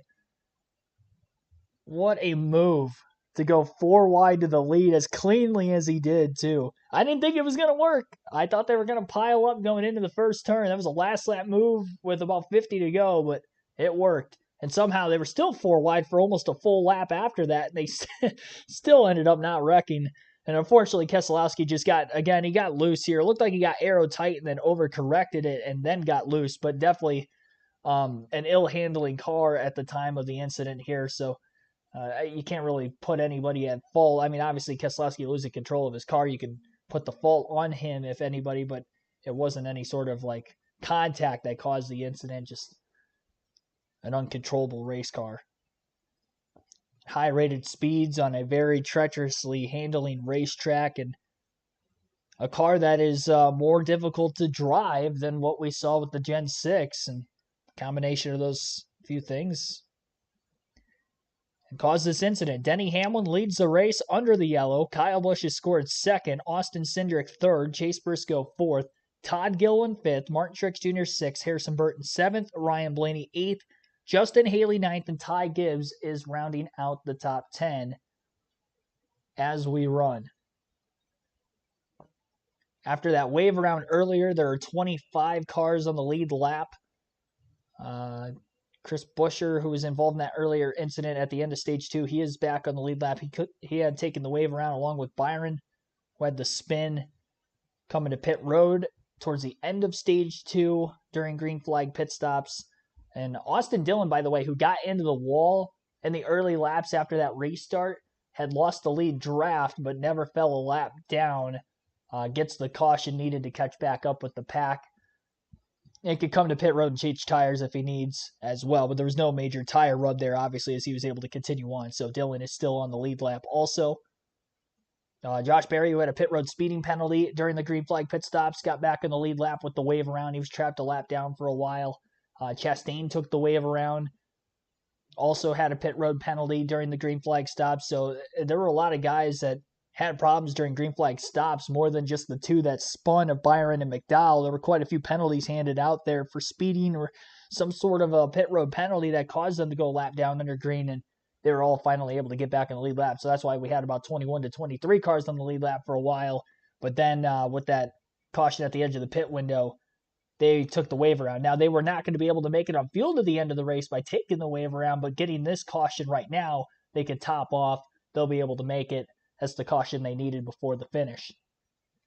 We'll have 35 laps to go in the restart. They're already doubling up, and Denny Hamlin, again, will be the control car on the inside lane.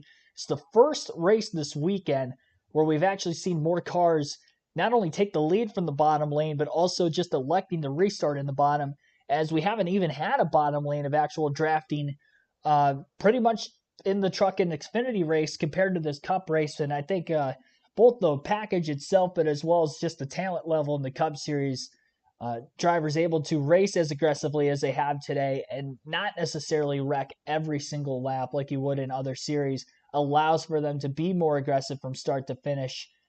And we're in the truck and Xfinity series, the long green flag runs you usually see are what we saw this weekend, where there was a lot of single file racing.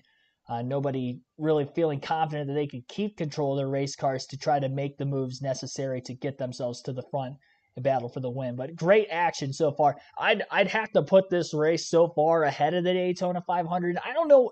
The 500 was a good race, but for whatever reason,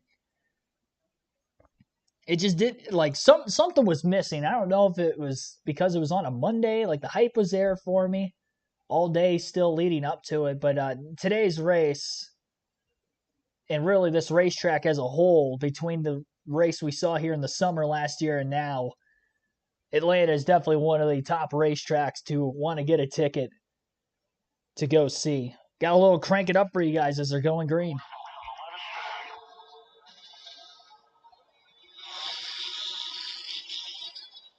Still full top door, quarter. Bumper top clear, half off. They're still locked in there, top lane, one back, 2 by 2. 2 back, 3 wide now. 1.5, 3 wide, 2 and 14 close to top lane. They're just now coming detached. Back now, 2 by 2. 12 close to you off the bottom lane with no help. The help's in the top lane right now. Still 2 to you. They're 3 wide, 1.5 off your corner entry.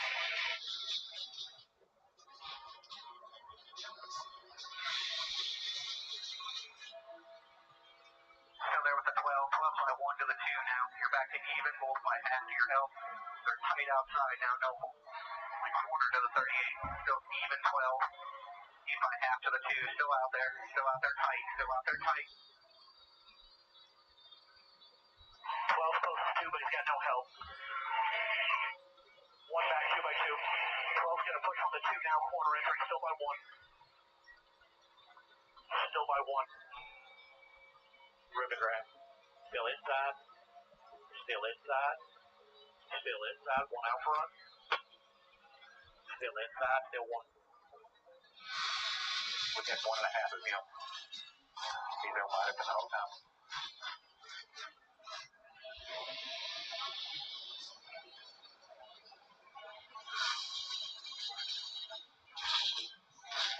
Well, Clint, we saw exactly why Kyle Busch picked third. He shoved Denny Hamlin to the lead, and these guys behind him have just gone crazy racing side by side. But now they've kind of settled out, and here comes Ryan Blaney. Gillen way loose off of 2. Probably a push loose, snap loose scenario. And now you're going to have to deal with pushes that you haven't dealt with all day, because guys are going to start hitting you harder. They're going to be more aggressive than they've been all day, trying to get their car and your car, whatever the positioning is, towards the front. So this is going to get more and more aggressive as we get towards the end of this race. They're not only going to hit you, they're not going to lift when they get off. They're going to ram you at this point. No more letting the guy in. Blaney and Gilliland in the 38. His grandfather, Butch, was the NASCAR West champion, Winston West champ in 1997. Today is Butch Gilliland's 66th birthday. Well, I've raced against David and Butch Gilliland, so I've raced against Todd Gilliland as well. So I've raced against 3 generations of the Gilliland family. So go ahead, Clint. You just hand me softballs. Here we go. Hey, look at this. Stalled out. Busch got stalled out on the inside of Hamlin, and here comes Blaney with a huge run on the outside. Can he clear him for the lead? Off the bumper of his teammate Cindric. These Fords, boys, very strong. That Gilliland car, whether he's in the front or pushing, is a factor. Has been all day long. Here he's going to do the crossover, get down to help Kyle Busch. Does he go by him? Does he use the momentum, or does he push him? Pushes him back to the lead.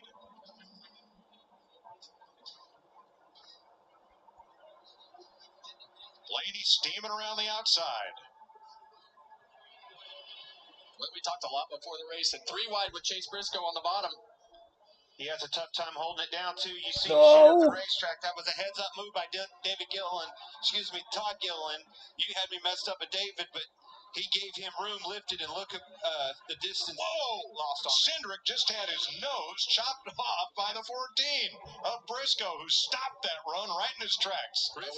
He's giving these guys fits. He gets these big runs, and he can't hold it down in the corner. That'll get him in trouble if he's not careful. And he's been very aggressive with his blocks and everything that he's been doing. So you see those guys hang him out.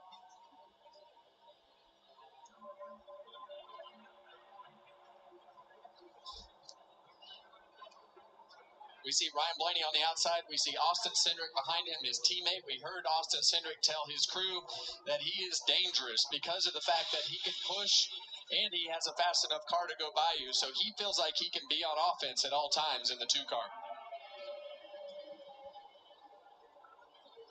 Bubba Wallace, third car in that outside lane. This thing has massive damage to the front of it, lower splitter, and he's still able to get it up front and make some hay. I think that scenario will change if he's the lead car in his line. Well, he's in the majority, Clint, so most every car in this field has damage. So, right. Oh, Briscoe. Whoa, big lift out of Hamlin, got in trouble. Briscoe might have scraped him there. Again, because Briscoe's a maniac right now. He gets those big runs and he can't do anything with it. When he gets in the corner, cannot hold it down, pushes him up the racetrack. Well, the other thing that's going to do with the whole field, as you start making those moves over and over and over again, you're going to get less and less help. So you might be able to make them on the aggression, but you're also going to get hung out. Martin Truex was the loser on that one. He was on the high side, had to lift, and got backed up because of it. Well, we see the 4-car, Josh Berry right there. We talked about his dual speeding penalties under green. He's been able to get the lucky dog and get himself back in contention. He's running 11th right now. Larry Mack, you got some trends for us with 24 to go? I do, Mike. We've had 4 races on this Atlanta configuration, and the average of the final caution is lap 238, which is 22 laps to go. Right now, we've got 24 to go, so we'll see. Well, and that's exactly what those guys up on the pit box do. Is exactly what Larry is telling you. Every time there's a caution, they play the percentages. They go with the analysis of the race and figure their fuel mileage. But, man, these cars are all over the place. Up, down the racetrack, 3 wide, 2 wide. These big runs they're getting and not being able to hold it down, like we talked about with Briscoe, he's not the only one in that scenario. That's where the trouble is going to happen. Right. You don't have any trends or any analysis for how hard Chase Briscoe is pushing that number 14 right now. They're all going for it. It's those runs, Mike. They get massive runs. Second four's been into somebody, the right side. No markings on those tires. Cindric with a run underneath Kyle Busch. Crossover. Watch this push on the outside for Briscoe. And what you saw Kyle Busch just do right there. 21 laps to go. Blaney trying to hold the pack of cars behind him. Cindric and Busch are side by side for second place. Still 3 wide in the middle of the quad oval on the front stretch from about 7th or 8th on back. Near contact getting into the first turn, it looked like, between Todd Gilliland and the car to his outside. Chase Briscoe in the 14, all over the left rear corner panel of Kyle Busch's car. Cindric and Blaney down on the bottom. 3 wide, 4 wide now into turn 3. Contact between Briscoe and Hamlin. Briscoe goes for a slide. Hamlin caught up in it. Hard into the wall goes the 14 head on. And caution flag is out again, obviously. And the aggressor is the one that goes around, that being Chase Briscoe. 4 wide into the third turn, and that time it did not work like it did earlier in the stage. To do that. You know, I'm not putting that on him. It's the package, right? Denny Hamlin, he was a contender. That car was capable of getting the job done. Finally did him in. Going back to that, tons of speed in that car, but it was kind of a dart without feathers. That thing would get down there and force him in a scenario to have to make a move. It was time and time again. The speed down the straightaway land a problematic situation in your lap by the time you got in the corner. There you saw Denny Hamlin's right front wheel is locked. He's just going to try to nurse it around to pit road. full moon this weekend. Anybody surprised? No, not me. Chase Briscoe climbs out after a very eventful day.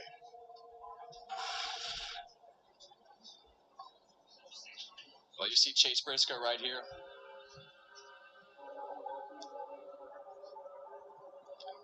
Got up in front of Bubba Wallace. Tried to go through the middle, and they were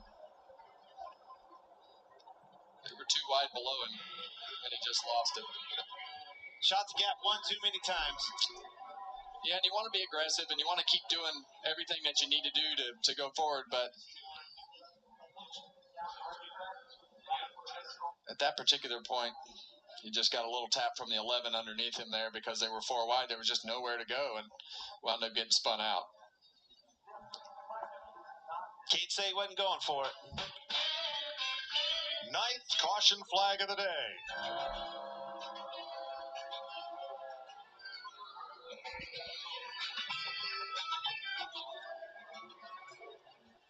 Like the way Chase Briscoe was kind of rolling there for a little bit, I think we all kind of assumed that the inevitable would end up happening around the 14 car, and that was a crash that took place with the 14 in it. So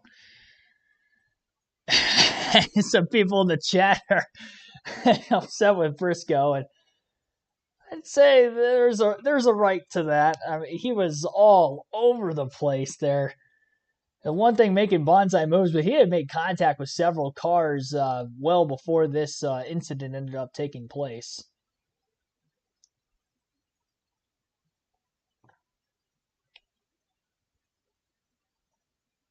Not the first race we've seen an instance like this. Maybe the first time on a super speedway I can remember Briscoe being maybe this aggressive, and obviously it didn't work out for him too well. Our 9th caution of the race, I do believe. Let me see here. Under red, by the way, right now, so we don't take away too many green flag laps away, I would imagine. So under red flag period for the first time today. Back-to-back races, we've seen a red flag now. The Daytona 500. Now this one, we also had a red flag in dual race number 2 because of a big one in the final 10 laps of that race. Only 2 cars involved in the incident. Again, Denny Hamlin and Chase Briscoe. Briscoe definitely going to be done, and Hamlin's got quite a bit of damage on the right front of his car. A major cleanup being had after the Briscoe impact there. So, again, under red. So we have more green flag laps left in this one. Once we get back to racing, this caution took place at lap 239. And it was the 9th caution of the day. Look at that list of lead changes. I'm not even about to count how many that is, but it's a lot. We've had quite a few. The driver who's led the most laps in the race today, believe it or not, Todd Gilliland in the 38 cars led 58 laps, 6 different times he has led. His teammate, Michael McDowell, 28 laps led, tied for 3rd most with Kyle Busch. Austin Cindric has led the 2nd most laps with 32 laps led. Ryan Blaney, current race leader, 21 laps led in the race for him. And he's got his teammate Austin Cindric right there with him, though they're the only 2 Fords in the top 5. The only other Ford in the top 10 is Josh Berry in 7th.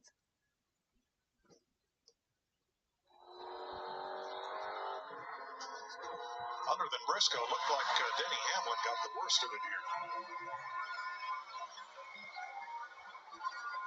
Yeah, and that's just, they're 2 wide below Chase there, and spotter's got to be telling him 2 wide. I don't know what the spotter said, but they were 2 wide below him, and hold on. Yeah, he went too low, and Denny Hamlin was there with the car below him, and he couldn't go anymore, and the 14 wound up getting spun out right there. Yeah, Daniel Suarez had a run to the inside of Hamlin, so they were stacked up 4 wide. Well, it's one thing to shoot a 4 wide gap if you've got momentum. No momentum getting into 3.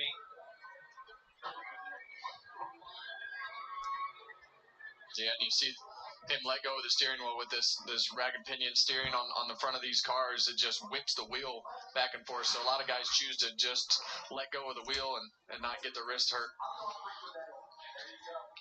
Let's hear from some of the drivers on just that, what to do with your hands when you're in that situation. If you're involved in it, typically I will, I don't know, a lot of people take their hands off the wheel, but I just kind of grip it, just kind of get in a tuck position and hold on for dear life.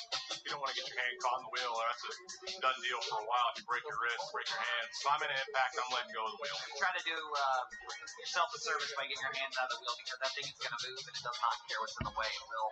We'll break stuff. Yeah, and you see Chase just choose to do that. And for me, I was a hang on for dear life type of guy. I thought I could drive it all the way to the end of it. That changed a little bit in these cars because it does rip the wheel out of your hand so hard. So for me, it was exactly what you said. I just need something to hold on to. We're in a wreck. Just being along for the ride without holding on to anything is kind of scary.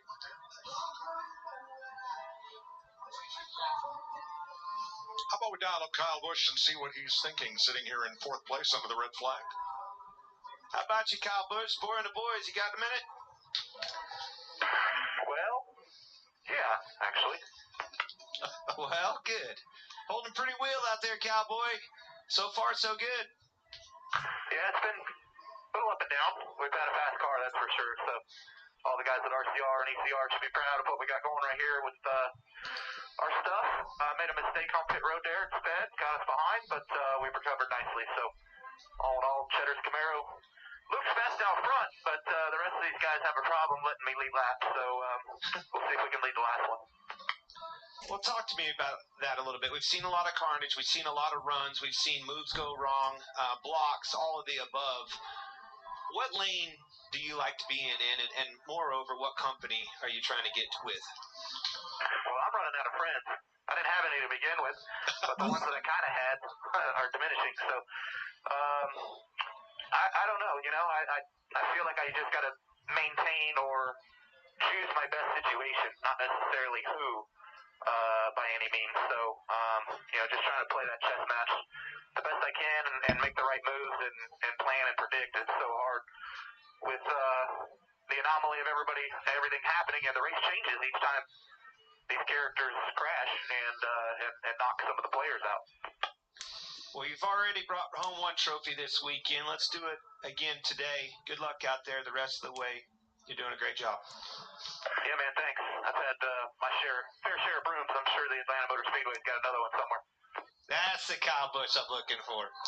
The broom referring to a clean sweep of the weekend. He would be 2 for 2. He won the truck race yesterday. William Byron's going to get the free pass under this 9th caution flag of the day. Jamie? Well, defending series champion Ryan Blaney has led 21 laps. He's the current leader right now. Jonathan Hassler is crew chief. Jonathan, do you feel like at this point you guys have enough friends around you, and is the car strong enough to keep it where it is right now? Yeah, I think so. We got the two right there. He's been good, you know, working with us, and I think Ryan, regardless of who's back there, has done a good job kind of managing each of the lanes and putting himself in a good position. I think he's one of the best, you know, speedway racers in the garage, so I think we'll be in a good spot. Right, best of luck. Thank you. Regan. Austin Cindric's been up towards the front the good majority of the day today. Brian Wilson, the guy on the radio, helping him to do that. Brian, you got your driver in a great position with a teammate up there. What do you tell him as we get this restart shortly? Yeah, I think our spotter kind of summed it up the best. He said, you know, this is a similar position to what we were in last week, and it really doesn't matter unless we finish it off. So, you know, last week was a great week for us, but unfortunately we got a wrecked race car. So trying to finish this one off, and I think the guys have really done their homework to be able to do that. Thanks, Brian. There is Austin Cindric in second place, awaiting the command to restart engines and come around as they clean up with 19 laps to go. Now, for most of this track's history, since it was built in 1960, they've run 500-mile NASCAR races here. The spring race recently shortened to 400 miles, and yet we are 2 lead changes away from an all-time track record for Atlanta for lead changes. Todd Gilliland's been out front for 58 laps today. Austin Cindric for 32. Kyle Busch for 28. Michael McDowell, the pole sitter, for 27. Same for Joey Logano. Ryan Blaney for 21. And Kyle Larson for 17. Blaney, the leader right now. Who you got on the dial-a-tone here? Well, we're going to try to dial up Martin Truex here. Hey, Martin, Kevin Harvick up in the Fox booth. Tell us about this day, man. It looks like it has been wild from up here. We see carnage everywhere. Where's your head at right now for the end of this thing? Oh, try that next channel. Boyer is in charge of the radio up here. Let's try again. Martin, Kevin Harvick up in the Fox booth. Tell us about your day, man. It has been wild. What's the plan here for these last 19 laps? Yeah, hey buddy, it's been pretty crazy, unbelievable, like just how aggressive everybody's being. But yeah, you know, strategy-wise, just we're good on gas, and we got the tires we're going to end the race on, and just you know, trying to figure out how to be in the right position there. So my car seems to like the bottom. Hopefully we can you know, pick up a few spots here, get back right there near the front, and then stay there. Hopefully they right behind us, not in front of us. That's the key, I think, from here on out. We've been telling all the fans at home just how hard these cars are to drive. Tell us how it feels from the driver's seat. I know when I drove last year, it was just up on top of the racetrack and sliding around, and very strange getting into corners with the arrow. Is that how it is still? Yeah, you nailed it. It's a bit of a surprise party every corner. So yeah, the thing is, it's just the traffic. There's so much air moving around. You know, it's one lap you're sideways and chatter in the right rear about to crash, spin out, and you know, the next corner the thing right front takes off for the fence. So it's you got to be real mindful of what situation you're in and try to anticipate that. But it's crazy as it is. It's been kind of fun too. So I think my Bassford Camry's pretty strong, and hopefully we can make it to the end and be at the front here. All right, buddy. Thanks for talking to us. Keep her straight. Yeah, I'll try. 9 caution flags and 1 red flag so far. Sunset about 10 minutes ago here in the greater Atlanta area. Pretty pictures. Not so pretty what's happened down at the racetrack, and wherever the dumpster is, the cheap metal goes. Well, it's going to need more than a dumpster. It's been a mess, but the racing's been great. I'm not sure how we balance that. You've had 7 cars, just 7, that have not been involved in one of the crashes today. It's rare that we have a list that is shorter of the cars not damaged than the ones that are damaged, but it has been a wild race, and I think going into this, we knew it was going to be wild because of the temperature, because of how the cars drive here, the pushing, the shoving, but we didn't even make it to the first corner before we had some carnage. First lap. Well, you heard Martin Truex Jr. right there. He said it, right? He put it on the drivers. It's amazing to him how aggressive all these drivers are. Just saw it with Chase Briscoe. You hate to put it on him, but that probably could have been avoided. It was coming. I saw it for 10 laps. He was trying, and he finally got it done.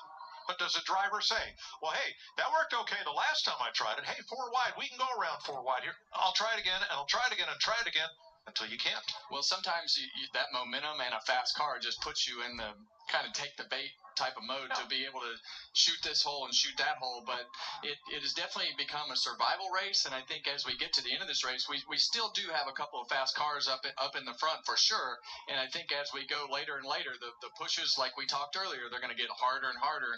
It might not be the last yellow. It's the package. I like what you said right there. The option's on the table. It's up to you whether you take that option or not, right? It's put people in trouble time and time again. We've seen that, but holy cow. It's the highlight reel's longer than the race. It's unbelievable. You're almost speechless. Is that what you're saying? Almost? Close. You got more. Okay. Let's check in with Shannon and Jamie. Well, we got the highlight reel for you guys. He sure did. He knew that we were coming. We were actually trying to write down all of the drivers that were involved in wrecks. We figured maybe just go the other way. I think there's about 5 guys who have not been involved because this started early, Jamie. Yeah, lap 2, you see one of the biggest wrecks at Atlanta Motor Speedway. 16 cars involved in that, eliminated a lot of good cars before they even got started. And this was common, Shannon. We saw guys get loose. You see Chris Buescher on lap 25 moved up just a little bit, got his right rear in the dirty part of the track, and spun around. Denny Hamlin, he's had an eventful day, right? This is the first of it. Lap 53, he slides through that infield. We've seen this a lot, right? We've seen guys just one-car wrecks. Yeah, and this here was green flag pit stops. Michael McDowell walks up the rear brakes, gets into the Daytona 500 winner, William Byron. Both of those guys lost a lap in that instance. Heartbroken Joey Logano, lap 159, started, he qualified on the front row, had to start in the back of the field, and was all the way up at the front, and then his day was done. Denny Hamlin was involved in that one as well. This is Ross Chastain getting into the back of Chase Elliott, spun Elliott around, only a one-car wreck, but Shannon, we had seen so many spins today. Yeah, at 219, multi-car wreck, and we're seeing this. Over and over again, wreck. We've had 9 cautions so far. We still have under 20 laps to go as we just got back to yellow flag out there. It's not over yet. What is the cause of this? We saw the 4 wide, right? We knew that these guys are getting aggressive out there. We know that they're taking chances, but it has been just wide open since the start of this race. Yeah, and it gets down to the end. You're seeing right here Chase Briscoe going around. Guys get more aggressive because it gets more intense as the race gets down to the end. But I would say this has been one of the most fun races to watch. And listening to Clinton, Kevin talk about it in the booth, the racing, typically you see the leader have this massive advantage because of having clean air. It's almost as if the cars behind have the advantage because of the draft they're able to generate. No one's safe. At lap 2, when that first wreck happened, I remember you said, oh man, I don't know how this is going to affect the race. I don't know if this is going to be as good because of all those cars that were out of the event. Well, I was just worried that if you eliminated 15 or 20 cars, what kind of a speedway drafting type race are you going to have? But we've seen a lot of those guys that were involved in wrecks be able to come back and have great runs. Mike, what do you think the odds are that we see 4 wide again in these last 18 or so laps? I give that about a 7 out of 10. I think we have enough cars left to do it. I also think we have not seen the last caution flag. I would agree with you on that, Mike. I think you are 100% right on not seeing above. Yeah, 4 wide and not the last caution. All right, here comes Daniel Hemrick, Todd Gilliland, and more to pit road.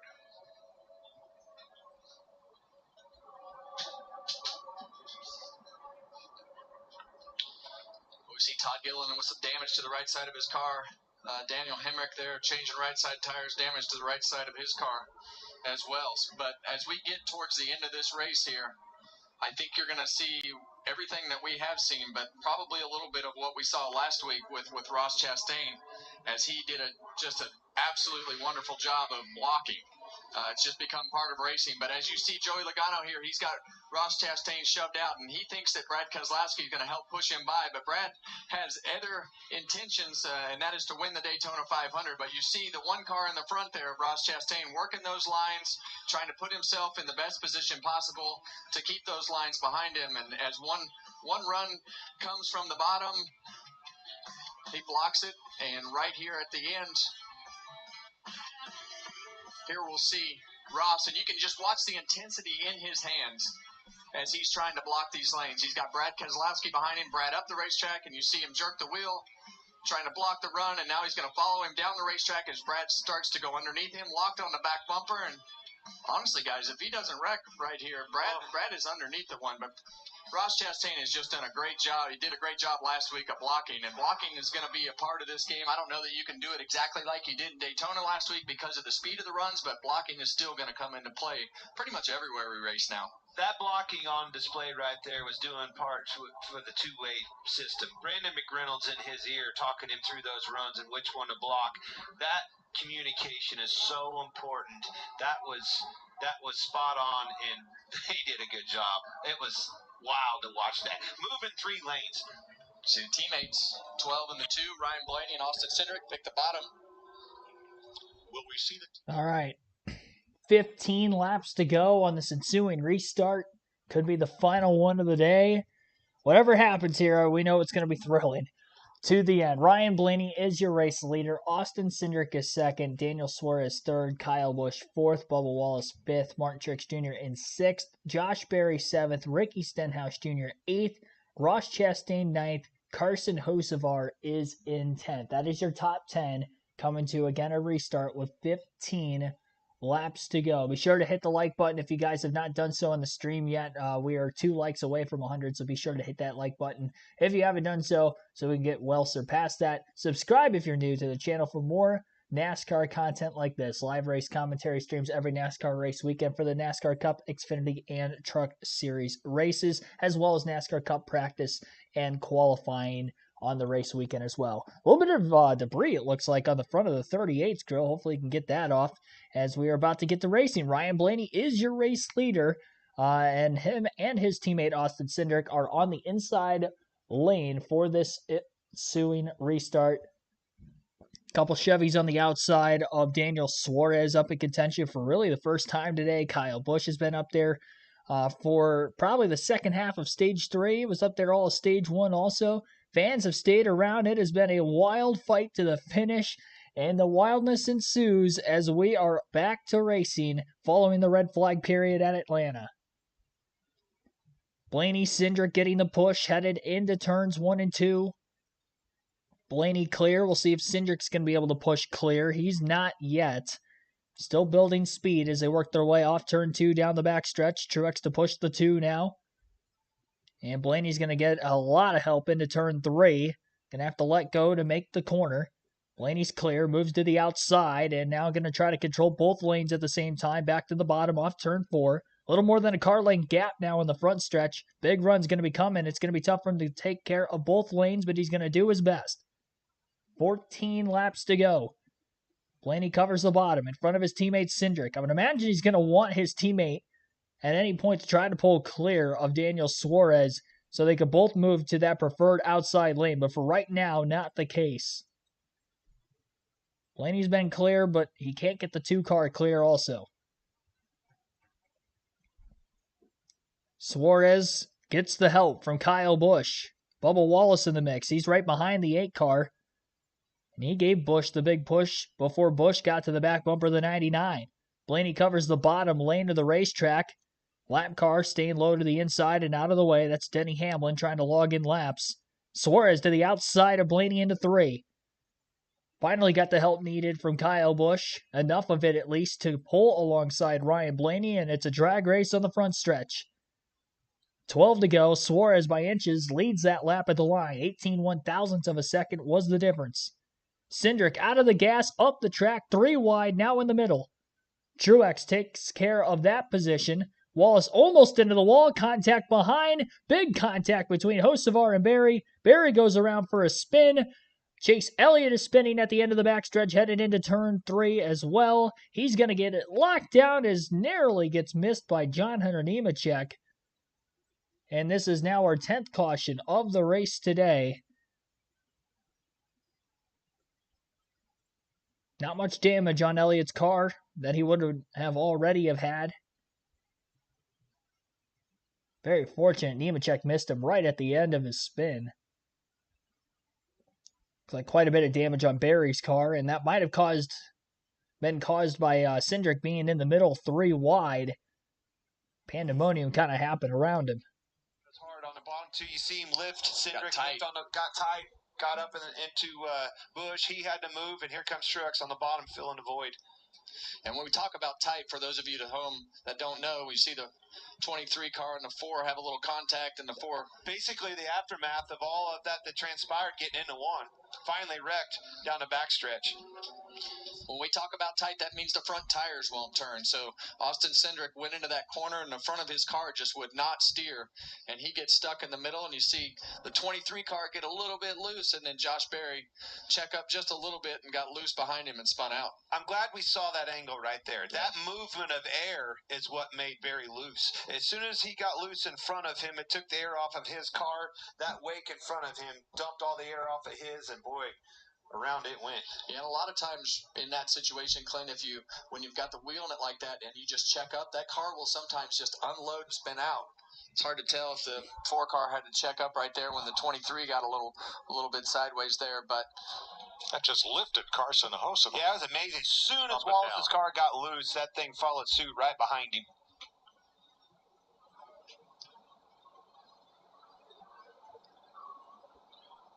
Nemechek just narrowly misses a spinning Elliott. Here's Corey LaJoie's view.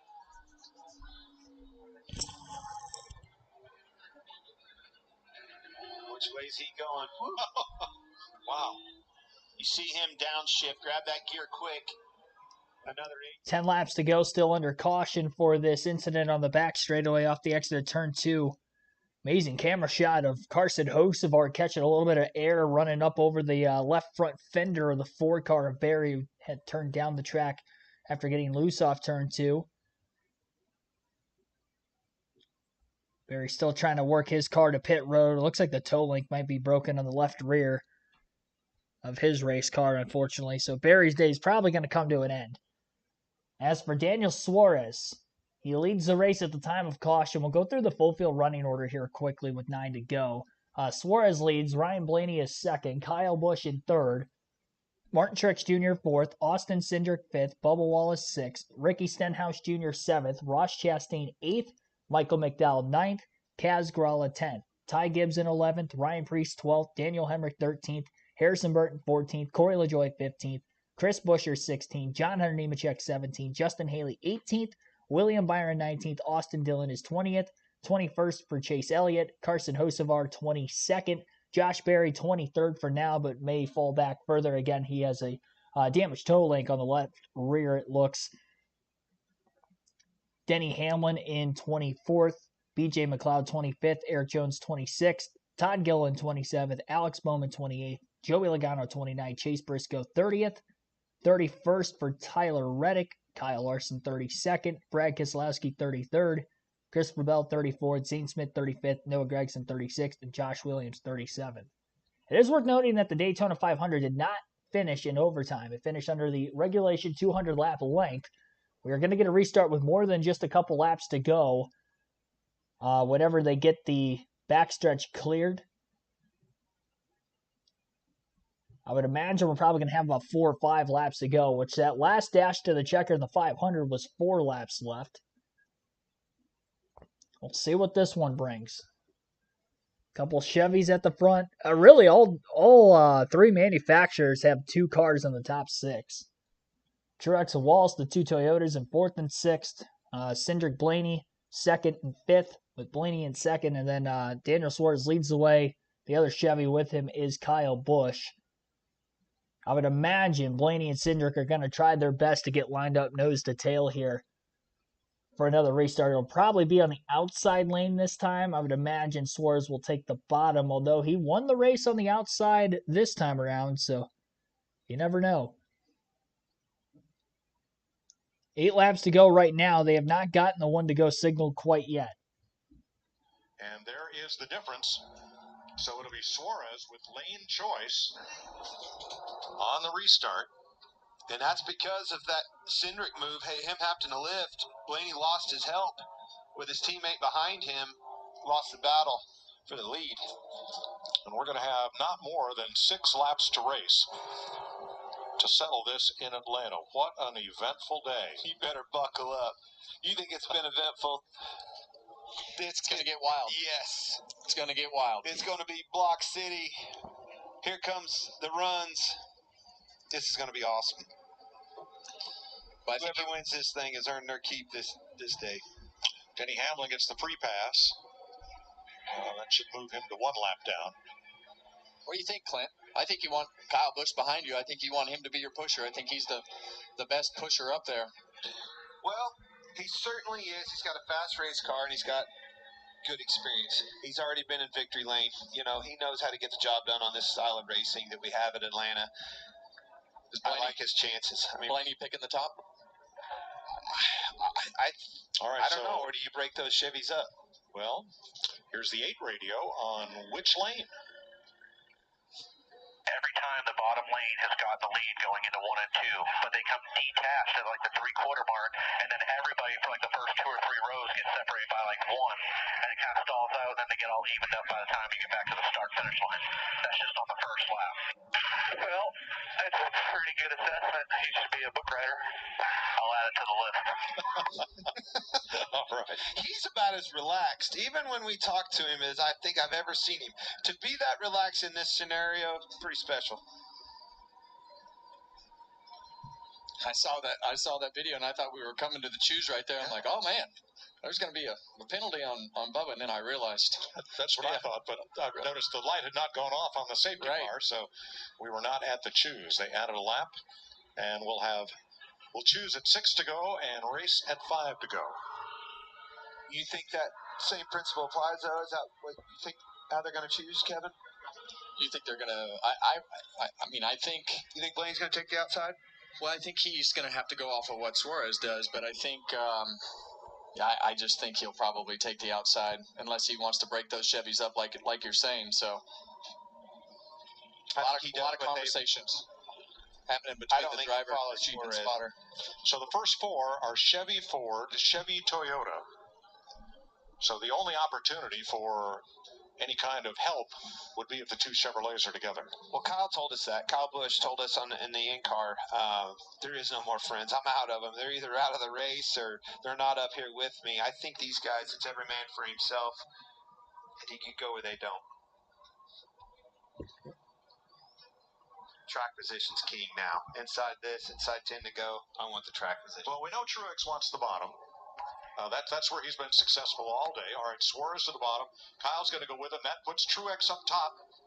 Pretty much exactly the scenario that we were talking right there. Go with or not. So now the question is going to be, if the Chevys lead into turn one on the bottom, as Kyle's spotter said, the bottom lane would lead into one. Can they prevail off turn two? Well, we heard Martin, as you said, Mike, talk about wanting to be on the bottom of the racetrack, but I think that he knew if he let Austin Cindric get right behind Blaney, he was going to have trouble breaking those guys up, being fifth on the bottom. So he knew he had to go high no matter what his car was doing in order to keep those Fords apart. Well, the one thing we do know is it's all about the help behind you. If you're Suarez, if you're Blaney, it's the help behind you, Truex and Busch. And it all starts from the word go. As soon as you pick up the fuel, make sure that he's locked on your bumper. It's going to be a dead drag race, in my opinion, both lanes, door to door. At nearly 3.5 hours after the drop of the green flag earlier this afternoon, it has come down to 5 laps to decide the finish of the race on a late race restart, as you have Daniel Suarez and Ryan Blaney on the front row. Suarez, the control car, on the inside. Blaney behind him is Martin Truex Jr., who has never won on a super speedway in his NASCAR Cup Series career. Kyle Busch in the 8 on the inside lane, trying to go for his 4th win with RCR in just over a calendar year. Back to racing at Atlanta. Now the question is, can we get to the finish and who will be the winner? Suarez had a massive push from Kyle Busch. He is clear in the middle of 1 and 2. Kyle lets go. Suarez is going to stay with the 8. No, he goes up in front of the 12 of Blaney. Blaney going to push the back of the 99, and the 99 got a bit sideways, jumped down to the bottom, couldn't hold the outside, and Blaney takes the lead into turns 3 and 4 with the help of Martin Truex Jr. in the 19. Blaney clear off turn 4. Kyle Busch, though, going to give the shot to the back of the 99. Big block by Blaney at the start-finish line. Suarez nowhere to go. Busch has to hold off of the back of the 99, and Blaney controls the race with 3.5 laps to go on the back straightaway. Big moment for Kyle Busch off turn 4. Couldn't tell if Walls got into the back of him or maybe a push gone wrong with the 99. Suarez with a massive move to the outside. Big air block there for the 19 of Truex as he had to lift to keep it off the wall. Loses momentum. Everybody training around him to the inside. And Truex has fallen out of the top 10 and out of contention for the win. 3 to go. Blaney back and forth all over the front stretch on Suarez and out of the back straightaway. Has them gridlocked 2 by 2 behind. More contact. Chastain and Wallace get together, but we stay green. No incidences. Blaney all the way to the top. Suarez nearly into the wall, trying to find his way around him. Blaney is at checkers or wreckers now with 2 laps to go in the race as he tries to win his 2nd career race at Atlanta.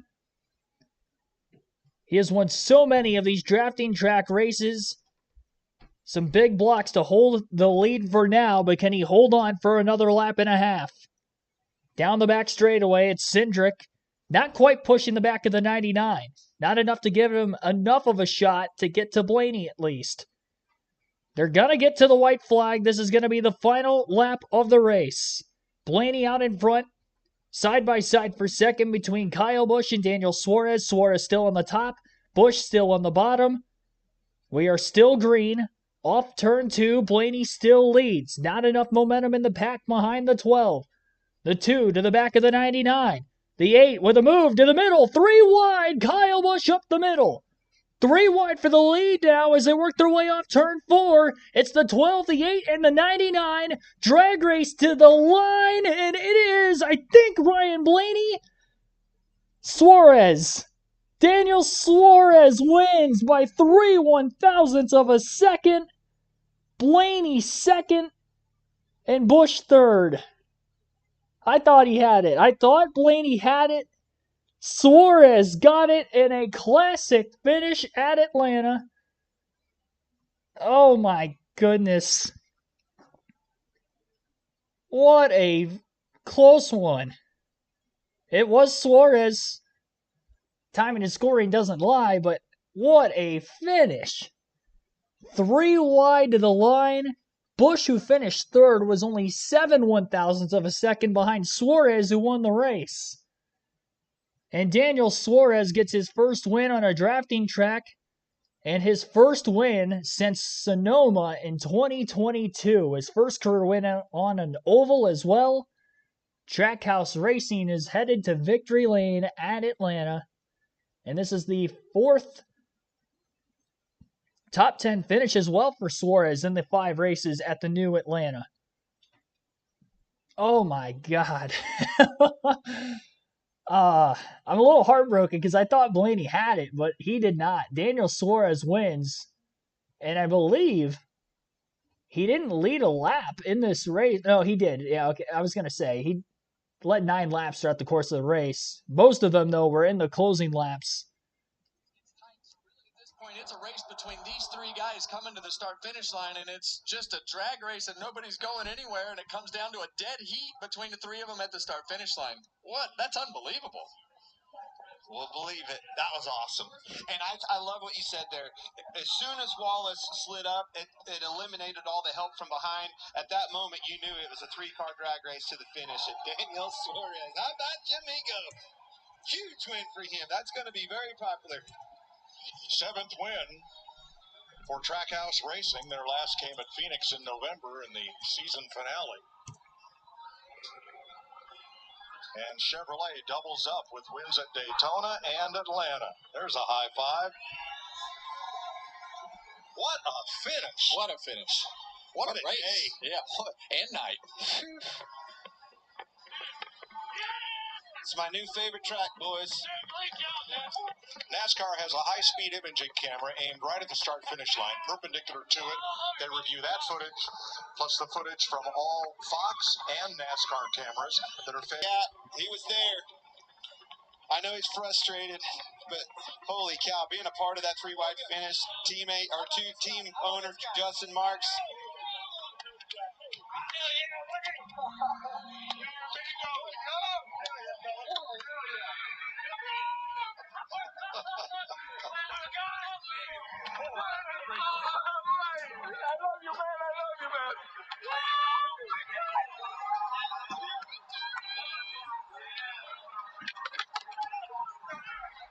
Regan Smith, what a finish.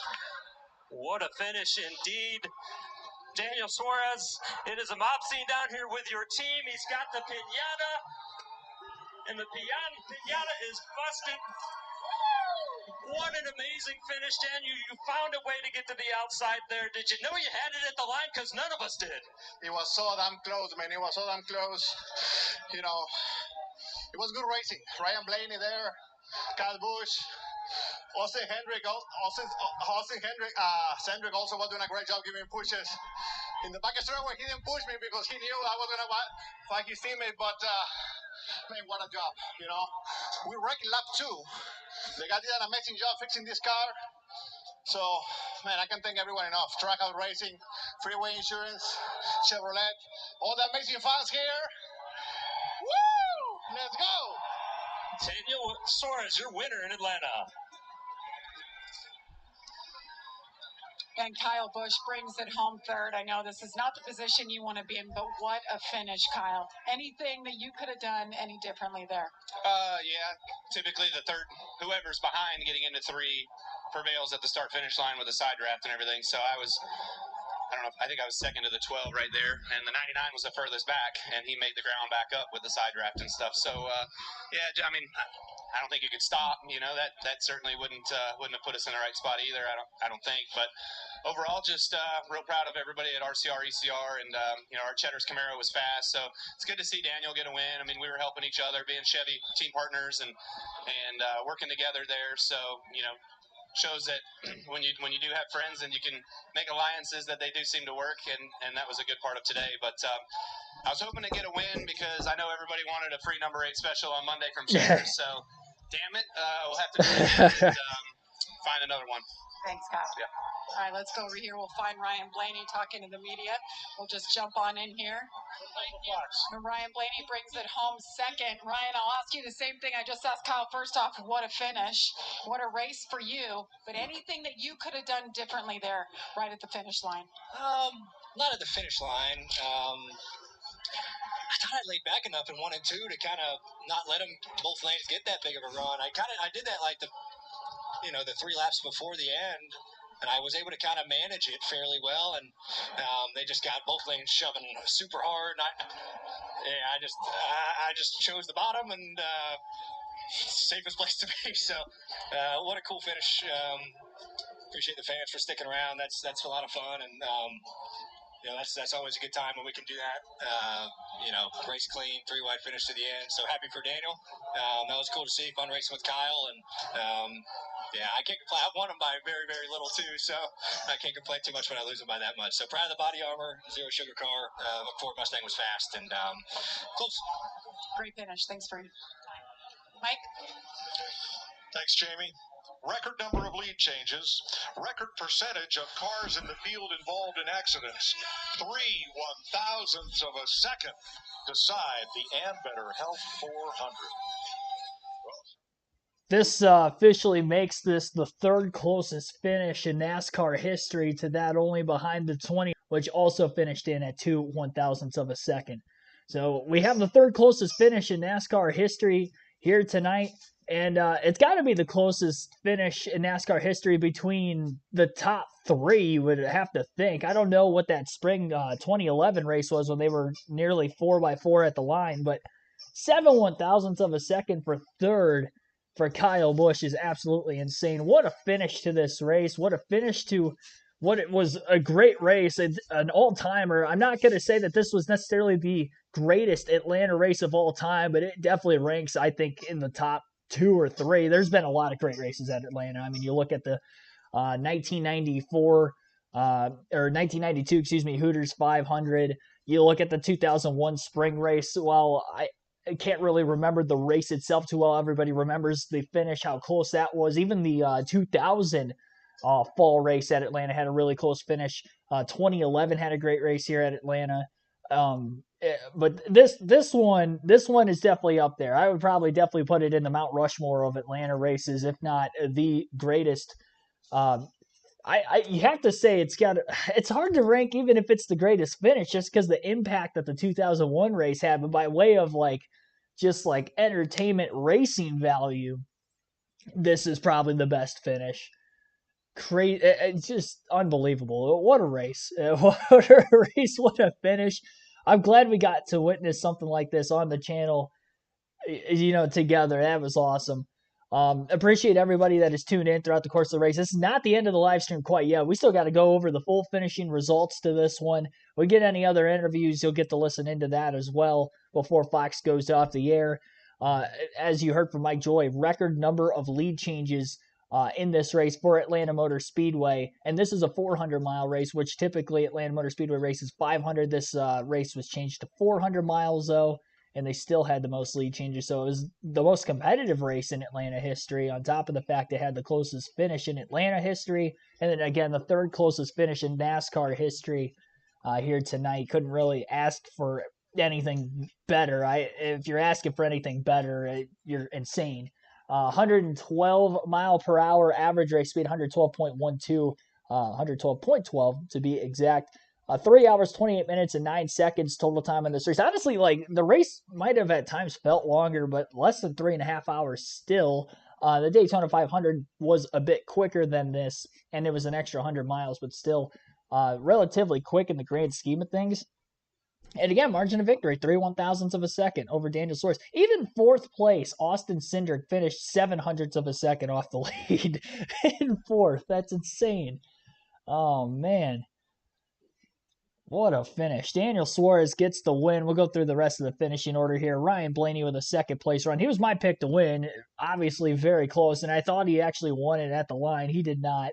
Kyle Busch finishes 3rd. He was one of the must-have picks, more on those predictions in a matter of moments once we get through Finishing order, Austin Cindric, fourth place run there. One of the sleeper picks as well for the potential win. Had a great day. Led a lot of laps. Finished fourth.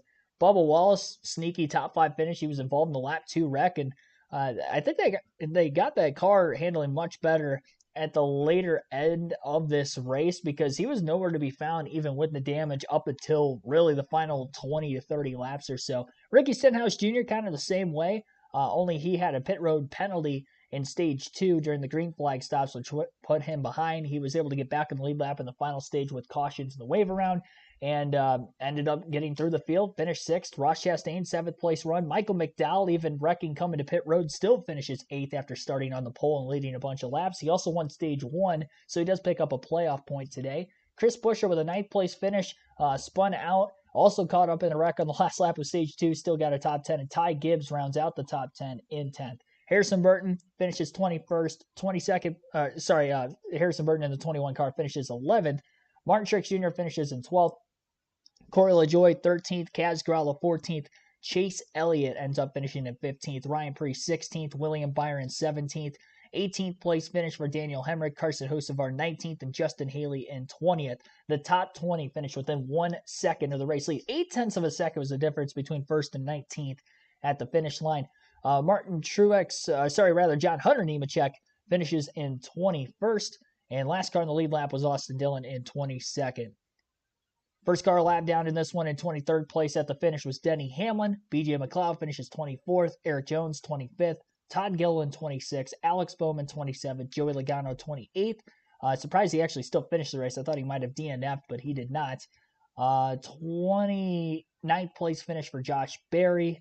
Tyler Reddick, 30th. 31st for Chase Briscoe. Kyle Larson, 32nd. Brad Keselowski, 33rd. 34th for Christopher Bell, Zane Smith 35th, Noah Gragson 36th, and Josh Williams 37th. He was the only driver that actually DNF'd from the lap 2 incident on lap 2. As far as different drivers to have led at least one lap in the race, looks like we had 14 different drivers lead at least one lap. Todd Gilliland still ended up leading the most laps in the race with 58 laps led. He led 6 different times. Let's see. Austin Cindric led the second most laps, finished in 4th again, led 2 different times for 32 laps. Blaney led 31 laps right behind him. He led 6 different times. The stage winners today, Michael McDowell led 28 laps again from the pole, led 6 different times. He won stage 1. Stage 2 ended under caution. Austin Cindric won that stage. And again, was a 4th place finisher in this one, led 2 different times. A wild evening at Atlanta. A couple more things we have to go over. Still got to go over the Fantasy League standings and the predictions. We'll get through the predictions here first. I picked to win the race. It's funny. On paper, it says Joey Logano, but I did switch my pick there right at the end to Ryan Blaney by way of looking good. 2nd place finish there. And he obviously got the better run. So 5 Cup Series races this year, if you count the duels, the Clash, Daytona 500.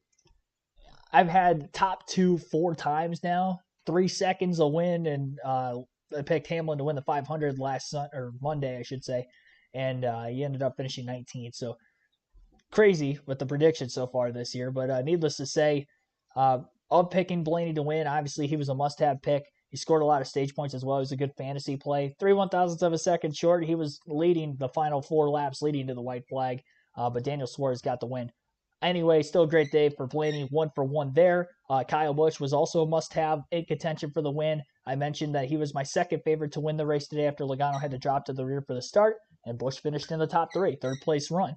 William Byron and Joey Logano were the other 2 must-haves that did not get top 10s. Byron, again, wrecked in the middle of green flag pit stops when McDowell had locked the rear tires up. It spun into him. Both nosed into the wall. Quite a bit of damage for Byron. Surprised he still finished the race. Nonetheless, finished on the lead lap at 17th. While it was a respectable run, all things considered by way of damage, still not a great day for points for Byron, who came in as the points leader, and of course last week's winner in the Daytona 500. So that makes me 2 for 3, and then Logano made me 2 for 4. So 2 and 2 it looks like on the must-haves this week. Logano again finished, 28th? Yeah, 28th place finish for Logano. Tough start to the season for him. Did not wreck out of the race necessarily, but got in a wreck, which costed him a solid finish. As far as the sleeper picks go, very close to getting the clean sweep 3 for 3 on top 10 picks for these drivers. Corey LaJoie was the only one that didn't get a top 10. He finished 13th, still had a pretty good finish, all things considered, and actually stayed out of trouble for the most part in the day. He was caught up in that second to last incident in the final stage with Larson and who else was in that wreck? It was Larson and Briscoe. That's right. Larson and Briscoe. He got it in the back of Larson, had a bit of damage, but again, still finished 13th. Austin Cindric, one of those sleepers, had a great car all day, led a lot of laps, won a stage, finished 4th.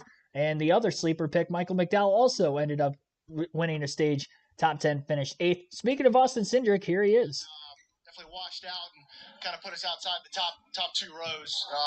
But overall, really fun to lead laps in our Knauf Insulation Menards Ford Mustang.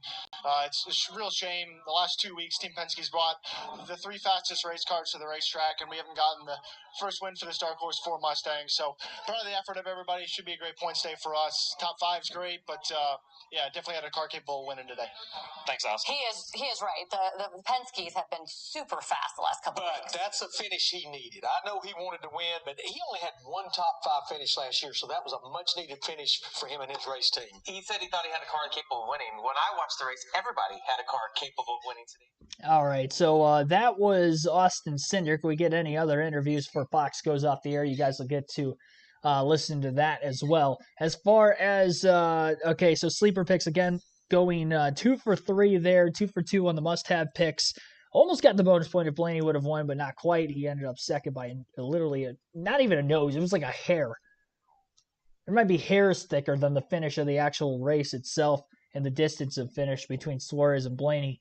Kyle Larson and Martin Truex Jr. both finished outside the top 10. So as a result of that happening, 2 for 2 on the don't have list. That makes me 4-0 on picking drivers to not have top 10 finishes so far this season. I did pick on Truex 2 weeks in a row, but still, 4 for 4 there. And I picked Suarez last week, and I didn't pick him this week because at Atlanta, even though he's not great on super speedways, Atlanta, with this racetrack, for whatever reason, he does get good finishes, and he ended up winning the race. So that's good for me not putting him on the don't have list this week. Truex again finished in the 12th place position. Based off the criteria, even though he had a really fast car, did not get the good finish. And Kyle Larson, way worse finish, 32nd, getting caught up in a wreck, which he has done pretty much all but one Atlanta race. He has DNF'd in now of the 5 that we've had now on this super speedway configuration. Looks like they're going off the air at this point. So I'll get on my phone real quick and pull up the Fantasy League. If you're not in the Fantasy League, you can join on the NASCAR mobile app or NASCAR.com website. Free to join. Chance to win 2 tickets to any NASCAR race if you're choosing the following season if you win the regular season and or playoff championship. You'll want to search for KRC League. When you create your league, you create the league with your email. Again, it is free to join. And the league to search for is KRC League. KRC in all caps, then a space, capital L on league. So I'll put that in the chat real quick. KRC League. There we go. It is in the chat. That is the league you'll want to join. We'll go through my team results, which pretty much I had everybody that I thought was going to potentially run well. So I should have had a really good week, all things considered there. And McDowell still ended up having a good finish. I did put him in over Byron because I felt Byron had more damage and McDowell had won a stage earlier. McDowell still got a top 10 solid day. Joey Logano was the only one in that team. Now, he crashed right at the end of stage 2, so I could not fix that because it literally locked within a half a lap after that. I wouldn't have been able to get here quick enough with streaming. So if I could have, and there was a chance, which was going to be slim even if I wasn't streaming, I would have put Byron in for Logano, but never really had an opportunity to do so. So Logano was the only really bad finisher on my team. I had 2nd, 3rd, and 4th, Blaney, Busch, Cindric, 8th place for McDowell, the 2 stage winners against Cindric and McDowell. And head-to-head, ended up having William Byron over Hamlin, got the points there. Had Bell over Bowman. Bowman did end up outlasting Bell in the laps category. Basically, just laps finish is what allowed for Bowman to complete more laps than Bell, beat him there. Logano over Keselowski, they both had an incident. Keselowski DNF'd in his wreck, Logano did not, and that's why Logano finished ahead of him. Chase Elliott did not beat Bubba Wallace like I had picked there. So 1 2 for 4 in the head-to-head, which would, in result, end up with 20 bonus points. Yeah, Logano finishing 28th and no stage points there was the only lackluster thing I had on the team this week. As a result of that happening, it gets me a third place finish. Your winner after Atlanta this week is Sauce Mafia and Austin Dillon fan with 242 points, getting a 21-point victory over Shrine at 1974. So again, Shrine at 1974 finishes in second, tied for third between me and Monster Jam X10 at 203 points. Dark Crypto, Troy the Great round out the top 5 at 201 points this week. So yeah, that is your top 5. The league standings coming into this week based off of how Daytona went.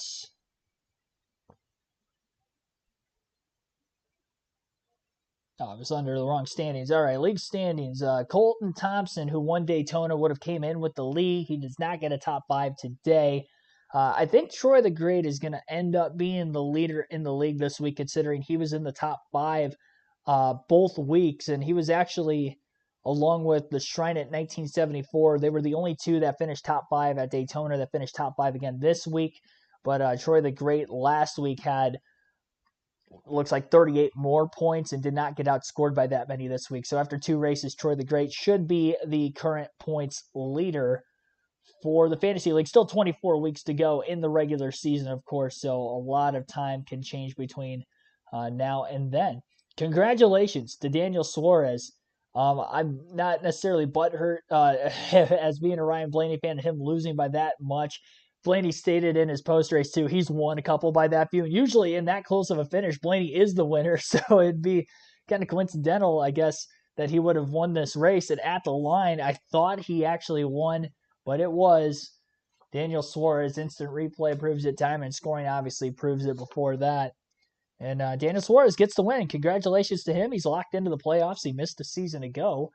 This year, he's in it. And we'll see how deep of a playoff run he'll end up making. Second career win for Daniel Suarez as well. And again, the third closest finish in NASCAR history here tonight, at least on the Cup Series side of things. Thank you, everybody, for watching. Be sure to hit the like button if you haven't done so yet on the stream. Again, thanks for that super chat from Tim Irvin of nearly $5 earlier. Appreciate that as well. And be sure to hit the like button if you guys have not done so yet. Again, hit the like button. Didn't quite get to 150. We did get over 100, though, easily on the stream. Be sure to subscribe. We are getting closer and closer to 5,000 subscribers on the channel. So if you have not subscribed yet, be sure to do so we can get to that mark of 5,000 subs as soon as possible. Have a good rest of your Sunday night. That's all I've got for you. Action-packed race here today at Atlanta. This is probably the best live commentary race I think we've had on the channel. There's been some good ones. I think Kansas last year was my personal favorite. This one, I think, might have topped that, just with the all-time finish in this race, more so than at Kansas in the spring race last year. This was a lot of fun. And this was even with my driver having a heartbreaking second-place loss. This was still the most fun I think I had given you guys the live race commentary streams this year. Hopefully we have more races like this season. We still have another trip to Atlanta later this summer in July as well, so maybe that one will be just as good as this one. It's going to be tough to beat. This is definitely one of the greatest races at Atlanta of all time. One of the greatest races in general of all time, all things considered. Definitely got to put it up there in probably the top 20 from an action-packed standpoint over the years of NASCAR. Have a good rest of your Sunday, everybody. Again, thanks. Have a safe one. We got to get through the times next week. I didn't even think about that. Start times for next week's live streams before we go off the air. Looks like this. All 3 series Truck Xfinity Cup will be racing again next weekend at Las Vegas. The first off week for the trucks isn't until Phoenix. So first 3 weeks of the season, again, all series are racing. Truck series will be Friday night at 9 p.m. Eastern time. Okay, so Friday night, 9 p.m. Eastern time will be the truck series race. Next week, On Saturday afternoon, we'll have the doubleheader then. The NASCAR Cup Series practice and qualifying will begin at 2 p.m. Eastern Time Saturday afternoon next week, and the NASCAR Xfinity race will be at 5 p.m. Eastern Time next Saturday afternoon as well. And our Cup Series live commentary stream, I said 3 o'clock earlier. It might be 3:30. I got to see the start time of the race one more time for next week at Vegas just to make sure. Yeah, I had the right time, 3 o'clock. Okay, so 3 p.m. next Sunday for our Las Vegas live commentary coverage for the NASCAR Cup race. That's it. Thanks, everybody, for watching. I'll keep you posted in the community tab on that schedule for next week as well. Obviously, all times are subject to change in case there is weather issues. Vegas doesn't usually have weather issues out in the desert, so I would imagine that we should be a good go for next week as well, just like we were this weekend. Last time I'll say thanks and sign off. Thanks again, everybody. Have a good rest of your Sunday. Again, congrats to Daniel Suarez, and have a good night, everyone.